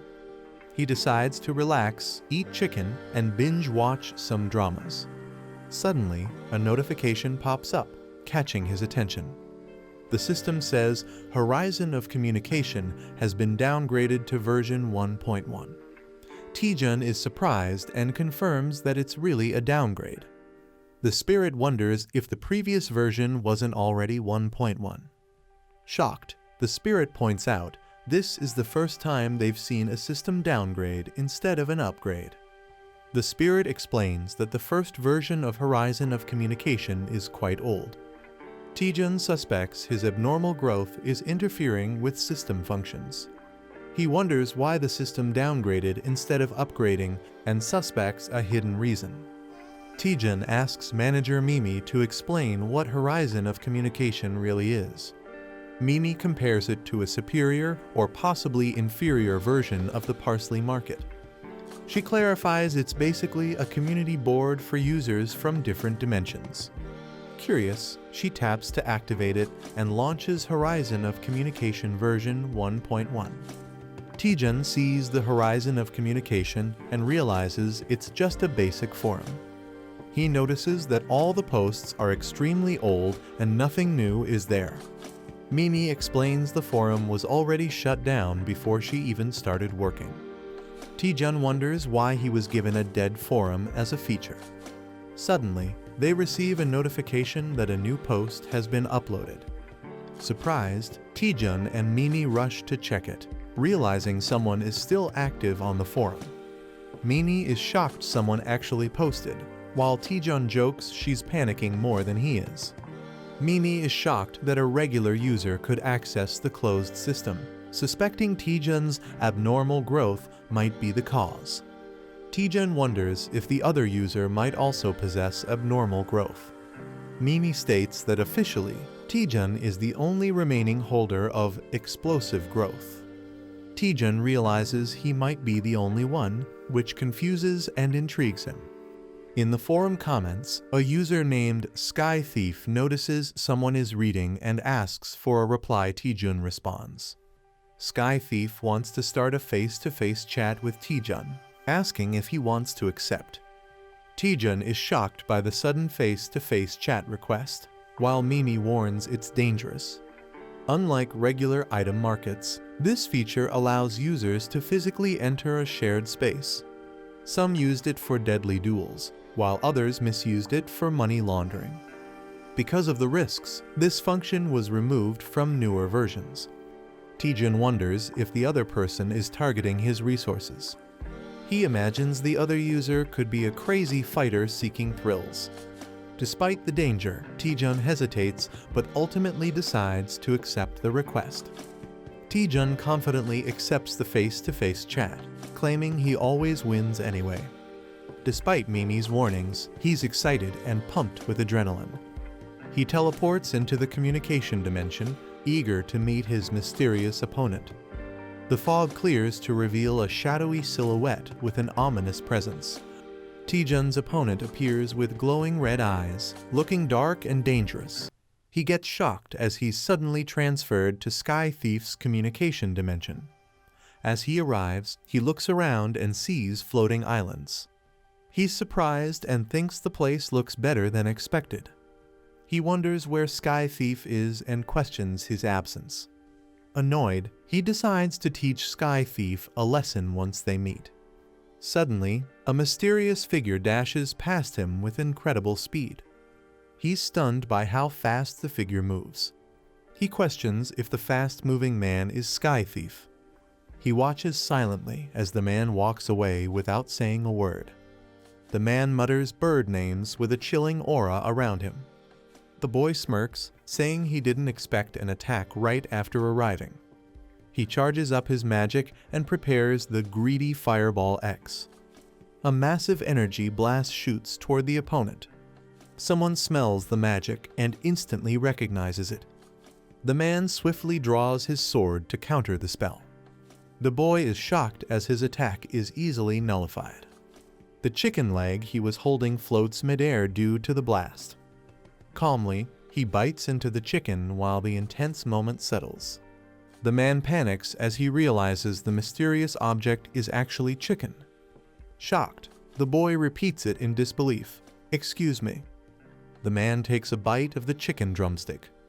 He's stunned by the overwhelming flavor coursing through him. He praises the mystical taste and juicy texture of the chicken. Curious, he asks what the divine food is called. Hearing the name chicken, he finds it fascinating despite its plainness. As they sit peacefully, the boy laughs while wondering what's up with this guy. He wonders if the man is just some random vagrant. The man apologizes, saying he hadn't eaten in 3 days and lost control. He feels the portion was too small and asks if there's any more food. The boy offers to bring some leftover chicken from home. The man agrees, saying his body is withering from hunger. The boy logs out briefly from the communication dimension. He returns happily, holding a full box of leftover chicken. The man is amazed to see that so much chicken was left. The man praises the aroma of the chicken and prepares to eat. As he eats, the boy reminds him he must pay for the meal. The boy says that in his world, chicken is a very expensive dish. The man panics, realizing nothing comes for free. To repay, he offers a rare and valuable deep sea black iron from his world. The boy rejects it, saying it's not equal to the sacred chicken. Shocked, the man wonders if chicken is actually a sacred being. The man sees chicken as a godly dish beyond comparison. He cries out, wishing to taste just one more bite. Sadly, he offers only the scrap metal as he has nothing else. He feels unworthy, calling himself a penniless man. The boy says there's one way he can earn more chicken. He asks to be taught the Soha divine art in exchange. Shocked, the man wonders how the boy knows that name. A scan reveals that Byung's stats are even lower than a D rank hunter. By Earth's standards, Byung's stats are average for a normal human. However, the Soha divine art he used surpasses even X rank skills. The boy believes learning it could become his strongest weapon. Byung is surprised the boy can perceive his heaven's gate. The boy explains he uses something called the horizon of communication. Byung understands and calls it a status window from other dimensions. Sadly, he refuses to teach the Soha divine art even for chicken. The man offers the scrap metal again and tells him to leave. The boy calmly asks why he can't be taught the Soha divine art. The man hesitates before giving his reason. He explains that the technique is corrupt and flawed. He gives his final answer, saying it's not worth learning. The boy accepts it but decides to enjoy the chicken instead. He excitedly says he'll eat the whole hot box himself. Shocked, the man tries to stop him, begging with a B but. The boy introduces honey sauce as the ultimate chicken upgrade. He dips the chicken drumstick generously into the golden sauce. He eagerly prepares to take a big bite. Byung panics and yells in shock, trying to stop him. The boy devours the chicken with intense satisfaction. He celebrates loudly, saying eating with honey sauce is the best. Byung is stunned, repeating, "Honey sauce?" in disbelief. Byung is overwhelmed and begs to at least taste the mysterious seasoning. The boy pops open a can of beer with excitement. He pairs the chicken with beer, calling it the perfect combo. He starts feeling a little guilty about eating it all alone. Byung rushes forward, yelling for him to stop. Desperate, he offers to teach anything, even the Soha divine art. All he wants is just one piece of the heavenly chicken. The boy leans in creepily and asks, "You promise?" The boy grins wickedly as he calls to order a fresh, hot new batch of chicken. Byung leans back, satisfied after finishing the entire meal. He happily exclaims it's been ages since he felt so full. The boy asks if he enjoyed the food, and Byung praises the fizzy drink. The boy smiles and calls it a fresh experience. He promises to bring new food daily if taught the Soha divine art. Byung is tempted by the delicious delicacies shown from the boy's world. Honoring his promise, Byung agrees to teach the Soha divine art. But before starting, he asks why the boy wants to learn it so badly. The boy stays silent, and the fairy says there's no need to hide the truth. The boy explains he can read special information from the heavenly tome. According to it, Byung's power levels should not be this low. He sees information about the Soha divine art connected to Byung. Byung confirms it's a passage from the tome only the boy can read. The fairy asks if he'll explain that passage more in the future. The boy agrees, promising to share more when the time comes. Byung begins teaching, saying materials are needed to start the art. He points out the boy lacks internal energy and even a danshan to learn martial arts. Byung explains that an elixir is needed to open the acupoints and build internal energy. He begins listing the ingredients as the communication session ends. The boy sighs, realizing Soha divine art is harder to learn than expected. His companion notices his mood and checks if something is bothering him. She explains the system upgrades the status window and unlocks a hidden message board. The boy realizes it's not just a skill, but a full growth system. He gains a breakthrough quest that will enhance his horizon of communication. The system makes it clear that Byung's case revealed a sealed-off communication feature. Learning Soha divine art unlocks a new breakthrough growth quest. There's even a mysterious message written beneath the skill itself. Gwarnami finds it strange and questions Taejun about it. Taejun admits it seems weird, but hasn't caused him any harm so far. He tells Gwarnami to investigate and report back with any findings. Gwarnami confidently tells Taejun to focus on getting stronger.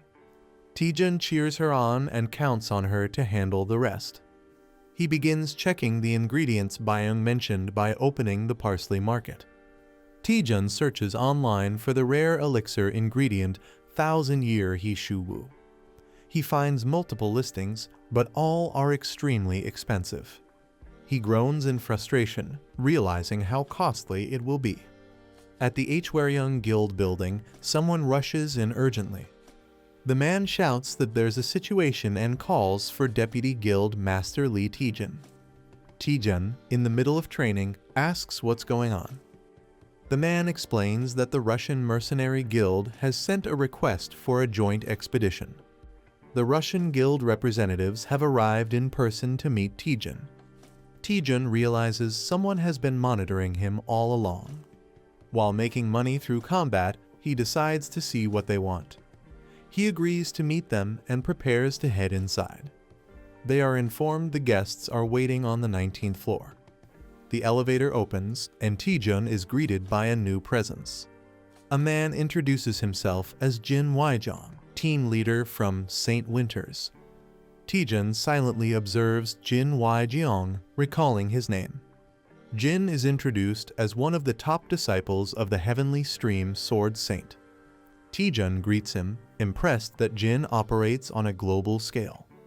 Jin responds with a smile and handshake, recognizing Taejun. Internally, Jin mocks Taejun, doubting his strength. Jin tries to expose Taejun's weaknesses using a mana scanning technique. A firewall blocks the intrusion, and Jin is thrown back by a shockwave. Startled and sweating, Jin shouts in disbelief, "What?" Jin is shocked that his mana probe was completely blocked. Taejun jokes that it must be static electricity causing the interference. After introductions, he invites everyone to get to the point. Jin confirms they're here to collaborate on the 72-gate expedition. Taejun notes the gate was auctioned for over 1 billion won. Yet Jin is offering expedition rights for less than 10% of that value. Taejun finds the offer too favorable and grows suspicious. Jin explains the dungeon is inhabited by dangerous Russian giants. The representative explains that Russian giants are tough enemies. He adds they're weak to undead-type summons used to provoke them. Since Hwaryong is known for necromancers, they request the guild's help. Taejun confirms the payment will follow proper international contracts. Jin agrees, saying they only have one small request. They want Hunter Lee Taejun to personally join the expedition. One advisor whispers that something feels off, but Taejun accepts. Smiling slyly, Taejun asks if he can adjust the terms just a little bit. In Moscow, they're surprised that Taejun accepted the offer so easily. A man questions if Taejun agreed without hesitation and gets confirmation. He suspects the Gutchin Skeleton King must have warned Taejun. Another man asks if there were any unusual demands. Jin explains Taejun only requested mana stone distribution based on contribution. Surprised by the simple request, the man questions if that was all. He approves the contract and tells them to proceed immediately. Jin, frustrated, walks away while Taejun smirks silently. Someone is shocked that a rookie B rank like Taejun could block their mind-probing technique. The enemy swears to come after Taejun, no matter who or what he becomes. Taejun unleashes a powerful technique called Rising Dragon Divine Fist, Spider Silk Palm. A quiet town is shown with people walking through the streets. A dirty bone lies on the ground with some leftover food stuck to it. A hungry boy named Chindo notices the bone and moves toward it. As he picks it up, someone yells and strikes him from behind. The boy is knocked down while a group watches him angrily. A leader orders someone to bring the bone to him. The leader calls Chindo a worthless thief and holds up the bone. He mocks Chindo, saying he'll return the bone only if Chindo answers his question. The boy mocks Chindo, saying he was cursed by the heavens. He claims Chindo has no heavenly outer gate and must be slow and useless. Laughing, he says someone like Chindo couldn't even catch a weak monster. He demands an answer from Chindo while shoving the bone near his face. Chindo stays silent, and the bully angrily kicks him hard. While Chindo lies in pain, the boy says he heard an interesting rumor. He mocks the rumor that Chindo has a gate, but it gives no stats. Chindo stays silent, holding his torn clothes tightly, refusing to speak. The boy challenges Chindo, saying if his gate stat is higher, he'll return the bone and apologize. He mocks Chindo again, saying even a low gate stat user would get hit only once. Chindo remains silent while the bully presses for an answer. The first boy's stats appear, showing low values and no skills. The second boy's stats show much higher values and a grappling skill. The crowd rushes in to compare their stats with Chindo's. Chindo is beaten again, and the boy laughs, saying he lost once more. Chindo gets hit hard, bleeding as the bully mocks him for thinking he had a chance. A boy smirks while introducing a dish with excitement. He dramatically announces the name, Royal Pigs Trotters and Bossum. The food is shown sizzling, looking delicious and tempting. Another boy calmly points out that it's just a bone. A peaceful scene shows someone sitting alone beside a river. That person experiments with something while sitting quietly in nature. A boy suddenly asks what kind of life someone named Byung lived. Another boy guesses it must have been very hard, remembering something unpleasant. The person admits they're unsure but confirms Byung's stats are extremely low. They recall checking Byung's status window before and not being surprised. In Byung's world, checking others' stats seems to be normal. The girl explains people instinctively look down on those weaker than themselves. When someone weak suddenly gains power, it usually causes problems. She reveals she has created a special item called the Spirit Pill. The boy asks what kind of problem she meant, but she says it's hard to explain. She offers to let him check the item himself instead of explaining it. The boy is shocked by the green glow, but she says the color is normal and not to worry. The boy groans as the strange green pills are being analyzed. The system identifies them as linked cycle pills used to restore inner energy. Though effective, the pill appears rough and is now contaminated. The system warns that eating it without caution could be deadly. The boy notices it's poisoned and asks if there was a mistake. The creator is confused, saying the pill wasn't poisoned before and decides to try again. Confidently, the boy says he's good at detoxifying and prepares to purify it. He uses a skill called Spell Dispel C to remove the curse. As magic activates, everyone is shocked by the strong energy the spell releases. The boy proudly says he's still using the skill given by CEO Seo Yon HWA. The curse removal process on the pill progresses with glowing energy. The curse on the linked cycle pill is fully removed by Spell Dispel. The boy admires the pill's pretty green color now that it's purified. As someone suggests trying it, another person shouts to wait. The boy bites the pill and immediately feels a strange, intense reaction. He is shocked by the horrible taste and questions what it is. Even without chewing, a sewer-like smell makes him gag. A warning appears, saying the elixir must be chewed 20 times for effects to work. The boy thinks he might die if he chews the pill and considers spitting it out. The other person explains he should have taken sweet dew grass first to make it taste like honey. The boy suffers badly, saying it's hard to breathe after swallowing the disgusting pill. The boy sits cross-legged as power surges through him after taking the Yonwon pill. The girl confirms he has properly consumed the pill. He shyly admits he did take it, with a small smile. She explains it's time to fill his empty energy center now that his internal energy is reset. She hands him a wooden sword and tells him to take it. He looks confused and wonders what to do with a wooden sword. He asks if she's going to teach him an internal energy technique. He recalls that in martial arts comics, people gather energy by sitting and breathing. The girl explains the Sowa technique is different and not based on quiet meditation. Instead, it builds energy by pushing the body to its limit through calmness and action. The girl explains that Kai must be gathered amidst crashing waves and storms. She unleashes a powerful red energy blast, shocking the onlookers. A red-haired boy reacts in fear as a strong force rushes past him. He thinks it felt like something amazing just happened. A massive shockwave destroys a rock into pieces. The girl stands calmly with her stick while the dust settles. She reveals the move is the first form of Sowa divine art. The boy is shocked she turned a rock to dust using only a twig.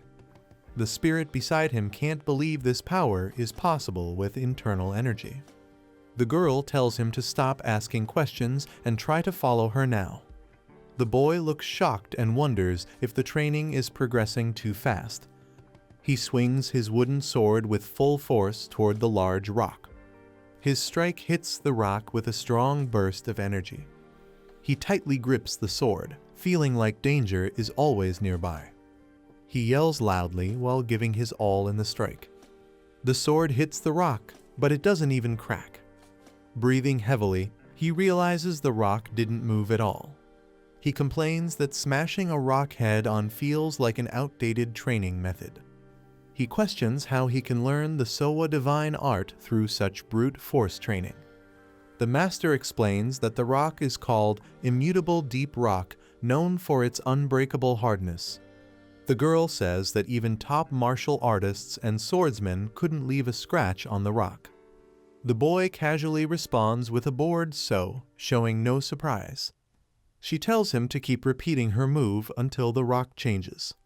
She explains that once he succeeds, he'll be able to fully master the Sowa divine art. The boy screams in frustration, calling her a brat for making him copy it. He complains that just showing and telling him to mimic her is a bad teaching method. The girl smugly says even she could teach it that way. He believes it would take a year to learn this skill, even if it's powerful. He notices that he's been in the chat room for a long time. Confused, he asks the admin if the time system is broken. He realizes he's been there over 6 hours, yet the time hasn't moved at all. The boy is shocked, thinking something's wrong with the system. The spirit girl checks and confirms the system is working fine. She realizes in disbelief that this might be a time distortion. She explains that early versions of the chat room had time-related anomalies. The boy listens as she says 10 minutes on Earth equals 2 hours here. He's stunned to learn that 10 minutes could stretch into a whole 24 hours in this realm. She explains 1 Earth day equals months here, but activating this time distortion requires massive internal energy. She can't even imagine how powerful the one who created this must be. The boy admits he always knew that man wasn't ordinary. He thinks back to the Sowa divine art and realizes it defies common logic. Now determined, he decides not to waste any more time and activates the parsing market feature. The girl is surprised and asks why Taejun is suddenly using the parsley market. He says time is money and he can't afford to log out even to eat. The system shows all his meals will now be handled inside the chat room. The girl panics, realizing he doesn't plan to log out at all. Taejun calmly asks if that's a problem, since the time feels the same to him. He decides to train day and night without worrying about logging out. He declares that he's survived at the bottom for 7 years and isn't afraid. Holding his sword, he says no matter how long it takes, he'll break the rock. He slams his sword into the rock, determined not to give up. As the fire crackles at night, the master silently watches.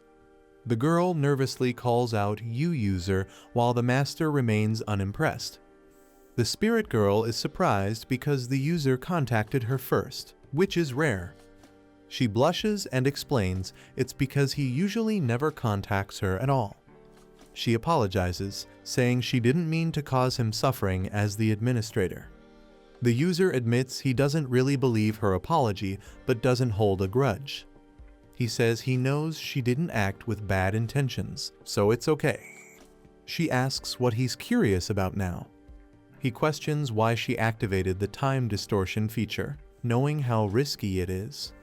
She stays quiet, remembering that a mistake could have ruined his entire energy center permanently. She reflects on her empty life and how gaining a disciple made her act on impulse. She explains she just wanted to see how far he could grow. She promises not to give him any more advantages from now on. The master says it's time and prepares to leave. She decides to visit her first disciple after a long time. She teleports down to the land, quietly approaching. She sighs, calling her disciple foolish. Seeing the chaotic scene, she says he turned the place into a complete mess. The boy stands quietly, recognizing her presence. He turns around and says, "It's been a while, master," with full internal energy restored. Lee Taejun continues intense training on his 247th day. The girl notices a scratch and gets worried. She pauses, realizing she might be imagining things too. Taejun says it's understandable since he's repeated the same routine for nearly 2 years. She asks if he's really okay staying there for so long. Taejun responds that she can disconnect from him and return to her original timeline. The girl insists she will keep watching over him as his manager. She says it's her duty to record all his actions as Master Taejun. Taejun quietly thanks her. He thinks he might have lost his mind and become a sword-swinging machine without her presence. He leaps off a cliff, explaining the second reason he survived there. Lee Taejun releases a powerful strike during his training. His internal energy keeps growing steadily over time. He unlocks a new passive skill called Weak Spot Inside Eye. The skill lets him detect hidden weak points in opponents or objects. On his 6,507th day of training, he asks his manager if she sees a glowing part on the rock. She looks but says she doesn't see anything glowing. Taejun confirms it's a weakness only visible to him. He decides to focus on this weakness as a clue for progress. He needs to narrow the entire surface down to a point to break it. He attacks the exact weak spot with precision. His internal energy rises again after the successful strike. Taejun strikes perfectly as the circle focuses into a single point. His internal energy increases as a result of his precision. He channels his energy and unleashes a powerful blow. He finally masters the first technique of the Soma divine art. His internal energy reaches its maximum level of 800. A skeleton with glowing eyes praises Taejun in awe. On his 7,253rd day of training, others cheer for his success. The skeleton claims Taejun's effort surpasses even other Lichdom warriors. He says no human has worked this hard to learn just one move. Taejun smiles as his manager excitedly calls him Aratus. The manager praises Taejun's tenacity as top tier among all users. Taejun smiles and says thank you. He reflects on training alone for 2 full years. He senses that his isolated training is finally reaching its end. He prepares to use 500 internal energy and activates Piercing Flow. With glowing energy, he strikes the heartless rock. The massive rock cracks and shatters from the impact. Taejun clenches his fist, saying he's finally done it. He smiles, proud of learning the difficult skill. He's greeted by someone who calls him Master after a long time. The man notes it's Taejun's first time accepting that title and asks if he's had a change of heart. Taejun acknowledges his master's guidance and addresses him respectfully. The master questions what Taejun thought of him before. Taejun jokes that he saw him as a mukbang YouTuber. The master calls him an ungrateful disciple. He says Taejun's piercing flow still needs improvement. Taejun humbly agrees and promises to get better. He reflects on how his version only chipped the rock, unlike his master's complete destruction. Taejun asks his master how long it took him to master the technique. The master pauses silently for a moment. He replies it took him 1 gapja 60 years, shocking Taejun. Taejun realizes 1 gapja means around 60 years. He's shocked that his master repeated one move for 30 years straight. The master tells him to enjoy some fresh air and bring back food. Taejun agrees, knowing their next meeting may be far off. He confirms he's going to test his skills in the real world. He wants to prove his master's teachings through action. The scene shifts to the outside world as he logs out of the training chamber. Taejun wakes up in the real world, stunned to be back. He's relieved to breathe freely again after being in the chamber. He jumps onto the bed, amazed at how soft it feels. Taejun jokes with his manager to lie down too because of the lighting contrast. He tosses away his fasting pills, ready to eat freely. Suddenly, he notices a lot of missed calls on his phone. All the missed calls are from Guild Master Go Youngman. Taejun picks up the phone and calmly introduces himself. The deputy guild master is shocked and says they thought he was dead. Taejun explains he was fully focused on training and asks what's going on. He's informed about an upcoming joint operation and the guild's concern. The deputy warns about enemy schemes and scolds Taejun for not preparing. Taejun smirks and replies that he's already prepared everything. Taejun tells the guild master to relax while he handles everything. With a crazed grin, he declares he'll wipe the floor with all of their enemies. A car arrives at an old, abandoned location near a ruined entrance. A man steps out of the car. The girl, shocked by the surroundings, asks Taejun what this horrible place is. Taejun says it feels like a place straight out of a nightmare. He explains it used to be a popular theme park, but was destroyed when a gate appeared 10 years ago. Since then, the place has been left in ruins. Taejun adds that this ruined theme park is the site for their joint expedition with St. Winters. The girl realizes this is the infamous T-274 gate. Taejun confirms that gate activity was recently detected here. At a glance, Taejun observes it's a fairly ordinary precursor-type gate. Unlike random gates, precursor-type gates show signs before opening. These signs allow researchers to gather data in advance. However, exact gate details remain unknown until activation.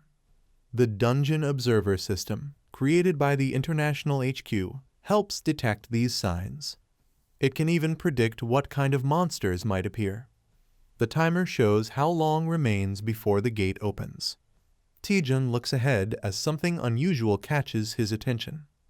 The girl is shocked and confused by what she sees. Someone yells at the broadcast crew to set up cameras quickly. Taejun is annoyed to see the media already there and mutters about the broadcast crew being creepy. Taejun activates the ring of the Howling Hound as the girl urges him to leave quickly. The scene shifts to the Hwarang Guild's base camp area. Inside the camp, someone stares at a screen, overwhelmed by the situation. A shadowy figure calls out to the boss. The stressed-out boss is frustrated and muttering about losing his mind. Taejun appears and surprises the boss with a greeting, causing the ring to deactivate. The boss recognizes him with shock and stutters, "TT." The girl shouts Taejun's name dramatically and rushes toward him using a spinning hug attack. A monster suddenly charges in and gets slammed to the ground by Taejun. The boss complains that Taejun didn't react to his hug, saying he was just excited to see him. Taejun awkwardly replies that he's not really into hugging. The boss notices that Taejun seems different and stronger. Taejun admits he's been doing some secluded training. The boss asks about the expedition plan and if Taejun has any details on the T-274 gate. The boss explains the gate will activate in 17 hours and the target monsters are biodescent giants. He reveals the real goal of the expedition is to damage the H-Warring Guild's reputation. He warns Taejun that the whole thing is actually a trap. Taejun thinks for a moment and responds, "In that case." Taejun jokingly says he'll back out and join the support team because he's scared. A man reacts with confusion, saying, "Excuse me." At the St. Winter's mercenary base camp, someone asks if the plan is going smoothly. A subordinate confirms they'll enter the T2 gate with Lee Taejun as scheduled. The boss is pleased and says success is only a matter of time. But the subordinate mentions something strange. According to the H-Warring Guild, Taejun won't be joining the main raid team. Instead, Taejun is assigned to the support team, surprising the listeners. The boss questions whether Taejun is a coward or has another plan. He orders them to stick to the original plan, kill Taejun after entering the gate. Meanwhile, the scene shows the base camp just 15 minutes before the gate opens. People are shocked to hear that Taejun has left the main party to join the support team. Lee Taejun walks silently through the crowd, drawing attention. A reporter reflects on Taejun's unexpected move, saying he stepped down like it was nothing. The reporter thinks Taejun must have a reason and notes his confidence even in risky decisions. A director tells the crew to pack the camera because they're moving. A staff member asks where they're going, and another complains about not having the main character. They decide to follow Taejun's support team instead. The team heads toward the gate area as time ticks down. One of the support members admits they're nervous despite not being essential. Taejun smiles and notes that usually the support team wouldn't matter in a raid like this. The girl notes there are no civilians to evacuate and jokes the raid team is strong enough without them. Taejun tells everyone to do their best just in case something unexpected happens. The support team enthusiastically responds, promising to give it their all. Taejun admires their spirit and finds their total experience amusing. A chart shows their years of experience, with most having only 1 to 5 years. The girl wonders why someone like Hunter Yoon, and a rank, is doing support duty. Yoon explains he lacks summoning skills, so he was placed on support this time. He adds that he's worked hard to improve his dark element support abilities. Taejun tells him that his skills will actually be quite useful. Yoon is surprised and curious, asking what Taejun means. Suddenly, something shocks Yoon before Taejun can explain further. One of the team members says the gate is about to open, and Taejun agrees. Taejun tells everyone to stay calm and focus in case something unexpected happens. The countdown to gate activation begins from 5. The team is shocked as a secondary dimensional portal suddenly opens. Someone screams that it's a top-level emergency. Taejun immediately commands the support team to follow him and attack the Birazin giants. He charges forward with a crazed smile, shouting about collecting all the magic stones. People look up in shock, wondering what is happening. Someone realizes it's not a transfer-type deployment. Another explains it's a pre-deployment. They conclude the main gate has limited defenses. Ferocious Burosan hounds appear, attacking. Chaos erupts as the monsters charge forward.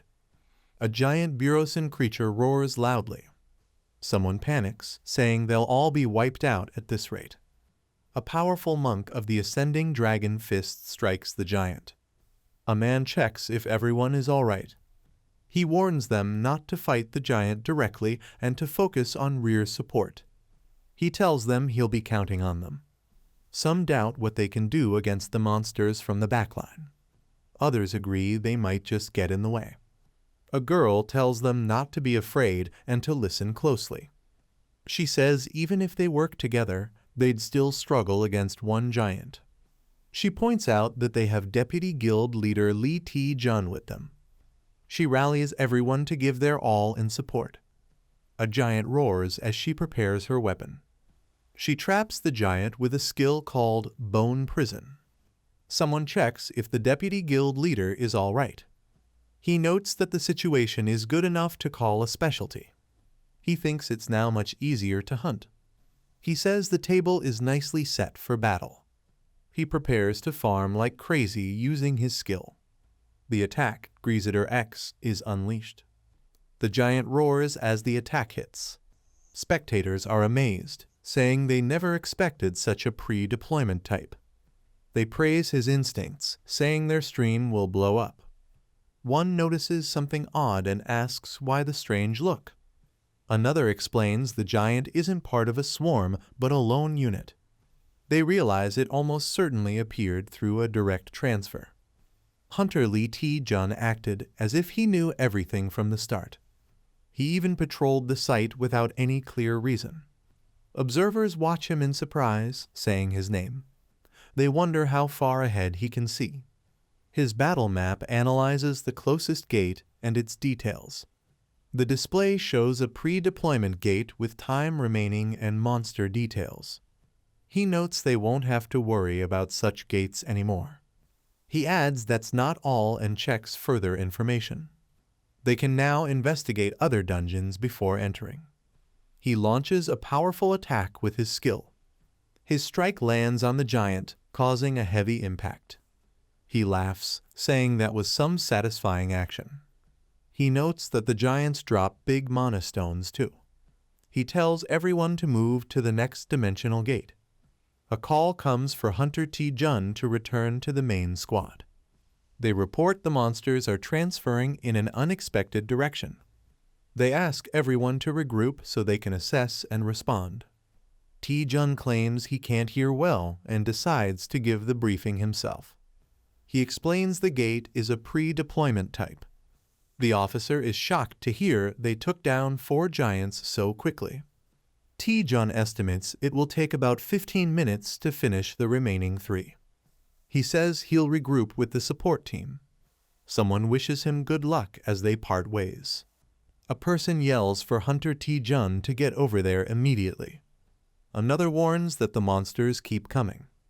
Taejun's name is called out in urgency. An enemy accuses him of thinking they're just clowns dancing in his palm. The enemy says that today will be different.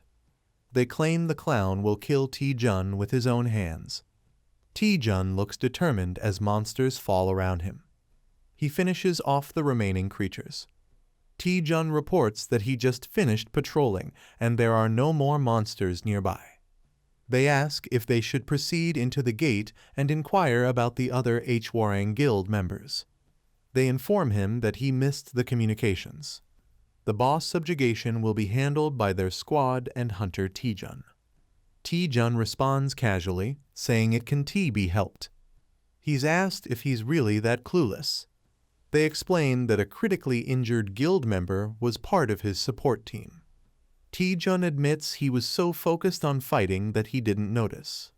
He laughs, revealing he made up the story himself. The bluff was to enter the gate alone with the others. Taejun says he's ready to start the mission. He thinks to himself that they're still dancing in the palm of his hand. A figure sits on a grand throne inside a hall. He catches a scent and recognizes it instantly. He identifies it as the blood of his subordinates.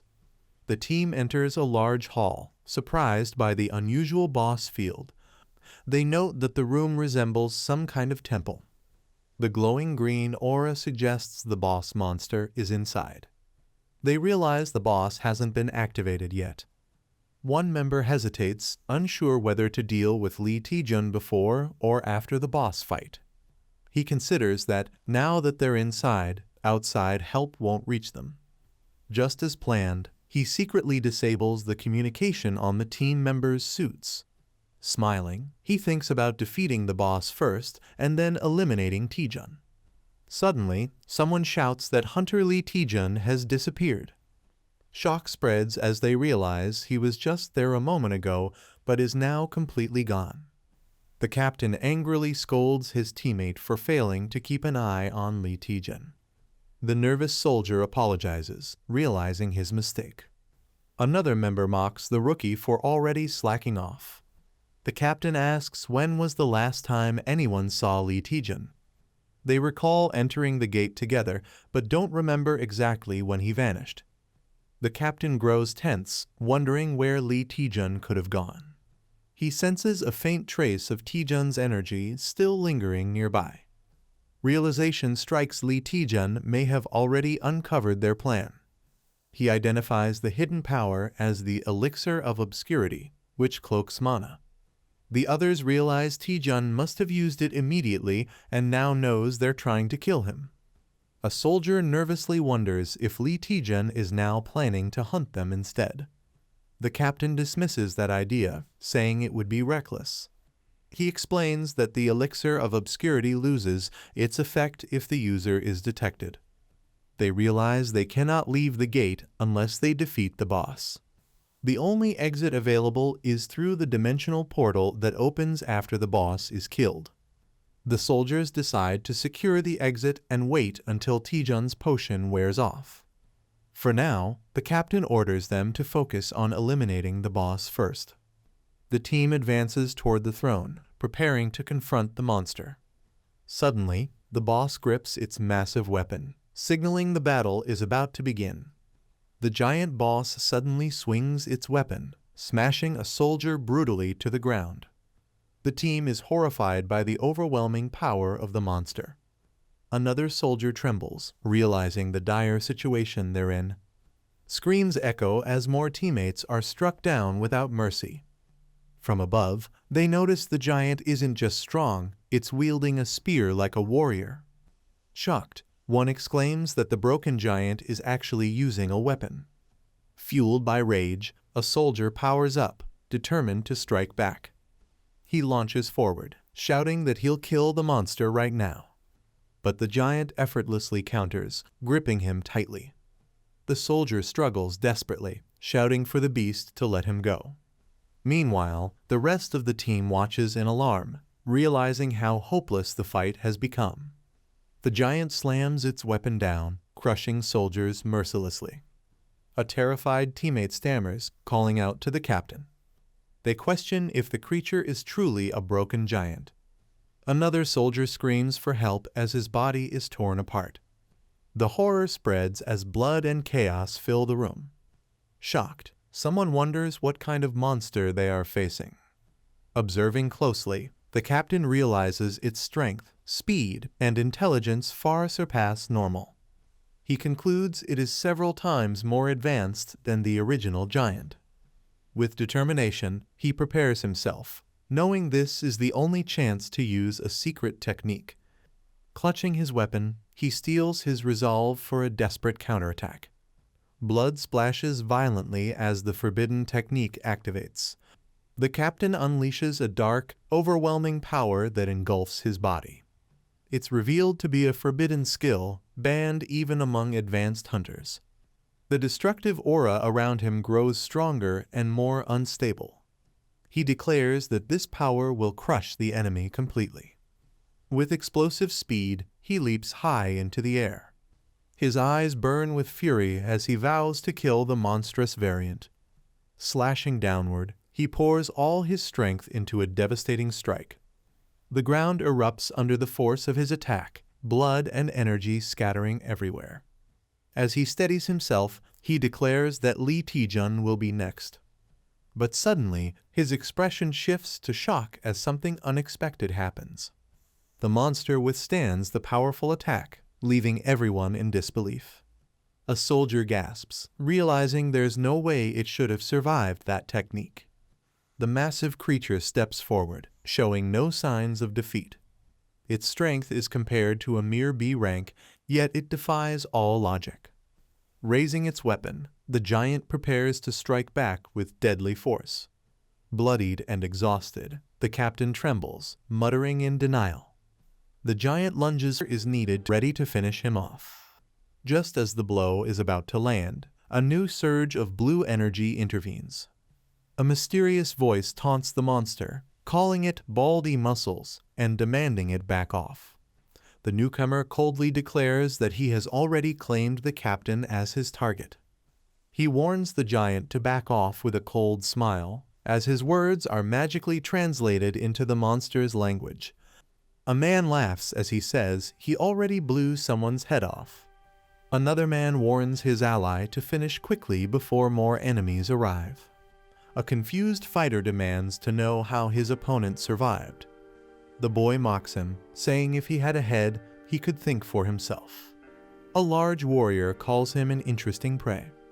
The warrior recalls how all his subordinates died the moment they stepped out. Shocked, he realizes every one of them was wiped out. The boy stays silent, calmly facing his opponent. A system window scans the warrior, showing he is being analyzed. Outside, a strange dome-like structure stands tall in the snowy landscape. The boy attacks fiercely, sending the giant reeling backward. The giant roars in pain as flames burn across its body. The boy calmly observes, noting the giant is about to collapse. The dying giant struggles to speak broken words. The boy and his spirit companion are shocked by its attempt to communicate. The system translator activates to interpret the giant's final words. The giant says their king is waiting. It warns that all humans will die before their king. The boy realizes this is new information he has never heard before. He concludes the real danger is not the dungeon's monsters, but the dungeon boss itself. The boy reflects for several minutes, deciding whether to act. He realizes the giant had been using subordinates as bait. With clarity, he understands the enemy's entire strategy. He smirks, pointing out how the giants were being transferred elsewhere. The giant laughs, impressed at the boy's sharp observation. Since the giant's body cannot be scanned, only brute force will work. The boy's hand glows with immense power as he prepares to strike. Flames swirl around him as he launches a fierce attack. His body shoots upward, channeling overwhelming strength. With a roar, he unleashes the rising dragon strike. The boy's fiery punch clashes against the giant's defense. The giant grabs him tightly, declaring he's been caught. The boy smirks, saying he caught the giant instead. He channels his strength and unleashes Divine Power X. A massive impact smashes into the giant with explosive force. The giant groans in pain, shocked by the attack. The boy launches upward with incredible speed. He unleashes a devastating combo, the Rising Dragon 100 Strike. The final blow strikes with overwhelming power, leaving the giant reeling. The boy slams his attack straight into the giant with full force. The giant withstands the hit, barely moving from the blow. The boy wonders if the giant is already exhausted. He recalls the title of the enemy, the Great Burgon Giant King. Another strike lands, but the boy realizes something is off. Smirking, he confirms his suspicion that the giant is unaffected. The giant stands tall, unfazed, surrounded by strange energy. The boy admits he doesn't fully understand the situation. He realizes the giant is immune not only to blood magic, but even divine power. The boy thinks that if none of his attacks can land properly, he must find another way. The boy suddenly realizes something important he had overlooked. He suspects the giant must have the same latest status window as him. The thought makes him recall how similar their abilities really are. He concludes that every function he can use, the giant can also access. The QR code reader activates, analyzing the giant's equipped items. The scan reveals the armor of the dragon's heart, granting immense resilience. The armor reduces incoming damage by 90% and provides S-rank regeneration called Dragon's Tears. With a grim expression, the boy mutters that this is nothing more than team synergy. The boy questions the giant about its powerful armor, suspecting it came from the parsley market. The giant scoffs, saying there's no market in such a savage dimension. Calmly, the boy estimates its value to be around 1.5 million coins. He explains that even if the world ends, a monster like the giant wouldn't know the true worth of such armor. He adds that since the armor is bound, not even theft is possible. Calling the giant hopeless, the boy prepares his blood magic. A system window reveals his S-rank blood magic, capable of analyzing blood volume and creating powerful spells. With confidence, he warns the giant to hold onto its armor until it gets destroyed. Amused, the giant laughs mockingly, saying humans are truly stupid. The giant boasts that the armor he wears cannot be broken. The boy strikes with force, causing cracks to appear despite the claim. Shock spreads across the giant's face as his confidence wavers. The boy smirks, asking if the giant really believes it is unbreakable. Power surges through him as he channels his internal energy. The system notes that 500 internal power is consumed for the attack. He unleashes the swordsman's fist, first technique, Insight Slash. A blinding strike tears through the giant with explosive might. The giant cries out in agony, overwhelmed by the devastating slash. The boy reflects that this technique carries the will and obsession of his master. Holding his blade, he declares it as the sword of fate, the weapon that even changed his destiny.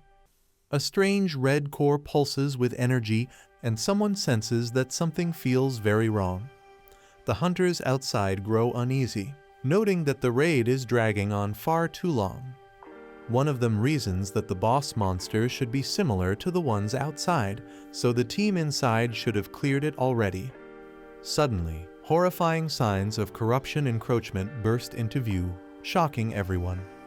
They realize it's a preemptive formation mixed with corruption encroachment, leaving them panicked and confused. Fear spreads as one hunter urges his senior to retreat before they all get wiped out. The leader hesitates, noticing something unusual amidst the chaos. A violent explosion erupts inside, shaking the battlefield with destructive force. The crowd outside grows restless, wondering about Hunter Lee Taejun's whereabouts and where the rest of the hunters have gone.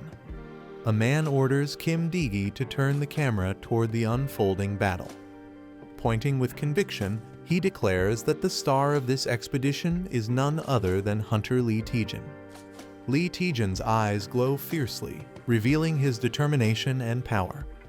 He charges forward with overwhelming force, unleashing a devastating attack. A monstrous roar echoes as his strike lands with explosive impact. The ground trembles and shatters, glowing with the aftermath of his power. His opponent, stunned, mutters in disbelief at what a mere human could do. The creature admits that such strength is absolutely impossible to comprehend. With a thunderous crash, the giant monster is violently thrown to the ground. The blonde spirit scolds him for nearly shouting about resurrection scrolls, while he nervously wonders if they killed the monster. The giant creature lies on the ground in a pool of blood, while his ally complains about him jinxing things. Its head drops heavily to the floor, confirming its death. He checks with relief, saying the monster is definitely dead. The spirit admits that without insightful flow, he would have been finished, amazed at how it reduces 90% of all damage. They laugh together, joking about how broken Sohashin arts are, while he proudly says 2 years of training paid off. A pool of blood spreads across the ground, hinting that something is still wrong. Though victorious, his body is heavily damaged, and a warning shows he can no longer continue fighting. A system message reports a complete muscle rupture and fracture, recommending swift use of Usamata's potion. He reflects that while he took the boss down in a single strike, he underestimated the backlash on his body. Admitting he still can't fully handle the technique, he acknowledges how far he has to go. Deciding to heal, he pulls out the mythical grade Eusimatus potion. The system announces a reward for the illegal status window user, granting him an upgrade point. Surprised, he wonders about being labeled an illegal status window user. He then realizes the earlier vampire wasn't the only one, as another menacing presence appears. Embarrassed under his administrator's sharp gaze, he hesitates and stammers, unable to explain himself.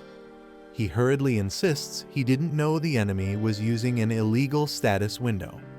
The administrator awkwardly excuses herself, disappearing as soon as things get complicated. He holds up the potion, pointing out how she always vanishes whenever things don't go her way. Confused, he stares at the fallen boss, wondering what exactly she is hiding. Noticing something unusual, he bends closer and questions the strange symbol on the monster's body. The mark reads Alpha, leaving him puzzled about its meaning. He realizes this boss had 2 eyes and an upgraded status window, perhaps branding itself with a unique mark. Despite these discoveries, a chilling unease washes over him, as something about it feels deeply wrong. He examines the strange marking and notes it looks less like a tattoo and more like a brand. Suddenly, a wounded hunter calls out his name, catching him by surprise. The man, bleeding heavily, accuses Lee Taejun of dragging them into this deadly trap.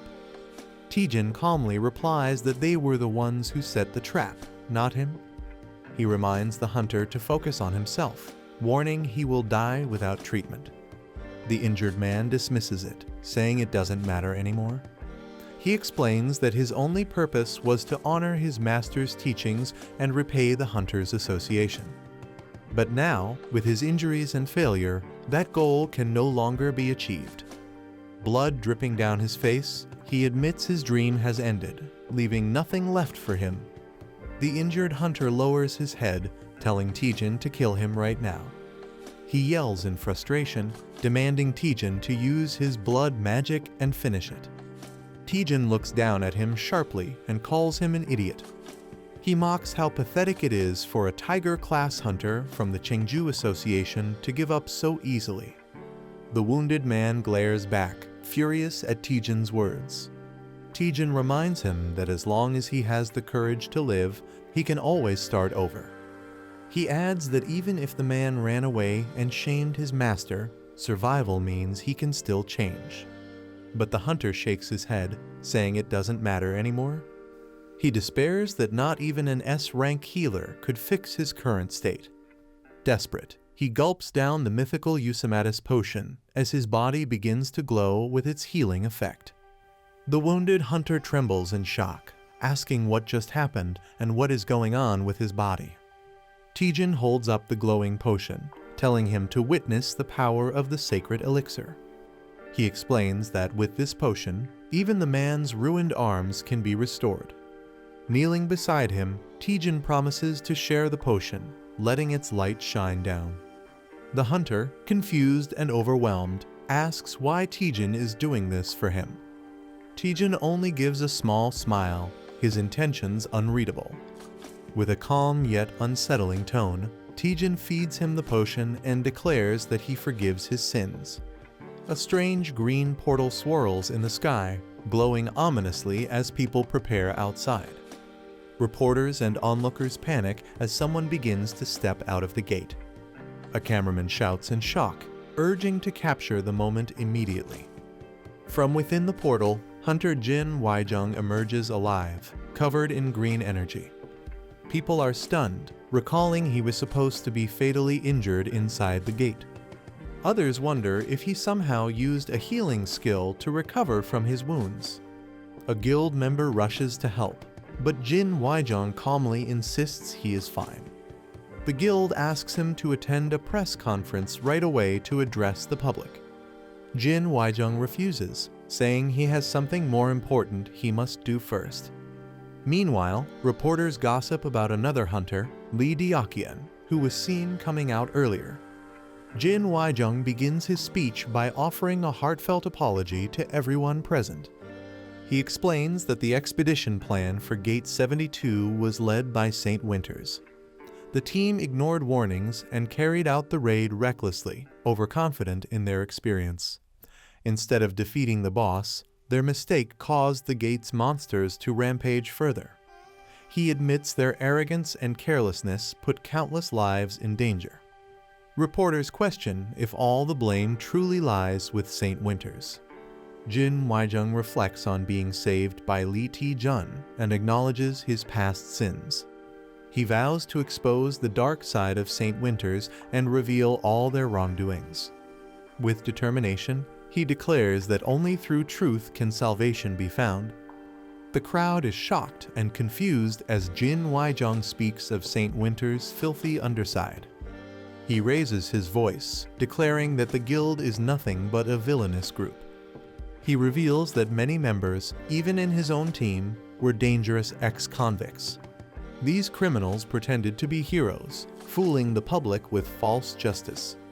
He accuses the representative, Sergei Mavrodi, of corruption and manipulation. The shocking statement causes chaos among reporters and listeners alike. Cameras flash as media rush to capture every moment of his confession. Jin Waijung addresses Hunter Lee Taejun directly, asking if he is watching. With tears and regret, he begs for forgiveness, saying he has finally atoned. The news spreads quickly, flashing breaking news with Guild St. Winters under fire. News reports announce that Hunter Jin Waijung, once praised as the light of the Far East, has exposed corruption within St. Winters. According to his testimony, Sergei Mavrodi, the guild leader, was illegally distributing banned Class 1 awakening drugs. The revelation shocks the public as the press uncovers even more hidden scandals. Sergei Mavrodi sits silently, enraged, as he recalls sparing Jin Waijung in the past. He explodes in anger, screaming that he once treasured Jin but was betrayed. Furious, Sergei realizes the assassination plan against Jin has failed. Meanwhile, Jin Waijung, now the only survivor, appears like a completely changed man. Observers speculate whether Lee Taejun orchestrated the entire downfall. Suddenly, a voice greets Sergei Mavrodi, saying, "Long time no see," hinting at a new twist. Sergei looks stunned as he recognizes the mysterious figure standing before him. The man is revealed to be the Gutchen Skeleton King, shocking Sergei further. Sergei demands to know how the Skeleton King managed to get inside. Calmly, the Skeleton King replies that he can go wherever he pleases. With a cold smile, he adds that unlike others, he is not cursed to bleed endlessly. He explains that the moment he steps into certain places, events begin to unfold. Sergei grits his teeth, realizing that everything happening is the Skeleton King's doing. The Skeleton King reminds him of the blood pact they made 30 years ago. Sergei angrily recalls that he once agreed never to set foot in Korea again. In return, he demanded that his existence never be publicly mentioned. He admits he doesn't know how the Skeleton King swayed his subordinate. Furious, Sergei draws a golden gun, accusing him of betrayal. The Skeleton King mocks him, saying he treated their blood pact like a game. Sergei is caught off guard as the Skeleton King calls his move clever. He explains that since Sergei couldn't target him directly, he tried to ruin his reputation indirectly. The Skeleton King then burns the blood pact, saying dirty games should be played to the end. Sergei panics in fear, shouting in confusion about what is happening. Sergei stares in shock, questioning why his name is written on the blood pact. The Skeleton King explains that Jin Waijung and the mercenaries had exposed him. He adds that they faced a direct threat to their lives inside the gate. With a dark smile, the Skeleton King accuses Sergei of being the one who took the blood pact lightly. He warns that this time, a single stab wound won't be the end of it. Enraged, Sergei fires his golden gun at the Skeleton King. Dark energy instantly erupts, violently countering Sergei's attack. Sergei's body is struck and thrown back by the Skeleton King's overwhelming power. The Skeleton King declares that their long-standing grudge is finally coming to an end. The Skeleton King tells Sergei that the blood pact is no longer valid, shocking him deeply. He explains that both of them were nothing more than pawns in a devil's game, trading souls for temporary power. Now, he declares the curse of the blood demon no longer remains within him. He reveals that this freedom was made possible thanks to the very man Sergei despises most, Lee Taejun. The servant looked at his mobile to check the news and offers that had arrived for Lee with great excitement. He showed Lee that many offers had come and how much benefit he would gain from them. He elaborated on the amazing number of views on all of Lee's social media accounts, insisting that this was a very good thing. But he noted that Lee's reaction seemed cold and questioned why he appeared that way, since he had become a great superhero in just one night, which was very surprising. Meanwhile, the servant took out some papers from his bag and presented them, pointing out how many proposals had arrived in only 3 days since Lee had raided the gate. Then, the agent, who was his assistant, explained thoroughly that they were receiving offers from everywhere investment would be given. They would be featured in ads, and casting would occur in different shows. They would be called, and there was no place where they had not received an offer. His assistant was very excited about this, adding that if it continued like this, if their name kept being made, then there would be a time when Lee would be seen as a global superhero, and his fame would keep increasing. At the same time, Lee asked a question: had any international HQ come to them or hired them yet? His assistant thought about it and responded that Lee was referring to the application submitted after the raid, whose result was due. They needed to check on it, as it seemed someone had seen something in the morning. In the meantime, the assistant began searching through a box, eventually finding a card which he handed to Lee. Upon catching it, Lee saw that it contained his complete information, revealing a special raid permit card exclusive to the top 10 dungeons, with Lee now counted among them. It was shown that Lee Taejun had become rank A, and his ID number was displayed. The assistant admitted that he had thought Lee's application would be cancelled denied because of the incident involving St. Winters, but he expressed great happiness and gratitude that it had not become a hindrance. Then, the assistant stated that they had done everything on their side and should now come to work. He explained that he had prepared a full schedule for Lee, detailing when to move overseas, which shows to attend, and how much to earn. However, Lee responded very lovingly that he did not want to be busy with all that. He simply wanted to do his work. Lee inquired of the assistant if there was any work that did not require his direct involvement. The assistant, with great surprise, began looking at his schedule and questioned what Lee was saying. He explained that without Lee's appearance, they only had 4 opportunities ready to work with them, specifying that sponsorships had come from Haver Young Guide and 2 ads from Hunter Young Hannah, and that Lee had been cast due to his interest in them, with them paying the patent for it. After this, Lee said smilingly that they did not need so much work. He suggested working with all 4, but focusing more on their core work, not merely business deals. Then, the assistant asked why Lee was giving up all this, since so many offers had come and they had such an opportunity to earn money. He wondered why Lee was stopping them when he was standing on a mountain of money, and why such behavior. Lee cut his words short and expressed that he was very embarrassed and sorry for this, but he was not in a condition to handle that money or make it further. Lee stated that he did not want to earn so much money because he was not in a condition for it. With resolve, he opened his window and looked out, explaining that earning money was not so important now. Before that, he had to save someone very special to him. Something was showing in his window. The time remaining for the Sova Divine Master Art was about 10 days, 4 hours, and 39 minutes. After seeing this, he began thinking deeply about what to do with it. 3 days passed, and a scene of a building was shown. A voice came from behind, and it was an AI robot addressing Lee. The robot expressed that it had thought that would really happen, detailing that special abilities gained in the Windows system were being taught illegally by a third party, and whatever came into its impact had its powers illegally reduced. It mentioned that its Windows status was being changed to 76HR, which was an illegal thing, but it admitted surprise that Lee was updating his Windows status so quickly, questioning how he was updating its interactions so rapidly, though now it understood what was happening. The AI robot confirmed that this was definitely an illegal upgrade.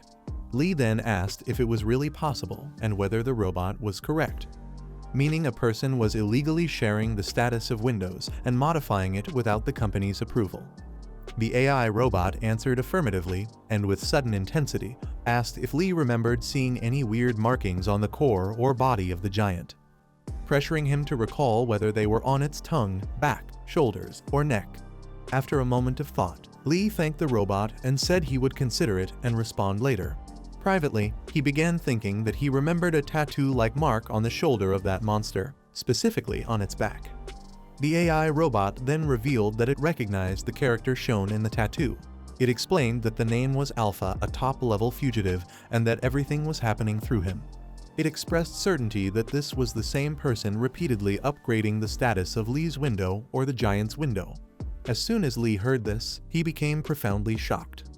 He began asking about Alpha, and after, the AI robot explained that it was not allowed to share Alpha's real name with Lee, as it was against company rules and strictly prohibited. With great concern, it then questioned how a top-level fugitive could be present and how dangerously threatening that would be. It urged Lee to consider this deeply. Reflecting on their last raid, the robot noted that the monster they faced was only Class 3 level, yet its power had been so immense that it caused extensive damage even at that tier, so a master-level Class 1 entity would be far more perilous. It emphasized that Alpha was relentlessly trying to spread terror and increase the number of criminals. The real purpose behind this was to cause more damage to the world. Additionally, it revealed that Alpha was being actively searched by the security department. Throughout, the robot repeatedly prompted Lee to ponder these grave implications, underscoring the urgency and scale of the threat. Lee was surprised by the revelation that Alpha's real purpose was to increase criminals and cause global damage. Realizing this meant Alpha was growing its skills explosively through a list that rewarded illegal upgrades. The AI agreed this was the case. He pondered the connection between Alpha and X-World, noting that Alpha not only sought to upgrade things, but also had the power to interact with his screen and detect changes. From a villain's perspective, Lee found it weird that upgrades could be so volatile, either upgraded or downgraded, making a huge difference. He also thought about how to decode Alpha's access and control over skills, questioning why Alpha would give skills to others and enable notifications, which seemed strange since it increased his chances of being caught. Yet he remained at large. Finally, Lee considered that the AI assistant would likely answer him by advising him to focus on his own growth to move forward. With relentless determination, he investigated the situation, striving to move forward through his efforts. He also thought about focusing on his growth to ensure progress. The alarming realization hit him that if he did not upgrade the system, his skills would be denied access and reset a very bad outcome for him. In a moment of levity, he concluded that the fastest way to earn points was to buy something to eat, and he laughed uproariously at this. He felt confident that the AI assistant would understand his intentions, and he was very happy because he had devised a plan to seek guidance from his master. He continued to pursue the most points and advance with all his might. When he achieved that goal through the connection at that moment, he became overwhelmingly happy about having come here again. The man and his companion freeze in shock as a powerful voice accuses them of entering without permission. Startled, he quickly realizes who it is and nervously calls out, recognizing his master. Sitting calmly, the master opens his eyes, his presence radiating a mix of authority and mystery. A faint, unsettling smile forms on the master's face, hinting at his unpredictable nature. With a cold tone, he tells them to stop hesitating and come closer immediately. The man looks up at his master, worried, asking if he's all right. The master gives a faint smile and admits his condition is clearly bad. Confused, the man asks how such a thing could have happened. The master calmly reveals that poison has spread across his world. He explains that the poison moves through everything that breathes under the sky, corrupting all energy centers. Eventually, The poison consumes everything, leaving no escape. The man and his companion are shocked as the system admin reports something strange about Bai Young's dimension. It's then revealed that dimension 157.98 was deleted from the system nearly 20 years ago due to having almost no active users. The blue-haired admin explains that Bai Young's world belongs to civilizations that were already destroyed long ago. Shocked, the man realizes that Bai Young's world has completely perished. He reflects that it always felt strange why Bai Young kept joining their small chat room despite having his own world. Now, it makes sense Bai Young had nowhere else left to go. The man asks his master if there's any chance for recovery, his tone filled with concern. The master chuckles lightly, assuring him not to worry while promising to pass on the Soha divine art before dying. He admits that in his current state, there's no guaranteed cure for the spreading poison. Yet with a faint smile, he vows not to die until he has passed on all of Soha's divine art. The master explains that the most difficult part of Soha divine art is mastering the insightful flow technique. He adds that the rest of the forms are just sword techniques combined with basic internal arts. The master assures him that if he dedicates himself, he can master all the remaining forms in less than 10 days. Surprised, the man remarks that it's much faster than he expected. The master admits that even he hasn't completely understood the final form of the Soha divine art. With regret, he says that if he had a bit more time, he could have passed on the last form as well. Shocked, the man realizes that the Soha divine art isn't yet a fully completed martial technique. However, the master calmly tells him not to worry, as even without the final form, the art is nearly perfect as it is. The master offers to start the remaining lessons immediately, showing calm determination despite his condition. The disciple lowers his head and apologizes, feeling unworthy yet eager to continue. With resolve in his eyes, he declares his desire to learn every single form, including the final one. The master refuses gently, admitting that he hasn't yet attained the final insight himself. The disciple insists, worried that if his master dies from the poison, the knowledge will vanish forever. Realization strikes him that the final form of the Soha divine art might be lost to time. He clenches his fist, vowing to achieve the impossible to restore the complete Soha divine art. Filled with emotion, he shouts his determination to cure his master no matter what. Watching his disciples resolve, the master smiles faintly, murmuring that this is indeed a strange but touching feeling. The master softly smiles, realizing that in all his years, he has never felt such genuine kindness before. He thinks that through his determined disciple, he might finally uncover the last secret of the Soha divine art. Meanwhile, the disciple frantically searches, shouting in frustration as he fails to find the rare herb needed to cure his master. The system displays no results for the pure heart herb, leaving him in panic. With only 11 days left, he realizes there's barely enough time to complete the quest. Sitting at his desk, he feels overwhelmed and shocked to learn that Soha divine art isn't even a finished technique. He panics, knowing that if he can't find the herb, his master will die and he'll lose all the progress he's made. A warning flashes before him if the quest isn't completed in time, all the benefits of his explosive growth will be revoked. The man clutches his head in frustration, knowing he must find the herb to save both his master and his hard-earned stats.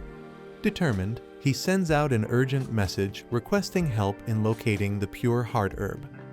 A notification appears from a herbalist who claims to know a little about rare herbs. He quickly asks where the pure heart herb might be found, hoping for a clue. The herbalist replies that the herb doesn't exist in the current market or even in his entire dimension. Confused, the man asks for the reason behind its disappearance. He learns that the pure heart herb can't be found in any enlightened dimension under the company's control.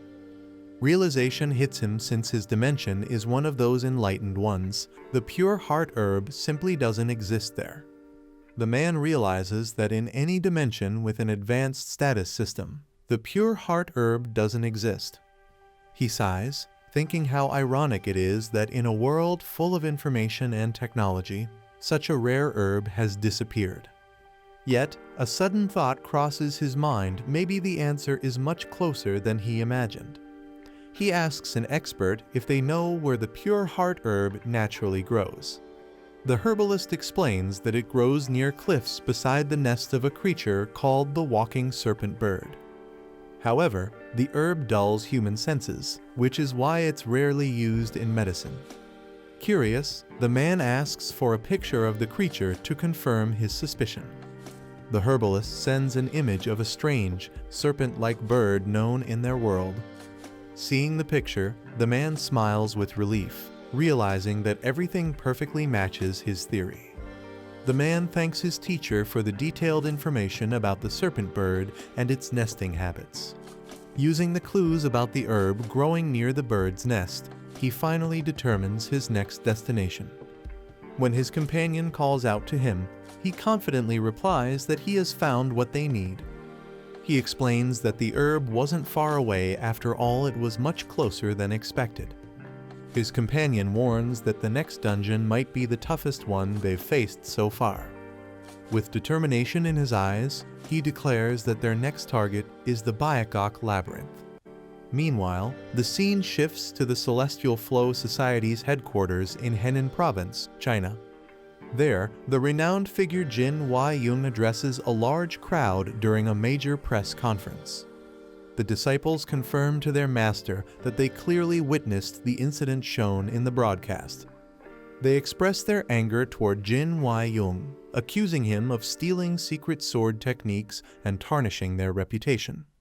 Enraged, one of them shouts that he wants to storm the international headquarters and take Jin's head as revenge.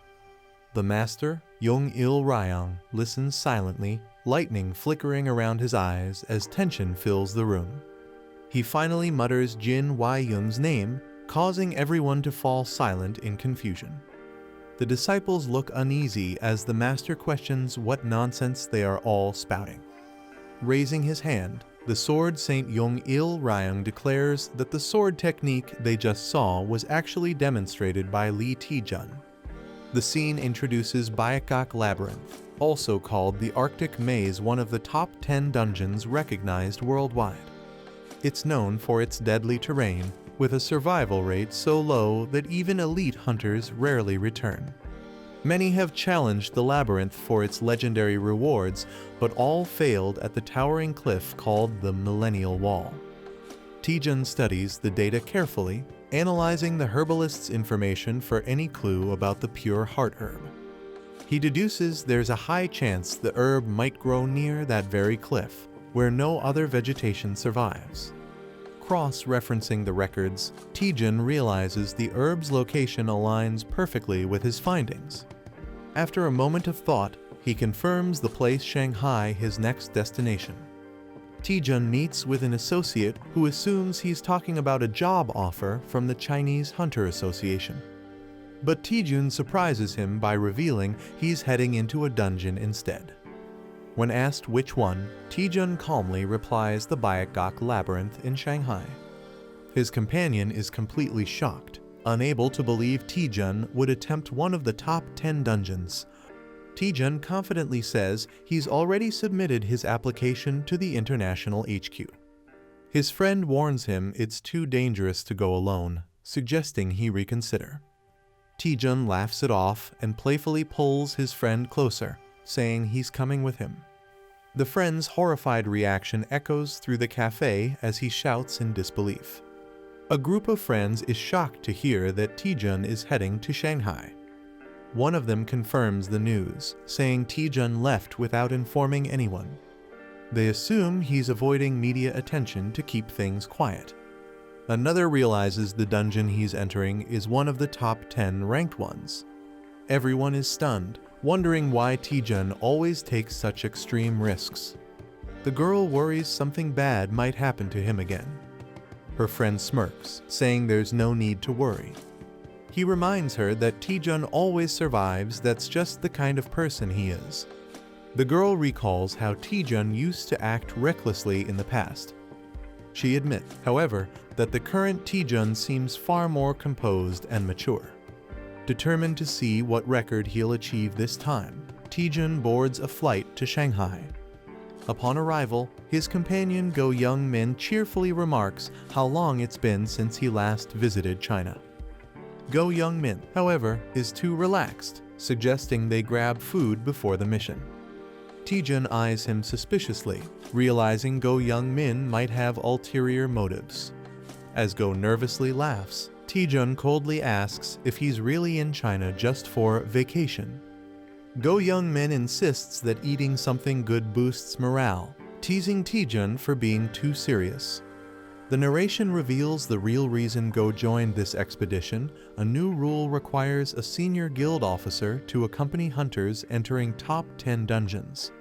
Since Go is the only high-ranking officer in their guild, Taejun had no choice but to bring him along. They walk through the airport as Taejun explains they're heading to Heian, where the gate to Baekgak Labyrinth is located. Taejun tells him to save the food tour for after the expedition. Go reluctantly agrees, pretending his intentions were purely friendly. But before they can leave, someone suddenly calls out to them from behind. Taejun and Go Young-min are confronted by two stern officers at the airport. The officers ask if they are the hunters who applied to challenge the Baekgak Labyrinth. Taejun confirms it confidently, unaware of the tension rising. The officers introduce themselves as members of the Shanghai branch of the Chinese Bureau of Paranormal Defense. They claim Taejun's expedition request wasn't filed with their bureau, making it invalid. One officer warns that without their approval, entering the labyrinth is impossible. Go Young-min argues that the top 10 dungeons fall under international jurisdiction, but they ignore him. The officer coldly threatens him, saying if he keeps talking, he'll be dragged off immediately. Taejun and Go Young-min realize they're dealing with the powerful Chinese Bureau of Paranormal Defense. The narration explains that after the Great Cataclysm, this bureau gained full control over dungeons and hunter activities. Their system is described as extremely rigid, leaving no room for negotiation or resistance. Taejun glares silently, thinking about how these officials abuse their authority. Go nervously asks how they can obtain approval to enter the dungeon. The officer smugly replies that they must file paperwork at the Shanghai branch's management office. He then adds with a smirk that the approval process takes no less than 4 weeks. Taejun reacts in disbelief after hearing that the approval process would take 4 weeks. He immediately asks if there's a faster alternative. Go Young-min nervously hints that they could offer a small fee to speed things up. The officer smirks and asks how much they're willing to pay. Taejun offers 2 mid-grade mana stones, but the man greedily raises his hand, demanding 3. Pretending to agree, Taejun calmly says he'll hand them over once they reach their lodgings. The officer, pleased, tells them to follow him so they can reach the gate by tonight. But before proceeding, Taejun glares and asks for the man's name, his tone suddenly cold. Taejun clicks his tongue, calling the officers a bunch of thugs. Go Young-min vents his frustration, wondering how they can act so arrogantly. Suddenly, one of the officers appears behind him, reminding him about their deal. The man extends his hand, demanding the promised mana stones. Taejun stays silent, watching as the officers block their way. Both of them awkwardly admit that they don't have the stones with them. The officer's expression turns dark, clearly not believing a word they say. He smirks menacingly, asking if they're seriously trying to fool him right now. One of the officers grabs Taejun by the collar, angrily demanding payment while threatening him. Taejun smirks, then suddenly strikes, sending the man flying across the area in a single brutal blow. With a cold glare, Taejun declares that he doesn't hand over mana stones to imposters like them. The soldiers rush to their fallen captain, shouting in panic. The captain stands up angrily, calling Taejun crazy for attacking first. Enraged, he demands to know how Taejun dares to accuse them of being imposters. He points furiously, warning that they're part of the Monster Response Bureau and that harming them has consequences. Taejun stays calm, activating his device to record their voices. The system instantly detects deception, showing a 99.69% probability of falsehood. Taejun grins darkly, saying he has proof but refuses to show it to trash like them. He adds that these imposters usually avoid targeting well-known hunters or guild members. Taejun calmly asks if they truly know who he is, deactivating his hidden ring. The officers freeze in shock as green energy fades around him. One of them stammers, recognizing Taejun as the man from the A-72 gate incident. The captain's face turns pale as he mutters Taejun's name in disbelief. Panic spreads among the soldiers, realizing they're in serious trouble. The captain clenches his teeth, saying letting them go now isn't an option. He orders his men to attack, knowing their division's reputation is on the line. Chaos erupts as the soldiers charge forward, while Taejun's ally shouts in horror at the unfolding fight. The fake officers attack recklessly, but Taejun swiftly breaks one man's arm with ease. As the soldier screams in pain, Taejun smirks, asking if they still haven't learned their lesson. One of the attackers grabs Taejun by the collar, furious but trembling with fear. Taejun calmly channels his energy, his foot glowing with power. He mutters that he hates to brag, but calls out his technique Dragon Strike. A massive shockwave bursts out as he slams the ground, sending the soldiers flying. Covered in blood, one of the men mutters in disbelief, realizing Taejun's overwhelming strength. Terrified, the captain admits he underestimated him. This man is on a completely different level. Taejun grabs the officer by the collar and says it's time to make things simple. With a cold grin, he declares that from now on, the man will serve as his personal driver. The next day, they're seen speeding down the highway with Taejun in control of the situation. Sitting nervously in the front seat, the soldier keeps glancing at the mirror, afraid to speak. Taejun casually asks how long it'll take to reach the dimensional sphere. The officer stutters out an unsure answer, earning an irritated glare from the red-haired man beside Taejun. He corrects him sharply, explaining the proper way to respond to their superior. The officer quickly changes his tone, shouting that they'll arrive in exactly 1 hour as Taejun smirks in satisfaction. Inside the car, Taejun's companion mocks the soldiers, telling them they should be thankful to Hunter Lee Taejun. He laughs menacingly, reminding them that if not for Taejun's mercy, they'd already be rotting in prison. The frightened soldiers nervously agree, shouting their thanks in desperation. One of them grips the steering wheel tightly, wondering how everything went so wrong. He curses their luck, realizing they had crossed paths with the famous hunter from Korea. The narration reveals that impersonating a public officer in China is a crime punishable by death. As tension fills the air, the soldier sweats, fearing that they could still be handed over to the authorities at any moment. Taejun and his group finally arrive near the towering entrance of the Arctic Maze, one of the 10 great labyrinths. His companion looks up in awe, relieved that they've made it after such a tense journey. The massive red gate glows ominously, radiating a chilling energy. Taejun calmly states that he'll be entering the dungeon alone. His ally protests, calling it reckless to attempt a solo clear even in an easier labyrinth. Taejun reminds him of his injury and assures him that it's better for him to rest. As he walks toward the glowing entrance, Taejun confidently says he'll return before the arm heals. Turning slightly, he gives one last command to the soldiers, and they quickly respond with a loud, "Yes, sir," before he steps inside. Before entering the dungeon, Taejun warns his subordinates to take the injured director safely to the hospital. The soldiers stand straight and salute, shouting their acknowledgement.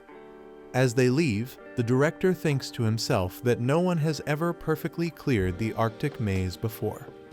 He recalls news articles predicting that if Taejun succeeds again, his fame will skyrocket worldwide. Smirking, he mutters that all this depends on whether Hunter Taejun can truly achieve a perfect clear. Limping toward the car, he snaps at the soldiers for standing around and tells them to move faster. When they rush to assist him, he orders them to take him to the hospital immediately. Just as he enters the vehicle, he casually mentions that they'll have to pay the hospital bills themselves. The soldiers freeze in shock as the director laughs under his breath, enjoying his petty revenge. The director suddenly senses danger and notices one of the soldiers pulling out a knife. Shocked, he barely reacts before the soldier lunges toward him with murderous intent. The director dodges back, shouting in disbelief at their betrayal. He mocks them angrily, asking if they really think he's weaker than Taejun. Dark energy begins to swirl around him as his expression turns sinister. He declares that he'll show them who he truly is and starts chanting a spell. A cursed blade materializes in his hand, glowing with an eerie purple aura. With a vicious swing, he cuts down the soldier in an instant, leaving everyone frozen in fear. The director freezes in confusion as a new figure steps in, radiating a fiery aura. Clad in a red and orange robe, the man's sword burns with intense golden light. He condemns the fake soldiers for daring to impersonate government forces and attack honored guests. With calm fury, he declares that every one of them deserves to die. His name flashes on screen: Kang Ryu-ah, ranked 31st in the Chinryu Society, known for his unmatched swordsmanship. The soldiers freeze in terror as a powerful aura fills the area. One of them stammers, recognizing the man before them, Kang Ryu-ah. The name alone sends chills down their spines. Even the director looks pale in disbelief. Kang Ryu-ah, a top disciple of the sword Saint Jeong-il Ryang, stands calmly with his blade drawn. Known as the third-ranked warrior of the Chinryu Society, his presence radiates authority. He glares at the fake officers, condemning them for impersonating government forces and harming honored guests. With his sword glowing in fury, he repeats coldly that all of them deserve to die. The fake officers panic, desperately trying to explain that the situation is a misunderstanding. Before they can finish, a flash of purple energy bursts across the area. Kang Ryu-ah's blade slices through the air, striking down two men instantly. The others collapse in pain, screaming for mercy as fear consumes them. One soldier falls to his knees, begging to accept any punishment if spared. The director quickly steps in, trying to calm Kang Ryu-ah's fury.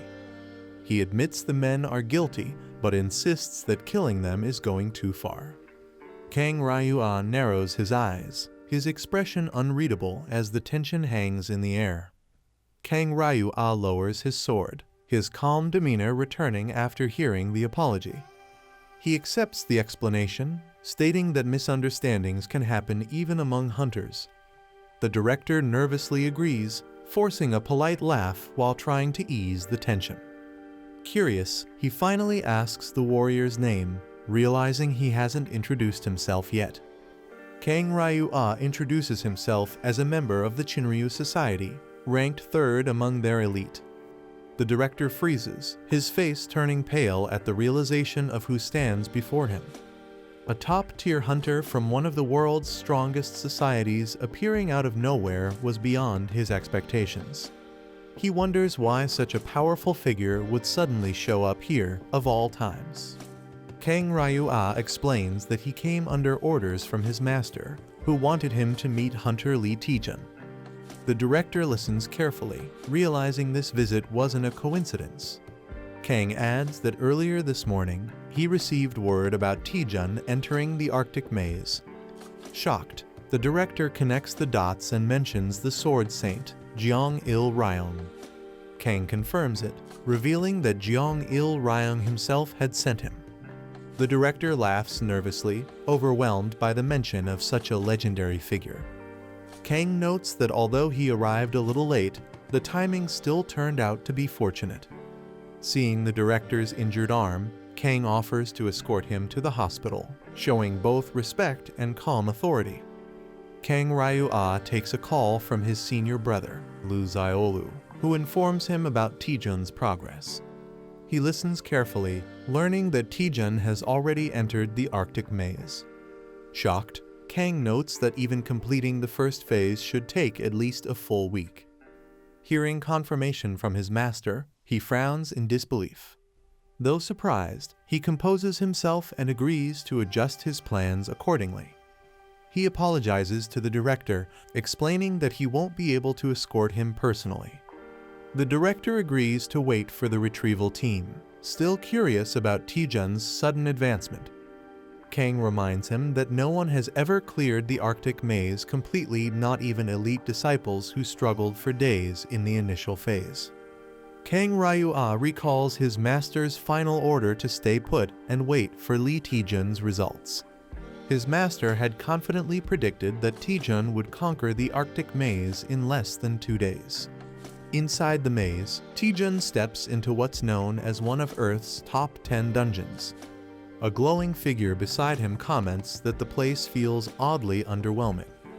Taejun looks around, noticing the unnatural shapes and eerie colors of the environment.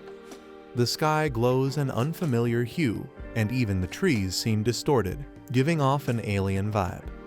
He plucks a strange leaf, remarking how everything feels both natural and artificial at once. The area appears as a massive forest suspended between two worlds, half human, half otherworldly. Taejun steps deeper into the Arctic maze, a dense forest where no clear path exists. His companion identifies the cliff ahead as the legendary 1,000-year cliff. Taejun nods, realizing it's also the place rumored to hold the pure heart herb needed to heal his master. His companion warns that no one has ever reached that far before. An NPC appears, offering a choice to climb the cliff for the treasure or leave with a partial clear. The NPC mentions that the treasure lies guarded by roaming seraphs atop the cliff. Taejun smirks, noting that whether the treasure exists or not doesn't matter to him. With determination, he ends the conversation and begins moving forward into the maze depths. Taejun's companion nervously asks if he actually knows where they're heading. Taejun casually replies that he's just following the direction toward the cliff. 2 hours later, they realize something is wrong as they keep looping back to the same place. Confused, Taejun yells in frustration, noticing they've passed the same tree multiple times. He finally understands why it's called the initial maze. The paths twist endlessly. Trying to improvise, he attempts to load a dungeon map using his Parsley navigation app. The system displays a progress bar showing the map download will take nearly 100 hours. Seeing that, Taejun freezes and mutters that they're completely doomed this time. Taejun reminds himself that he must find the pure heart herb before time runs out. He knows waiting for the map to finish downloading isn't an option. As he moves through the maze, he notices two young figures watching him from the shadows. The system activates a universal translator, allowing him to understand their speech. The kids whisper to each other, debating whether to help him or run away. Taejun wonders who they are and if they're NPCs placed within the maze. But the system never mentioned any hidden NPCs in this area. He starts to suspect they might be monsters in disguise or illusions meant to deceive him. Realizing he has no other option, Taejun decides to approach the mysterious children. He tries to ease their fear by offering snacks, assuring them he's not dangerous. The kids hesitate, unsure whether to trust him, as Taejun thinks the truth will reveal itself through their reaction.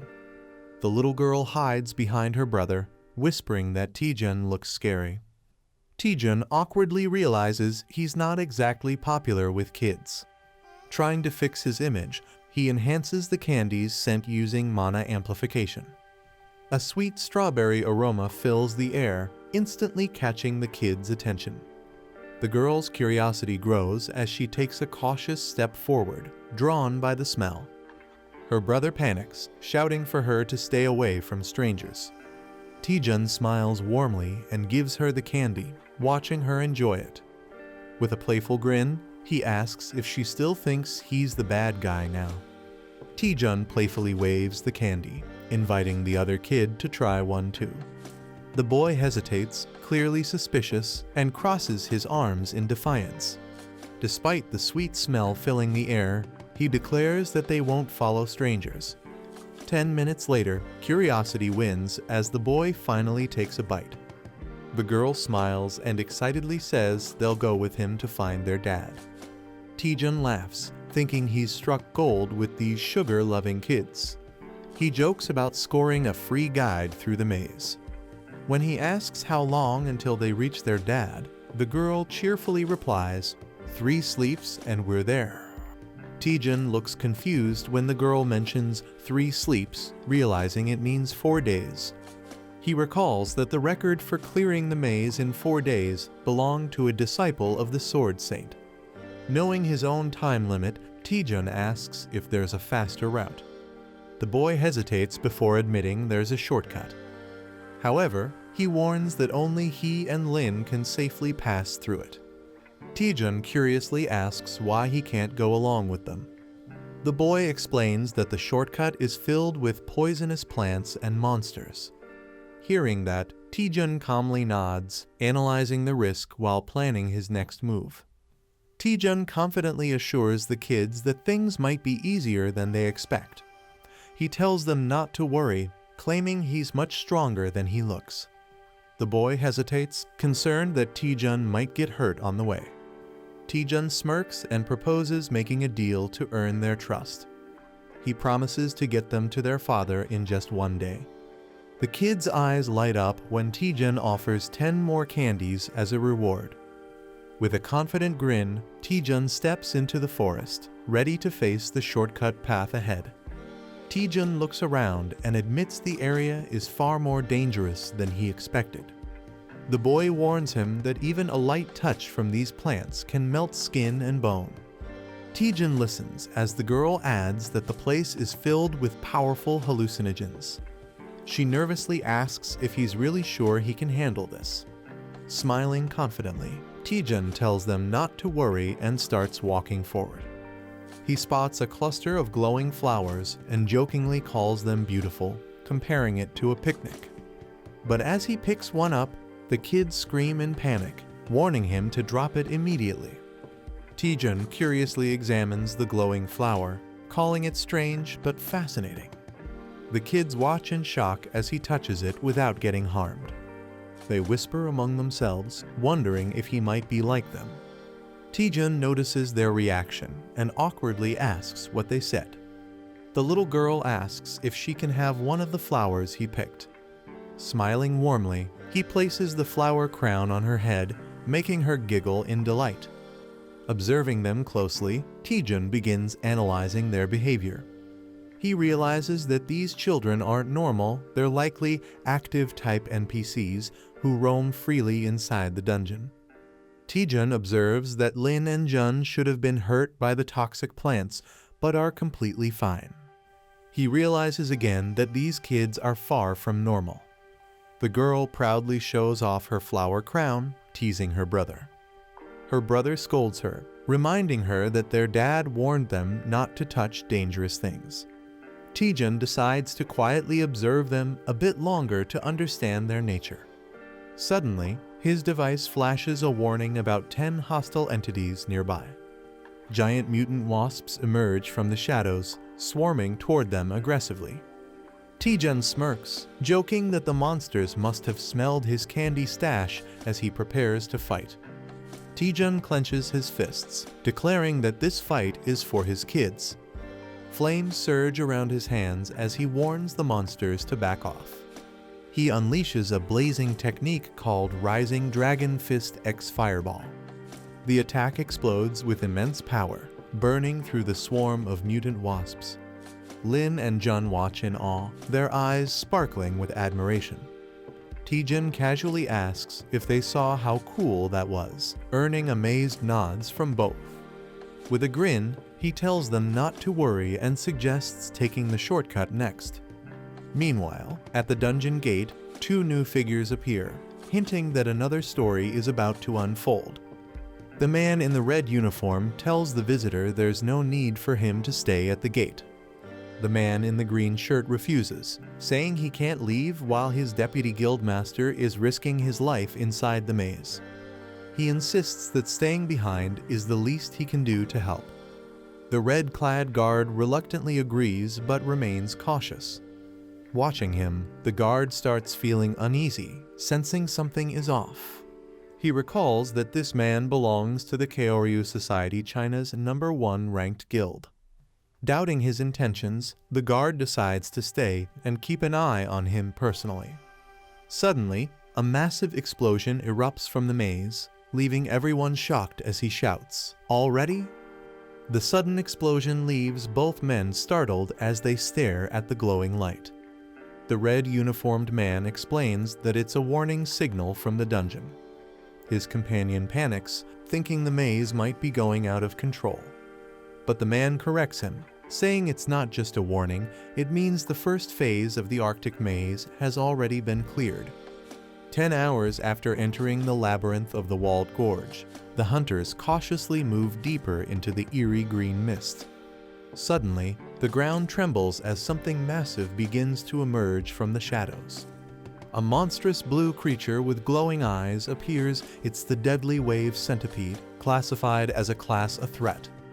The younger hunter panics and warns his senior that the creature is too dangerous to fight head-on. Ignoring the warning, the beast unleashes a terrifying roar, shaking the entire area. The centipede screeches and lunges forward, its armored body gleaming under the light. With immense force, the creature crashes into the ground, sending shockwaves across the battlefield. But the confident hunter stands firm, smirking as red energy tendrils rise from his back, unfazed by the monster's size. After defeating the monster, the group finally takes a moment to rest under the night sky. The leader checks on his teammates, asking if anyone got hurt during the fight. The girl reassures him with a smile, saying everyone is fine and grateful for his help. One of the boys tells Hyung he believes in his strength and that he can overcome any challenge. They talk about the legendary 1,000-year Leica place no one has ever crossed before. Hyung promises to speak with his father to get permission for the journey ahead. Meanwhile, the narration explains that the labyrinth of the walled gorge consists of 2 stages, with the first being the labyrinth of the beginning palace. The second stage of the labyrinth is revealed as the fearsome 1,000-year cliffs, towering under the night sky. After clearing the first stage, challengers can either leave the labyrinth or continue their ascent toward the cliffs. Progressing to the next stage isn't determined by permission, but by the challenger's own decision. A mysterious NPC explains that climbing further is a personal choice, not something granted by anyone else. The boy wonders why the kids earlier mentioned asking their dad for approval to go up. He starts to suspect that the dad they spoke of might be a hidden NPC connected to the cliffs. As they approach the massive rock formation, Hyung's companion tells him they've finally arrived. Hyung looks ahead and notices a mysterious figure standing near the entrance, waiting for them. As they reach a small hut at the top, the kids point to the man sitting outside and call him their dad. The hunter looks confused, recognizing the man as just an ordinary fork road NPC from earlier stages. The mysterious man greets them calmly, saying "welcome" as they step closer. He remarks that it's been a long time since anyone managed to reach this far into the labyrinth. The hunter politely introduces himself, unaware of the danger behind him. Suddenly, the man's tone changes as he notices something unusual behind the visitors. His eyes widen in horror when he sees cursed objects following them. He immediately yells for them to step away from the cursed things, drawing his weapon in panic. The hunter freezes, confused and shocked, wondering why the man who was supposed to be their dad is suddenly attacking them. The hunter raises his hands, trying to calm the situation and reason with the enraged man. He pleads for him to stop, questioning if he's really about to attack the children who call him their dad. But the man's expression turns grim as he mutters that those things are not his children. Without hesitation, he pulls the trigger, firing at the supposed kids. The hunter is hit and falls back in shock while the girl screams in terror. Dark energy suddenly surges around the hunter's body, responding to his pain and anger. The NPC stares in confusion, unable to comprehend the power awakening before him. In the next instant, the hunter's eyes glow fiercely as he unleashes a burst of overwhelming energy.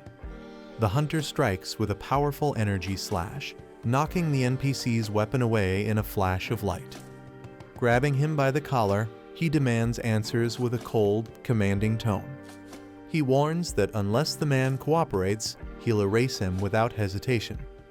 Terrified, the NPC struggles to speak, gasping that challengers can't return to their world without his permission. The hunter replies firmly, saying he never planned on returning anyway. Realizing the hunter's goal, the NPC stammers, asking if he intends to climb the 1,000-year cliffs. Ignoring the question, the hunter slams him against the wall, declaring that he'll be the one asking questions now. He demands to know if the two kids were really his children. With a pained look, the NPC admits that they once were but not anymore. The hunter questions the man, asking if he's really claiming those innocent-looking kids are monsters. The man laughs bitterly, calling them demons and denying they're normal children. But the hunter insists they're just ordinary kids, not monsters at all. He clenches his fist in anger, accusing the man of shooting normal children without reason.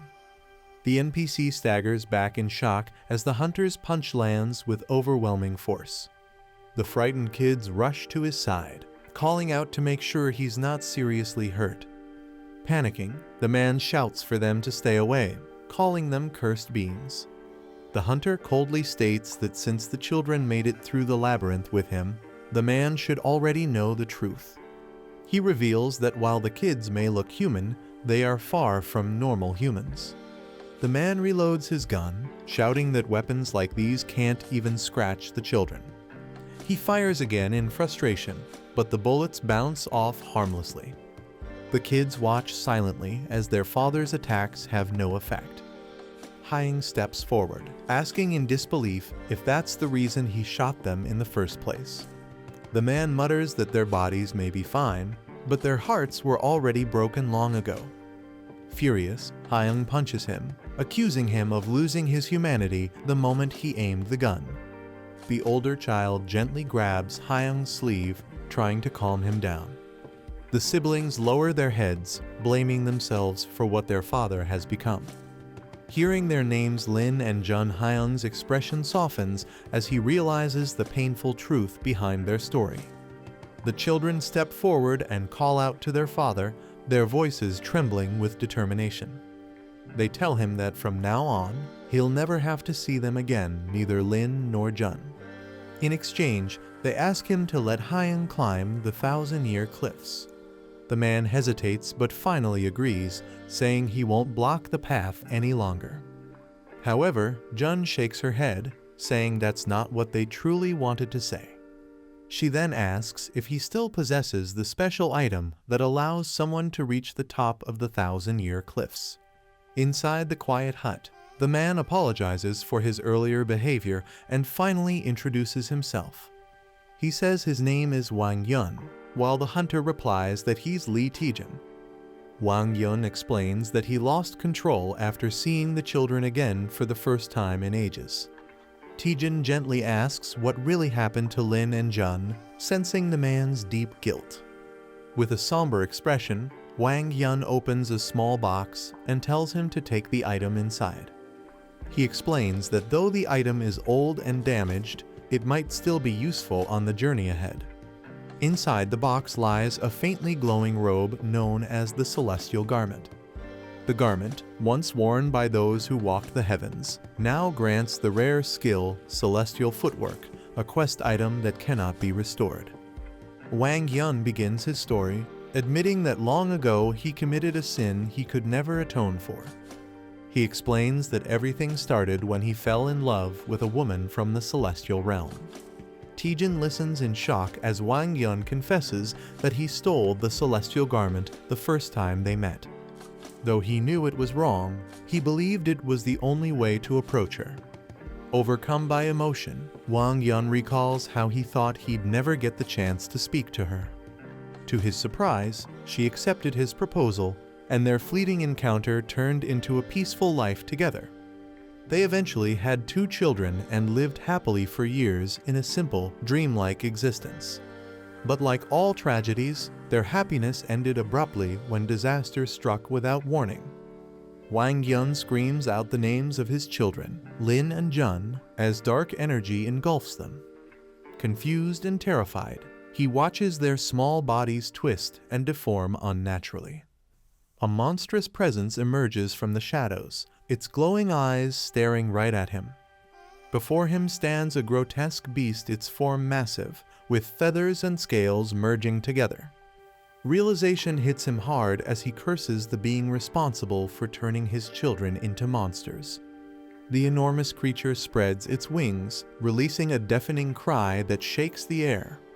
As it flies upward, Wang Yun's wife suddenly appears, her expression filled with panic and sorrow. She calls out to him, asking what he's doing there, before tearfully saying the children.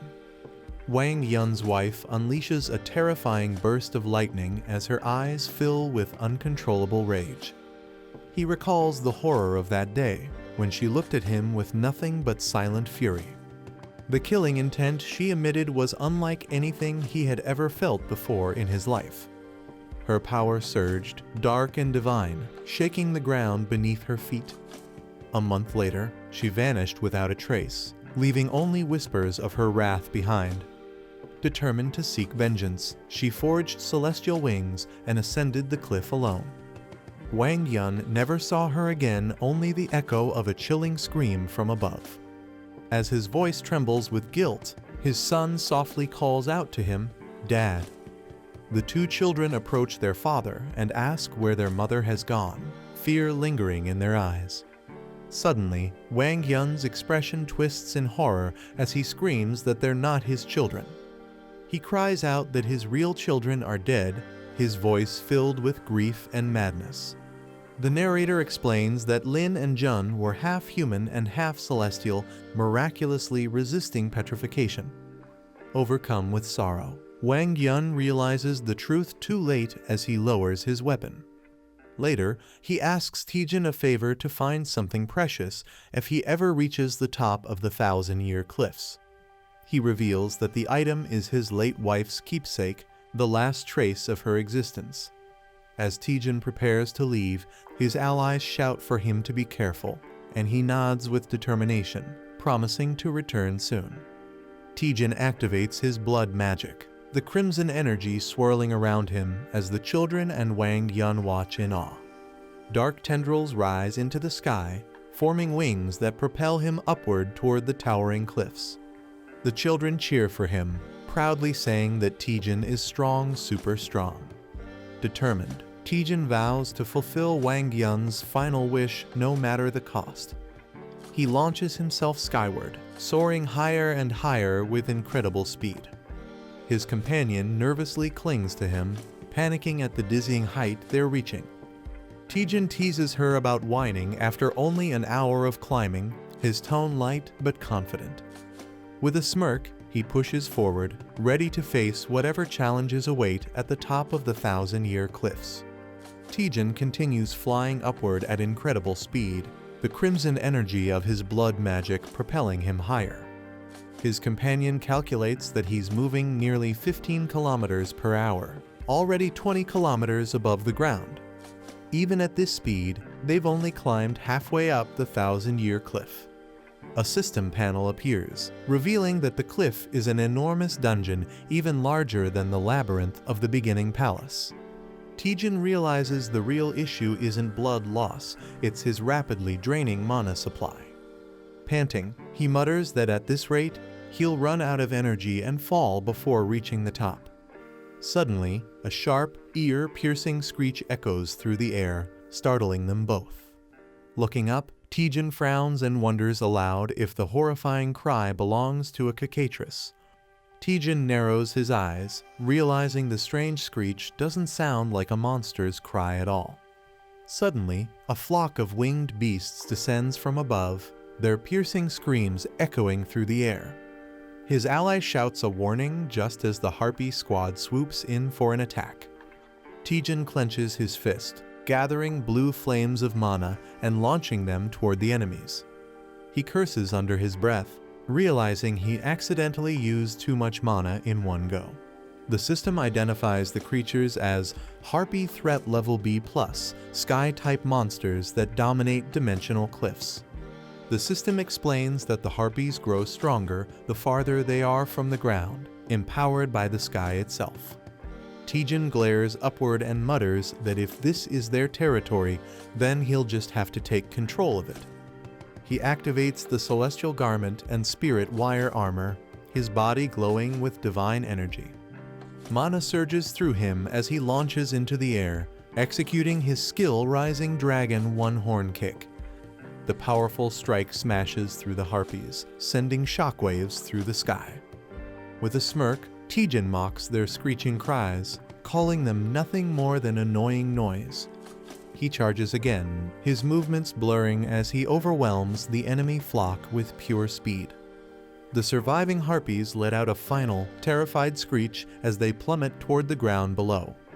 Taejun charges up his final attack, unleashing a devastating blast that obliterates the remaining Harpies in the sky. One of the creatures screeches in agony, its body twisting before crashing into the ground.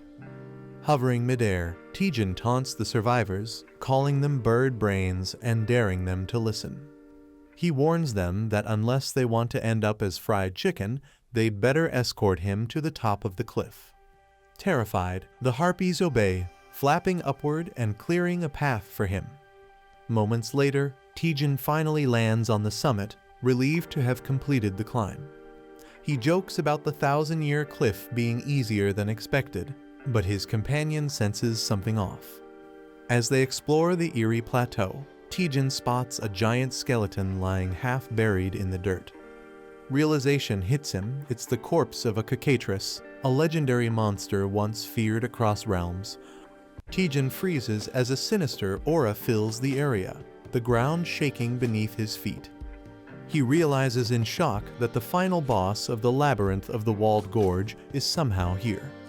Dark energy surges as a vengeful spirit materializes, whispering about revenge for her lost children.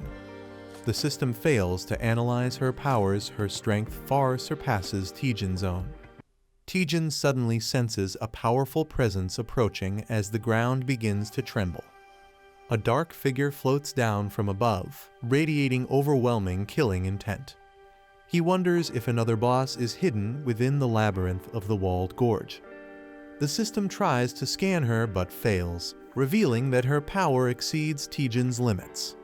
Taejun's companion nervously realizes it's not a monster, it's a person consumed by rage.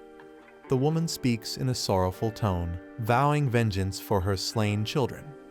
Taejun freezes as he recalls the story of Wang Yun's wife and suspects this could be her. Before he can react, she attacks using the Celestial Leaf Flick technique, sending energy blades his way. The impact hurls Taejun backward, leaving him stunned by the sheer force of her divine power. Taejun finally pieces everything together as the woman attacks, realizing the mysteries are starting to make sense. He understands why Lin and Jun suddenly return to their original forms instead of remaining twisted. He also realizes why the cicatrice never appeared, it was being suppressed by someone far stronger. That someone is Yuhua, Wang Yun's wife, who shockingly turns out to still be alive. Her stats flash before Taejun, revealing overwhelming power and multiple X-rank celestial techniques. She ignores Taejun's explanation and declares that she must avenge her children at any cost. Taejun nervously tries to tell her the revenge is long over and her children are perfectly safe now. But she rushes in with another fierce attack, forcing Taejun to dodge as he shouts in surprise. Taejun blocks her strike with a flaming fist, calling her a crazy woman as she attacks relentlessly. He realizes talking won't work and prepares to counter before she overwhelms him. Yuhua glares with pure hatred, shouting at him for daring to interfere with her revenge. Seeing an opening, Taejun thinks this is his chance to restrain her without hurting her too much. But she instantly reacts, parrying his move with terrifying precision and speed. Her follow-up attack slashes across his arm, sending pain shooting through him as he stumbles back. Taejun calls for Eratus, knowing he needs help before she completely loses control. His skeleton companion appears and waits for orders as Yuhua prepares another violent strike. Taejun tells Eratus to retrieve the family and the pigeon, realizing she's not in a sane state anymore. Eratus follows Taejun's command and leaps into action while the harpies screech in panic. Taejun tells the woman he understands her anger, but reminds her he has someone else he needs to save right now. He grips his bleeding hand and prepares himself, realizing he has no choice but to fight seriously. A blood-red sword forms in his hand as he activates his blood magic. Taejun steps forward, saying he'll go all out as well. On the cliffside, Wang Yun and the children watch the distant battle anxiously. Their father quietly acknowledges how they still don't abandon him despite everything. He then asks the children if they don't resent their father for what he has done. The family looks up as a strange figure descends toward the ground. A burst of green energy erupts the moment the figure lands, sending dust and light outward with force. As the light fades, the father steps forward cautiously. He braces himself, unsure of what just appeared. The children hide behind their father while he prepares to defend them. Believing the skeleton is a threat, he shouts for it to stay away, determined to protect his kids.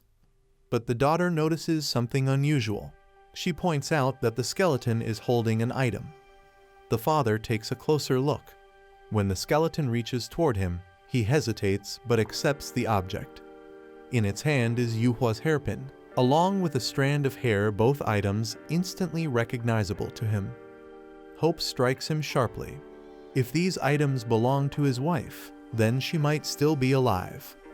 The father tries to understand the skeleton's strange sounds, but can't make out anything. Realizing the skeleton isn't speaking normally, he prepares himself. The skeleton suddenly raises its arms and begins making exaggerated gestures, as if using body language to communicate. The family watches in confusion. The father can't believe what he's seeing and quietly questions the bizarre display.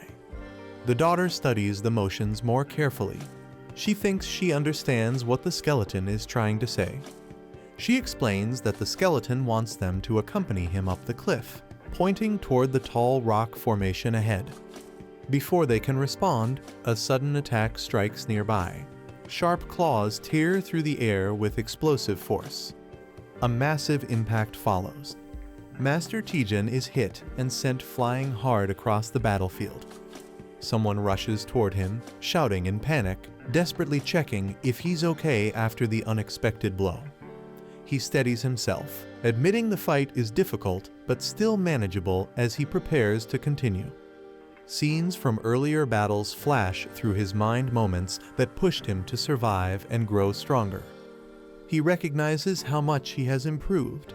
A small smile forms as he acknowledges his progress. After holding out for hours against a powerful enemy, he can't help feeling a sense of pride building inside him. But the airborne clash continues relentlessly. He reminds himself there's no time to admire the moment. His divine equipment begins losing durability, warning that the power sustaining him is about to vanish. The manager's voice chimes in, giving him guidance. He brushes off the comment, already focused on the next step. He shifts his attention toward the woman in red, preparing to stabilize her before anything else escalates. Information about her weapon appears. It's a unique celestial claw, something only Yuhua can wield, shaped by the user's emotions. He realizes it's an ego-type weapon, capable of influencing the user's mind, explaining her unstable behavior in battle. Yuhua's unstable state becomes clearer as her weapon, driven by her emotions, continues to erode her sanity. The celestial claw lashes out, fueled by her wrath, leaving deep damage with every strike. He dodges the attack, but realizes the situation is far more dangerous than he expected. He questions whether he can even break the celestial claw, knowing his own life could be at risk. Still, he commits to the decision.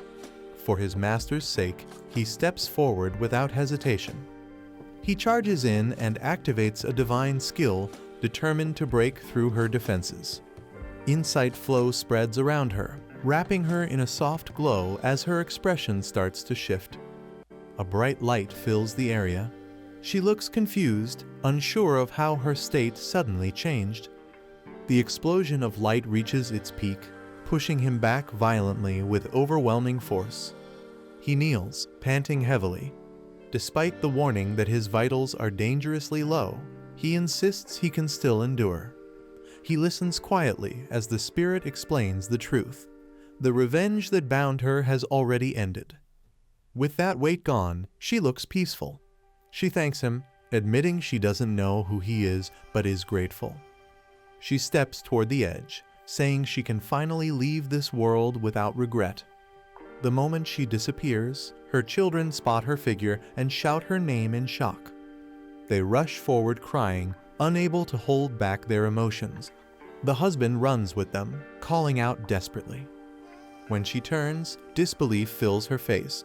She hesitates, overwhelmed by the sight of her family. The kids cling to her, assuring her they're right there. They tell her how much they missed her. The father approaches carefully, confirming she isn't dreaming. She reaches for him, still shaken. He finally steps close. The family reunites, overcome with relief as they stand together again. He learns that the entire family survived.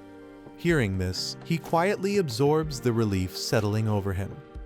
She holds her children tightly, realizing the moment is real and not a dream. The father lowers his head as tears fall, overwhelmed by everything that has happened.